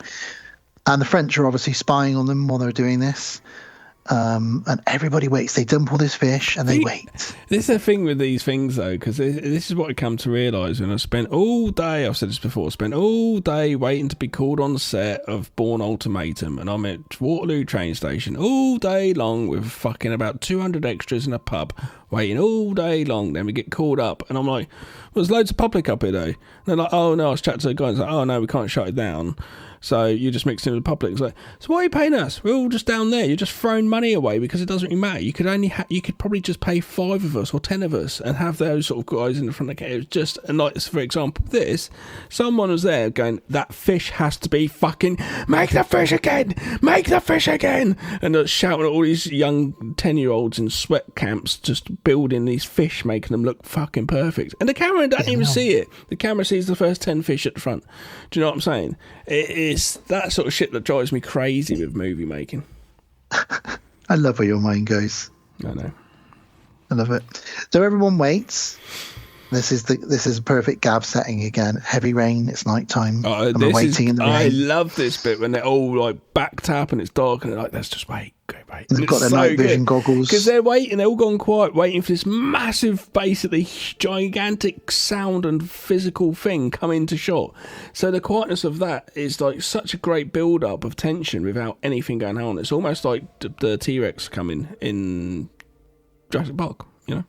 Nothing happens. So yeah. Matthew Broderick says, I know what the problem is. We need to open all the manhole covers so the smell of the fish will go down under the ground and it will smell it and then it will come to us. So he gets the army to pull up all the manhole covers. No Ninja Turtles pop out, sadly. No chuds. No alligators. All those rumours about New York sewers. But still, the smell of the fish goes down there. And we get a dual shot. The camera pulling back as it zooms in. Yeah. It's just like, we've already been saying, like, for these movies, like, he knows he's grew up on Jaws, and there we go. Yeah. And the ground cracks, and Godzilla emerges from under the ground, not from behind a building like we expected. Not bad. Comes out. It looks pretty decent as well. Yeah, he's got big green eyes. He puts his face right up to the worm guy and says, you're Ferris Bueller. Bueller. And he sniffs just him smelled. and then breathes on him. And then I love the fact he's got a wind-up camera. For why did he people go who out didn't and know buy? this. He went out and bought a disposable camera from a pharmacy nearby. I love the fact that that's what you did back in the day. You'd just be like, oh, I need a camera anywhere you want. Just get that, and it has a film in it, and you just use it, then just get it developed. It was such a it's a wasteful thing, but such a cool idea in a way. Yeah, but the thrill of getting them back from the chemist and not knowing if any of your shots had come out. Yeah, and it's back in the day where any photo would be developed. And you could have people at parties and you wouldn't know what was on the pictures. Do you know what I mean? That sort of badness. Get pictures back and they're like, ooh, saucy. I'm just glad smartphones weren't around when we were growing up. Well, I'm glad I'm not young. Because the kids nowadays will be doing this shit, probably. Yeah. So, he sniffs Nico like it's that we said, and then it walks towards the fish. And then... Sorry, carry on. And it starts eating the fish, and the army say, fire at will. Poor old Will Smith, don't fire at him. And what do they say? We're going to need bigger guns. He does. Rather than a bigger boat. It's like, oh my God, could you be any more Jaws? Yeah. They try rockets, they try bullets, they do nothing. Zilla runs really fast because it's so big it can move up to 200 miles an hour. So the helicopters come in. Great scene. Really great scene. Straight out of a video game. It's real cool. It's like Thunderblade. Remember that game? Yeah. On the Sega, I had that. Yeah. So, yeah, we get these great shots with these helicopters zipping in between the New York buildings. Godzilla tricks them. Godzilla plays a trick on them. It what does. the fuck? This is probably why people are pissed off with this. I thought it's hilarious, but Godzilla literally, like, I'm going to make them think I'm hiding in there, but I'll be in the other building behind them. Well, first of all, he breathes his fire. He only does his fire breath twice in this film. He breathes fire on a few tanks, and destroys them. The choppers are like, we can't keep up with him. He's moving too fast. The Chrysler building has been destroyed. Get the heat seekers out. And the heat seekers don't work because he's cold-blooded, of course. He's a lizard. And then, yes, the strafing looks great of the bullet through the night sky with the rain. Oh, yeah. All looks so good. Yeah. And then it vanishes. We've lost him. What do you mean you've lost him? And then they're like, I think he might be in this building. There's a hole in this building. No. Let's shoot. Let's just shoot the fuck out of it like we're in Predator. And then he sneaks up behind them and goes, takes him out. Hiya! Takes most of them out apart from one, and they're like, "Whoa, fuck, let's go!" He bitch slaps the helicopter, doesn't he, Godzilla? Yeah. He sort of slaps it down with and his he's hand. like, "Fucking go!" So they go, and they're like, "We can't outrun it." It's like, go up. I know. I Go didn't up. realise. Why didn't he go up? I would have don't gone know. I know it's going to be slower to go up, obviously, if you're going speed, going fast. But if you start to go up a bit, he's going to not be able to catch it, is he? He gets one with his tail as well. He whips it with his tail. And he's destroyed all the choppers. And the army and the mayor sort of like, oh my God, there's been loads of damage. But it's to the fine, building. though, because they say to the public, don't worry, it's all under control. Nothing, it's absolutely fine. We got this under control, guys. It's all good, guys, don't worry. The 4th of July is going to happen. This beach will be open. Audrey finds Nick at the camp, back at base just camp. before that, Yep. just before that, we get an incredible shot of Godzilla doing a King Kong almost, climbing up I think it's the Empire State Building. Yeah. It's a building, and the lightning strikes the top of it, and That's it roars. Do your Godzilla again. That's it, and it does that. That's and more the of a lightning zombie. strikes. It wasn't. It's actually at the chemist she sees him because he's there buying loads and loads of pregnancy tests. Yeah, she says that must be quite the harem you've got there, and he's like, Audrey, is that you? She's like, yes. It's because And I'm they such a chat about it. player. I'm putting all these tests for all my bitches. And she says to him, you're not still mad at me after 8 years, are you? And he's like, well, yeah. She's like, what do you mean? He's like, well, you broke my heart. Of course I haven't forgotten you. I carry pictures of you around like a fucking psycho stalker. Like, come on, it was 8 years ago, Matthew Broderick. Get over it. Now, I understand that New Yorkers will just get on with things regardless, but I love the fact that it's so nonchalant, the people here. The lady working in the chemist, she hasn't She hasn't decided to go home for the day. No, she's closed. Because there's a fucking massive creature walking around crashing the place. Ain't bothered. She's just working as normal. You should be like, have you not seen, like, you going to shop in England, you're like, oh, the rain out there. You'd even speak about the rain. You go there and say, oh, the Godzilla out there. It's big, isn't he? Yeah, I'm going to shut up early today. I think you should, love. I think you should go home. You don't need to be working when you might get crushed. She's just selling Matthew Broderick 12 different pregnancy test kits and not even questioning why. And she's like, hey, it's the city that never sleeps. I got bills to pay. Don't worry, I keep my pharmacy open all day long. Yeah, outside there's a hot dog seller with his cart. Get out of the streets, people. Chili dogs. Just down there's a monster with a stride of like 3 blocks. He can walk to you quickly. Go away. He might smell your hot dogs and want to eat them. Just business as normal. I love it. Well, anyway, Matthew Broderick eventually says, all right, I guess I do forgive you. Let's at least talk. Can I make you some tea? It's such a nerdy, pathetic thing. Let me make you some tea. And she's like, I'd like that very much. Again, though, we know that she's going to fucking use him for something, isn't she, the bitch? So she goes into the army tent with him and she gets all the information out of him. She asks what's going on. He says, well, he might not be a he. Well, it might not be a she either, because some lizards can reproduce asexually. And from what I can see, this thing is pregnant. So it looks like he or she or they are nesting. And what they're doing is they're finding somewhere that they can lay their eggs. And this thing will lay... A lizard will normally lay like a dozen eggs, but this is bigger. So we could be talking a few hundred eggs. We don't know. Anyway, I've told you absolutely everything. Let me just run off and get something from the other tent and leave you in here with all this highly confidential information, Audrey. I'll be back in just a moment. Okay, see you in a moment. He runs off. She's like, oh, what's this tape that says first sighting on it? Ooh. Puts it in, and it's the Gojira footage of the guy being interviewed and the Japanese guy in the bed. Then the footage of the giant footprints and all the destruction in Tahiti. She's like, great, this is my story. I'm going to take it. So she takes the tape. She ends up getting fucking stitched up, so there's no point in doing it. I'm glad. Now, the army have got no luck searching. We get a montage now of them scratching their heads going, where the bloody hell is this bloody giant dinosaur? I don't know, have you checked under that tree? Yeah. And they're just, no one can find it. Even that comical moment where the two guys are in the tunnel and they're like, I thought I heard a noise. And he turns around and there's a giant eyeball behind him. Doesn't see it.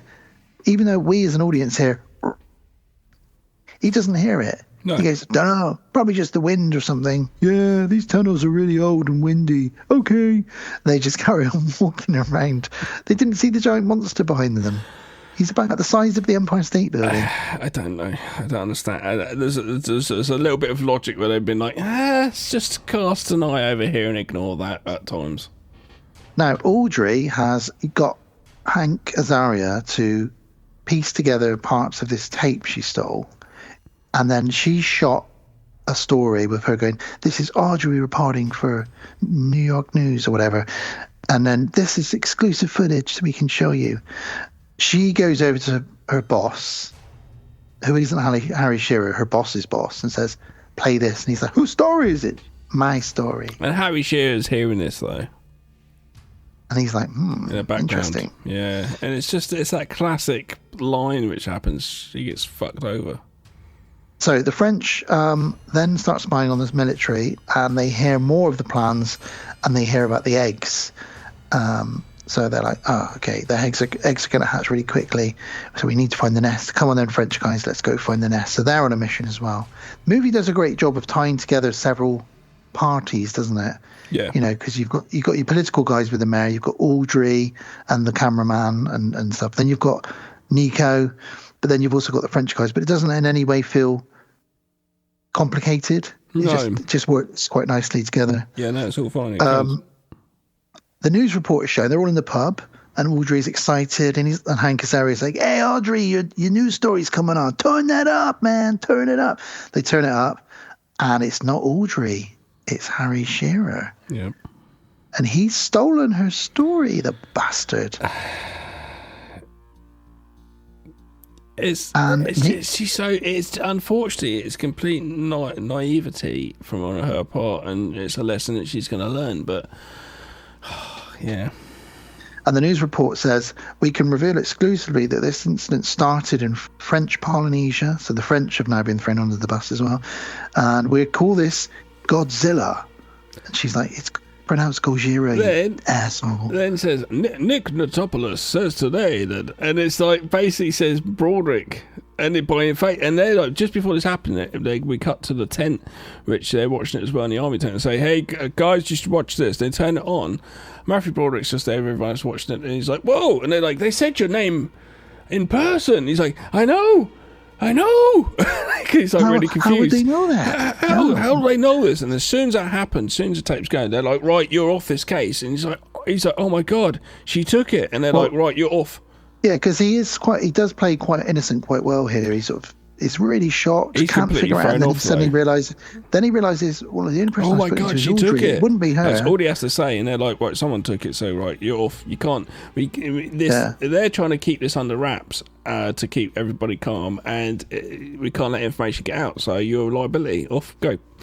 Which is a shame because he's a specialist that's going to help, but you know. Yeah, he's really steered them right so far, but.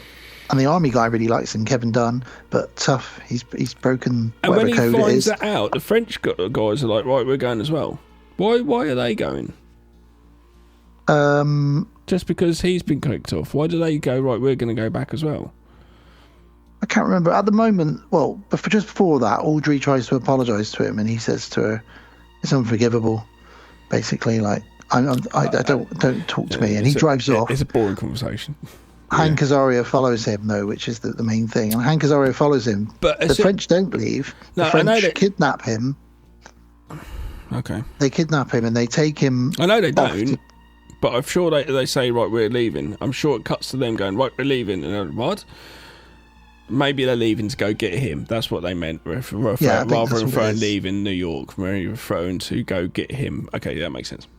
So they kidnap Nico, and they reveal all. They basically say the US Army aren't searching for the nest. We've got to tell you this, so I think they say we're going to have to leave now because we've done everything we can, and if the army aren't going to find the nest, then this whole thing is fucked. Yeah, because one of these is bad enough, 200 of these is going to be terrible, and they've got loads and loads of guns and bullets and ammunition. And they reveal, we've been trying to cover up that it was our fault. So they tell Matthew Broderick the entire story. But I love the fact that he gets in his taxi and he's locked in, and he's like, hey, where are you going? And luckily Hank's following him. Hank's like, well, that's weird. And he starts following. Luckily he does, because he's essentially kidnapped, And he said he followed him because he had a hunch. Yeah. He just wanted to see what was going on.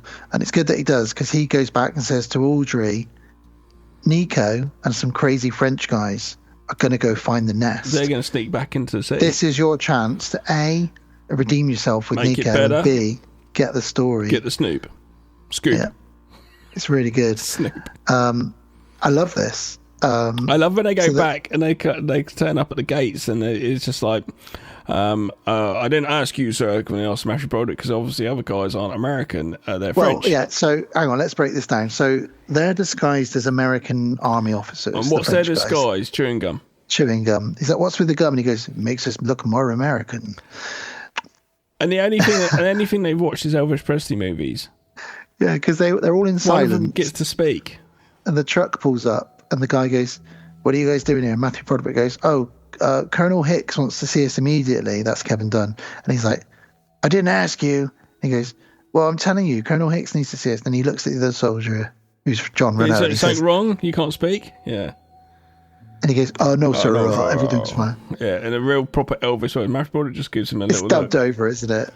I guess. And then he says to him, on your way, sir. And he goes, oh, thank you very much. Oh, thank you very much. It's like, what? Yeah. But it's funny, and it works. Again, silly, but... So Hank and Audrey follow them and the French and Nico into an old subway station, and they see Godzilla hiding in a tunnel. It's burrowing, says Matthew Broderick. He's burrowing somewhere to lay his eggs nice and deep underground. And then Zilla hits the streets. Bam, bam, bam. Like a disco. in a pimp hat. Saturday Night Fever. Zilla hits the streets. And obviously the army spot him. They start tracking him to Central Park. We get some really nice shots of him approaching the army. He doesn't enter the park, though. He basically senses that there's a trap in Central Park, and the army are like, oh fuck it, just open fire anyway. So they just start unleashing bullets at him. Again he runs, and this time he dives into the harbour. Does a lovely jump and dive into the It's swim. a nice little dive. A nuclear submarine happens to be several nuclear submarines happen to be in the harbour, and they spot him. So they fire a nuclear missile at him again. If in doubt, nuke him out. Just like an Independence Day. Zilla swims and lures the missile. I love this. He tricks him again. He lures the missile back around so that it hits the other submarine. This is exactly why people don't like this movie. Because he's clever. He's a clever Zilla. Clever girl. He then takes out another sub with his claws, and he basically fucks them over. Well, he gets fucking direct hit and gets blasted. Yeah, and explodes him, and they think they've destroyed Godzilla. Yeah. And we see him float sort of slowly down, like Hans Gruber, but in water, floating down to the bottom of the harbour. And we think we've wiped out Godzilla. So that's the end of him for now. Now, Nico and the French guys are now underneath the Madison Square Garden. Sorry. And this is where they find the nest with all the eggs.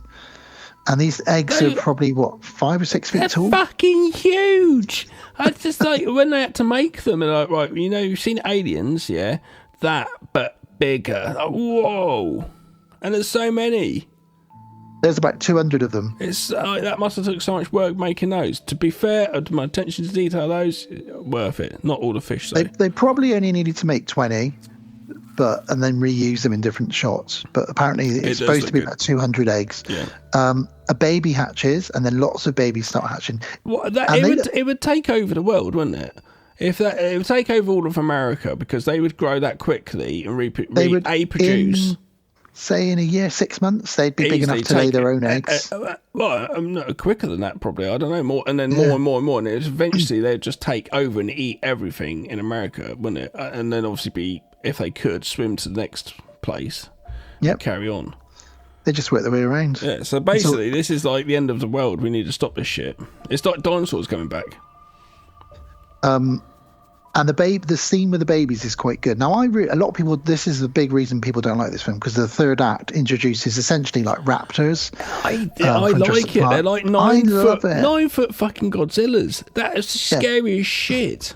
And they're babies, so they're not very steady on their feet. They're only thinking about their stomachs. And they're all in there, and it all starts to hatch, and it turns into basically the kitchen scene in Jurassic Park, that sort of thing, where they're running from these creatures. And they stink of fish. They're like, oh, fuck, we smell fish, and they're hungry. That's not good.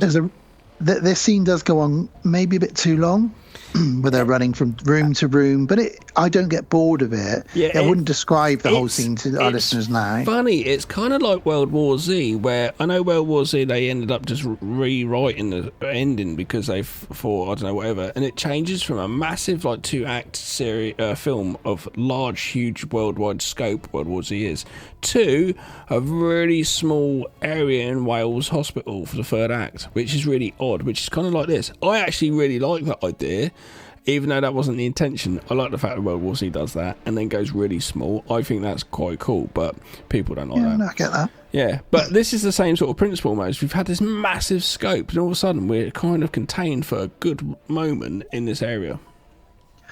The only bit I'll really mention before we before the detonators is there's a really funny gag where Matthew Broderick's in the lift and the elevator doors open, and there's just like 5 of these baby Godzillas eating popcorn, and they all just look up and go, and he's like, oh shit, and closes the door again. It just works so well. They're chasing them all around. Yeah, and we got some disposable French guys who get fucking plucked off, Yeah, they're there to be Jean killed. Reno's team all of Jean Reno's team are wiped out apart from him. Expendables. And the French set up a load of detonators to blow up all of the eggs. Yeah. Hank and Audrey are surrounded. They're in a locker room. He's like, hey, I really can't believe I'm here. This is where the New York whatever get changed after a game. Yeah, he's loving it. And I like Hank. I've always liked Hank as well. I think he's a great person. I loved him in Friends. He's good in Friends as well. He's just super good, yeah. Yeah. Jean Reno tells Nico, we need to bomb this building. It's the only way. So I think we're all going to have to die. So every single French guy's wiped out. And Nico gets chased by babies. Hank and Audrey do a Die Hard. They climb into some air tunnel ducts, whatever you want to call them.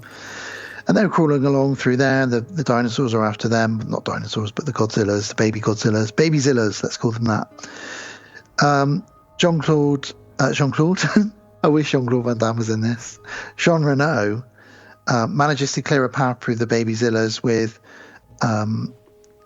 by blowing up chandeliers so they land, and then they run away from it. And he shoots all the chandeliers to clear a path to scare them all away. And the planes are preparing to drop an MSG, which is a big giant bomb that will pretty much burn everything to the ground around them. And he does radio in and say, I think she then does her story, doesn't she, Audrey? She says, I'm reporting to you live from Madison Square Garden, where we're about to lose our lives, because if you hear this story, you need to bomb this building and wipe it out. Yeah. I'm here with Dr. Nico Tatopoulos, and he's like, that's right. We're all going to lose our lives, but we're going to be here. Not in those words, but basically they're doing a Randy Quaid, and they think that's going to be the end for them. But Godzilla isn't dead. And Godzilla smashes out of the ground, sees its dead babies everywhere. We didn't know where he was. Yeah, it was. And it sees its dead babies everywhere and sort of nuzzles one of them. It's so sad, isn't it? Goes absolutely crazy. He's pissed off, obviously. Yeah. So they run.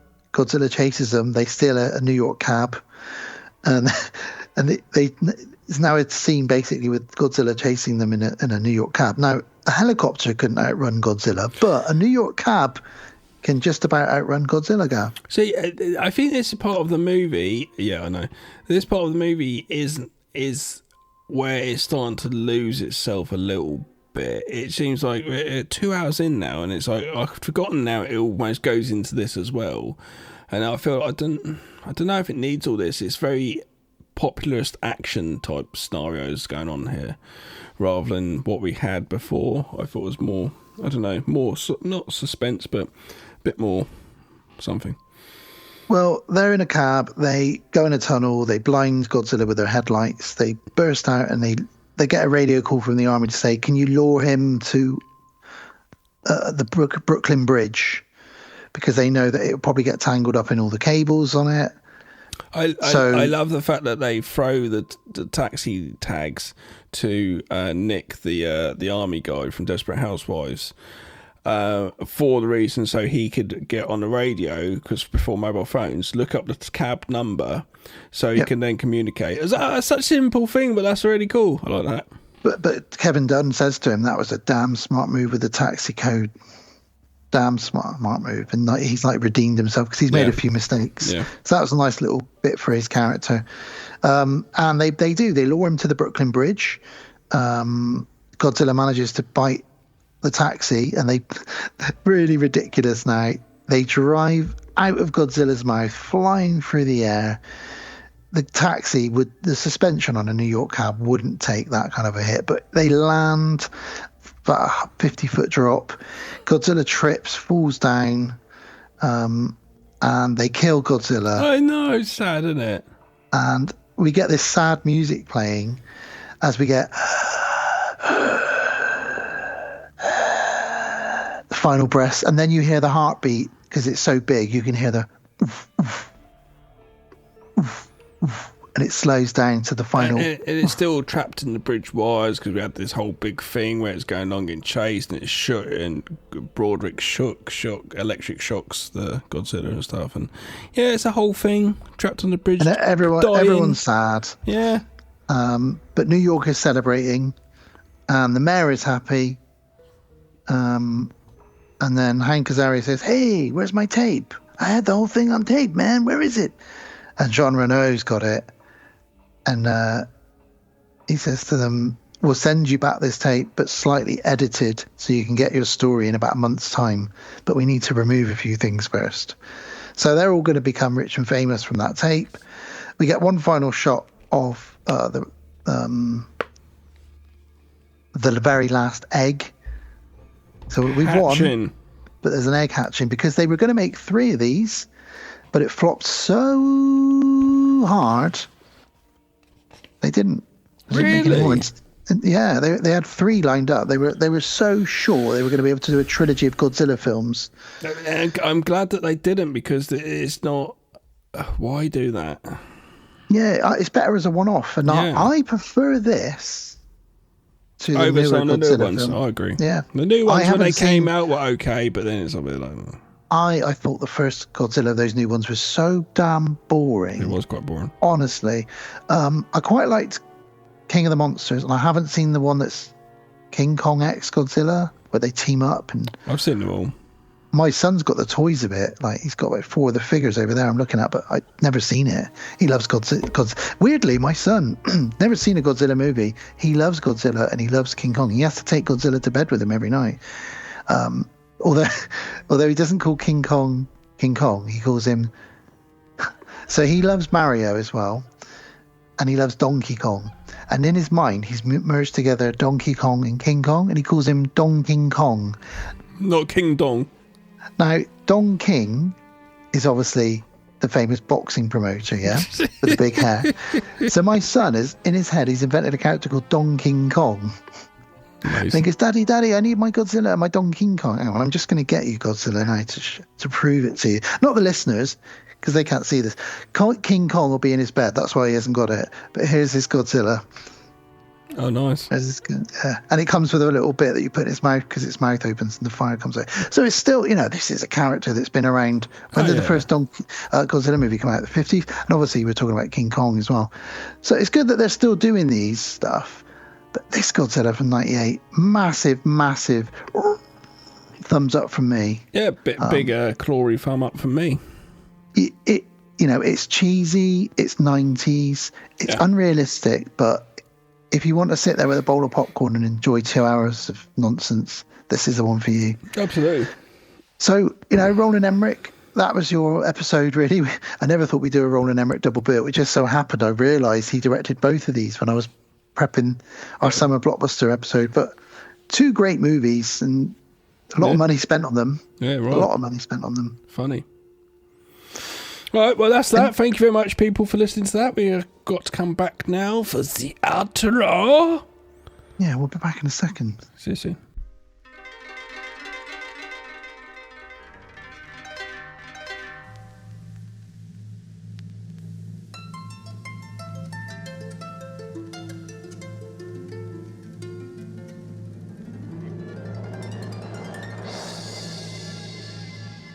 And we're back again. And we're back again to say goodbye to you. Goodbye to you. So that was episode 183, The Fresh Prince of Bel-Air versus Aliens and Ferris Bueller's Godzilla Off. Great stuff. Love these. They're cheesy. I feel like this episode is quite similar to when we covered American Werewolf in Paris. Some people will like that film. You and I like it probably a lot more than we should, particularly with Godzilla, but it's a great film. Yeah. Independence Day holds up well. So that was that. That was episode 183, Summer Blockbusters. A bit later than the summer, but it's wrapped up the summer. But let's talk about what's coming next, Gav. Shall we talk about that? Yeah, we shall. What's next? Our next episode is another patron. Episode 184. Kevin S. Fife. You saucy devil. You have selected a couple of creature features. One of which I've never seen. The other one I found out I own on VHS. I was in the attic the other day rummaging. Really? And I found my copy of Squirm from 1976 on VHS. I've no idea where I got it from. It might have been from you. I don't know. I've got a feeling that was from me. Yeah. Because I thought I had it on video, and I was like, I don't, but I'm pretty sure I did. So yeah. Well, I wouldn't have taken it if I'd borrowed it. I'd have given it back. So I think it was when you gave me a big bag of stuff one day. Yeah. So I've got Squirm on VHS. I'm pleased about that. 1976, and we're going to be watching another film he's chosen, which I've never heard of nor seen, from 1981, called The Buggins. No, don't know nothing about it. Yeah, so that's cool. He's picked those. He's already sent me his email, and I can't wait to read out his email. It's going to be fun. So that'll be on our next episode, a patron pick.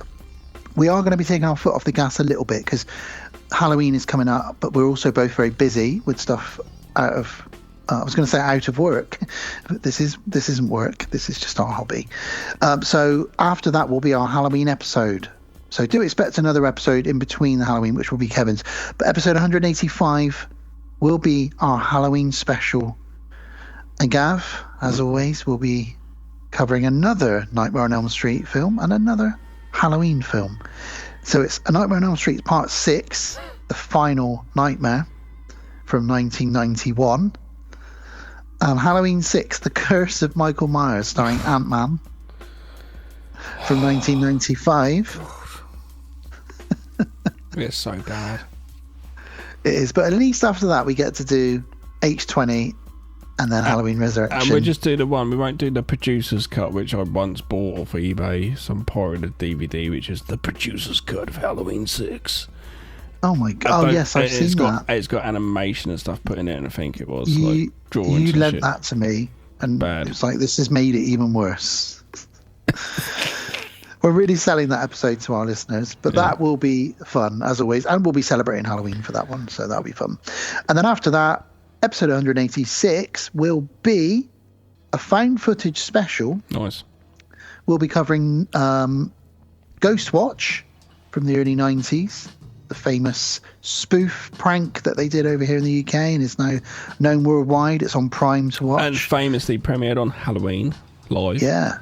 Everyone was talking about it in the playground the next day. Yeah. Duped us as being live, but wasn't. It was kind of like War of the Worlds, wasn't it? It was. The conversations could be fantastic. And we'll be pairing that up with another found footage movie in a similar vein, which is quite a recent film, and that is Late Night with the Devil. Saw it in the cinema. Yeah, absolutely. Yeah. And I can still remember you seeing that in the cinema and messaging me the second you got out saying, we will be covering this at some point soon. It's just interesting for conversation's sake. Sometimes I watch movies and the movie might not be like, oh my God, it's an incredible movie. But sometimes a movie's like, this is a conversation. Like, we need to have a conversation about this film. And I've only seen it the once, so I'll be excited to watch it again. Me too. So it'd be really good to go back in. So that's what's coming up. We've got Kevin's episode, our Patreon, followed by our Halloween special, followed by some found footage spooky goings on. So stay tuned, and we should be back on track to try and drop a couple of episodes a month after that. So thank you for sticking with us, everybody. Talking of which, I'll do our thank yous and our administration now, and then we can say our goodbyes and kiss each other goodnight. So, as always, we've been the podcast on Haunted Hill. We are a proud member of Legion Podcast Network and also part of the Deadbolt Media umbrella. More on that in just a moment. You can find out more about Legion Podcasts if you visit legionpodcast.com. It's the network that not only hosts us, but many other shows as well. They're also on Facebook. If you go to Facebook and search for the Legion Podcast page, you'll find it on there. We're on Facebook as well. Just search for the podcast on Haunted Hill on Facebook, and you can join us on there. Join us. It's a fun page. We've got hundreds and hundreds and hundreds of people on there. I've become really good friends with some of them over the years. I may not have even met a lot of you, but I consider you all to be friends and family. It's a really good community of people. We also have a website. No, we don't. We have an email address. We used to, but yeah. We used to, yeah. Our email address is thepodcastonhauntedhill@outlook.com. If you're struggling to find any of the links, or you just want to reach out to us or ask us a question or suggestions, that's where you can go, thepodcastonhauntedhill@outlook.com. You can also message me directly on Facebook. I'm quite open. You can just chat to me on Facebook Messenger. I'll happily field your questions. And wherever you're listening to us now is where you can continue to listen to us. We're on most podcast platforms like Spotify, YouTube, Podnight, Podbean, Apple, and all the other usual places. Just search for the podcast on Haunted Hill. You'll usually find us. We're also on Instagram. Our handle is the podcast on Haunted Hill Insta, which is where we just use Instagram really to promote the show, and we'll include a link and a little collage of the movies we've covered for that episode. Yep. Deadbolt Media is the umbrella that we're under. Deadbolt Films is our production company. If you go over to deadboltfilms.com, you'll find out more about the short films, the features, the comics, this podcast, Gav's other podcast. Well, yeah, there is something. The website's just about to get updated. We're actually chatting about that earlier because it's a little bit out of date. Yes, but it's still It's up and getting running. there, yes. But your other podcast is called The High Strangeness podcast from my lovely Sarah. Delays episodes. Congratulations on your milestone episode, which is about to come out, Gav. 100, but yeah, we just are still working on it because it's Nazis and the occult, which is a lot. Because Sarah, I'm going to read this book for it. All right. You know, so, she really goes in on the research, doesn't she? So it's just taking a while to get done because life. We have a YouTube channel, Deadbolt Films. If you go to YouTube and search for that, you'll be able to actually watch some of the features and short films that we've done, music videos, etc. Amanda, which was our found footage film that we dropped most recently. Just submit that to a film festival, found footage film festival, actually. Perfect. And also our Star Wars horror film, Sanctuary Moon, is on there. If you like Predator, you like Ewoks, and you like Star Wars and horror, that's the place for you. And we are also part of Patreon. So if you wish to support us via Patreon in a monetary fashion, a financial fashion, we would really appreciate it. You do not have to do it, but there are perks to becoming a patron supporter, such as, like Kevin, next episode, you'll get to pick 2 films that we review. We have several patrons, so we go in rotation. Everybody gets a turn. In fact, a lot of them are on their second or third turn now. Cool. Which is really cool. And as I've said recently, our Patreon episodes are the ones that have been getting the big numbers, which is crazy, really. Not only will you get to tell us what to watch and review, we'll read out whatever you want. You know, send us an email or whatever it is, a letter, send a pigeon, whatever it might be.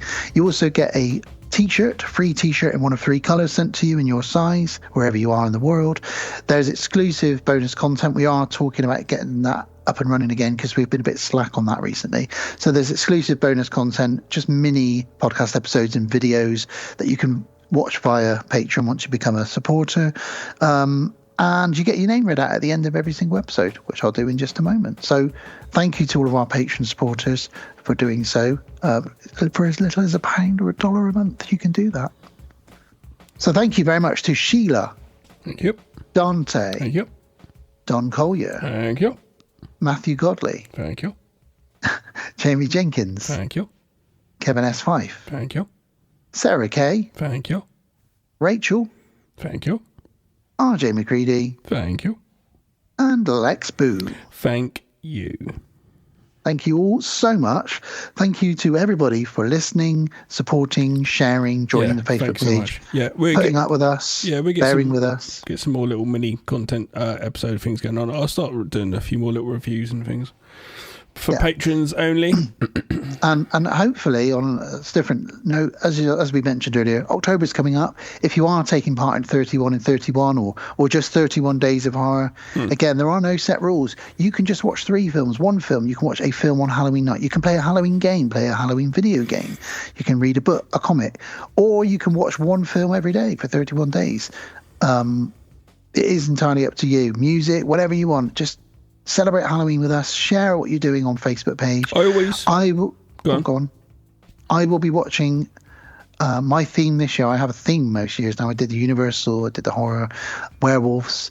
This year, as I mentioned, Stephen King. I've selected 33 Stephen King horror films, adaptations of his books that are now horror films, and I'll be watching them over the 31 days.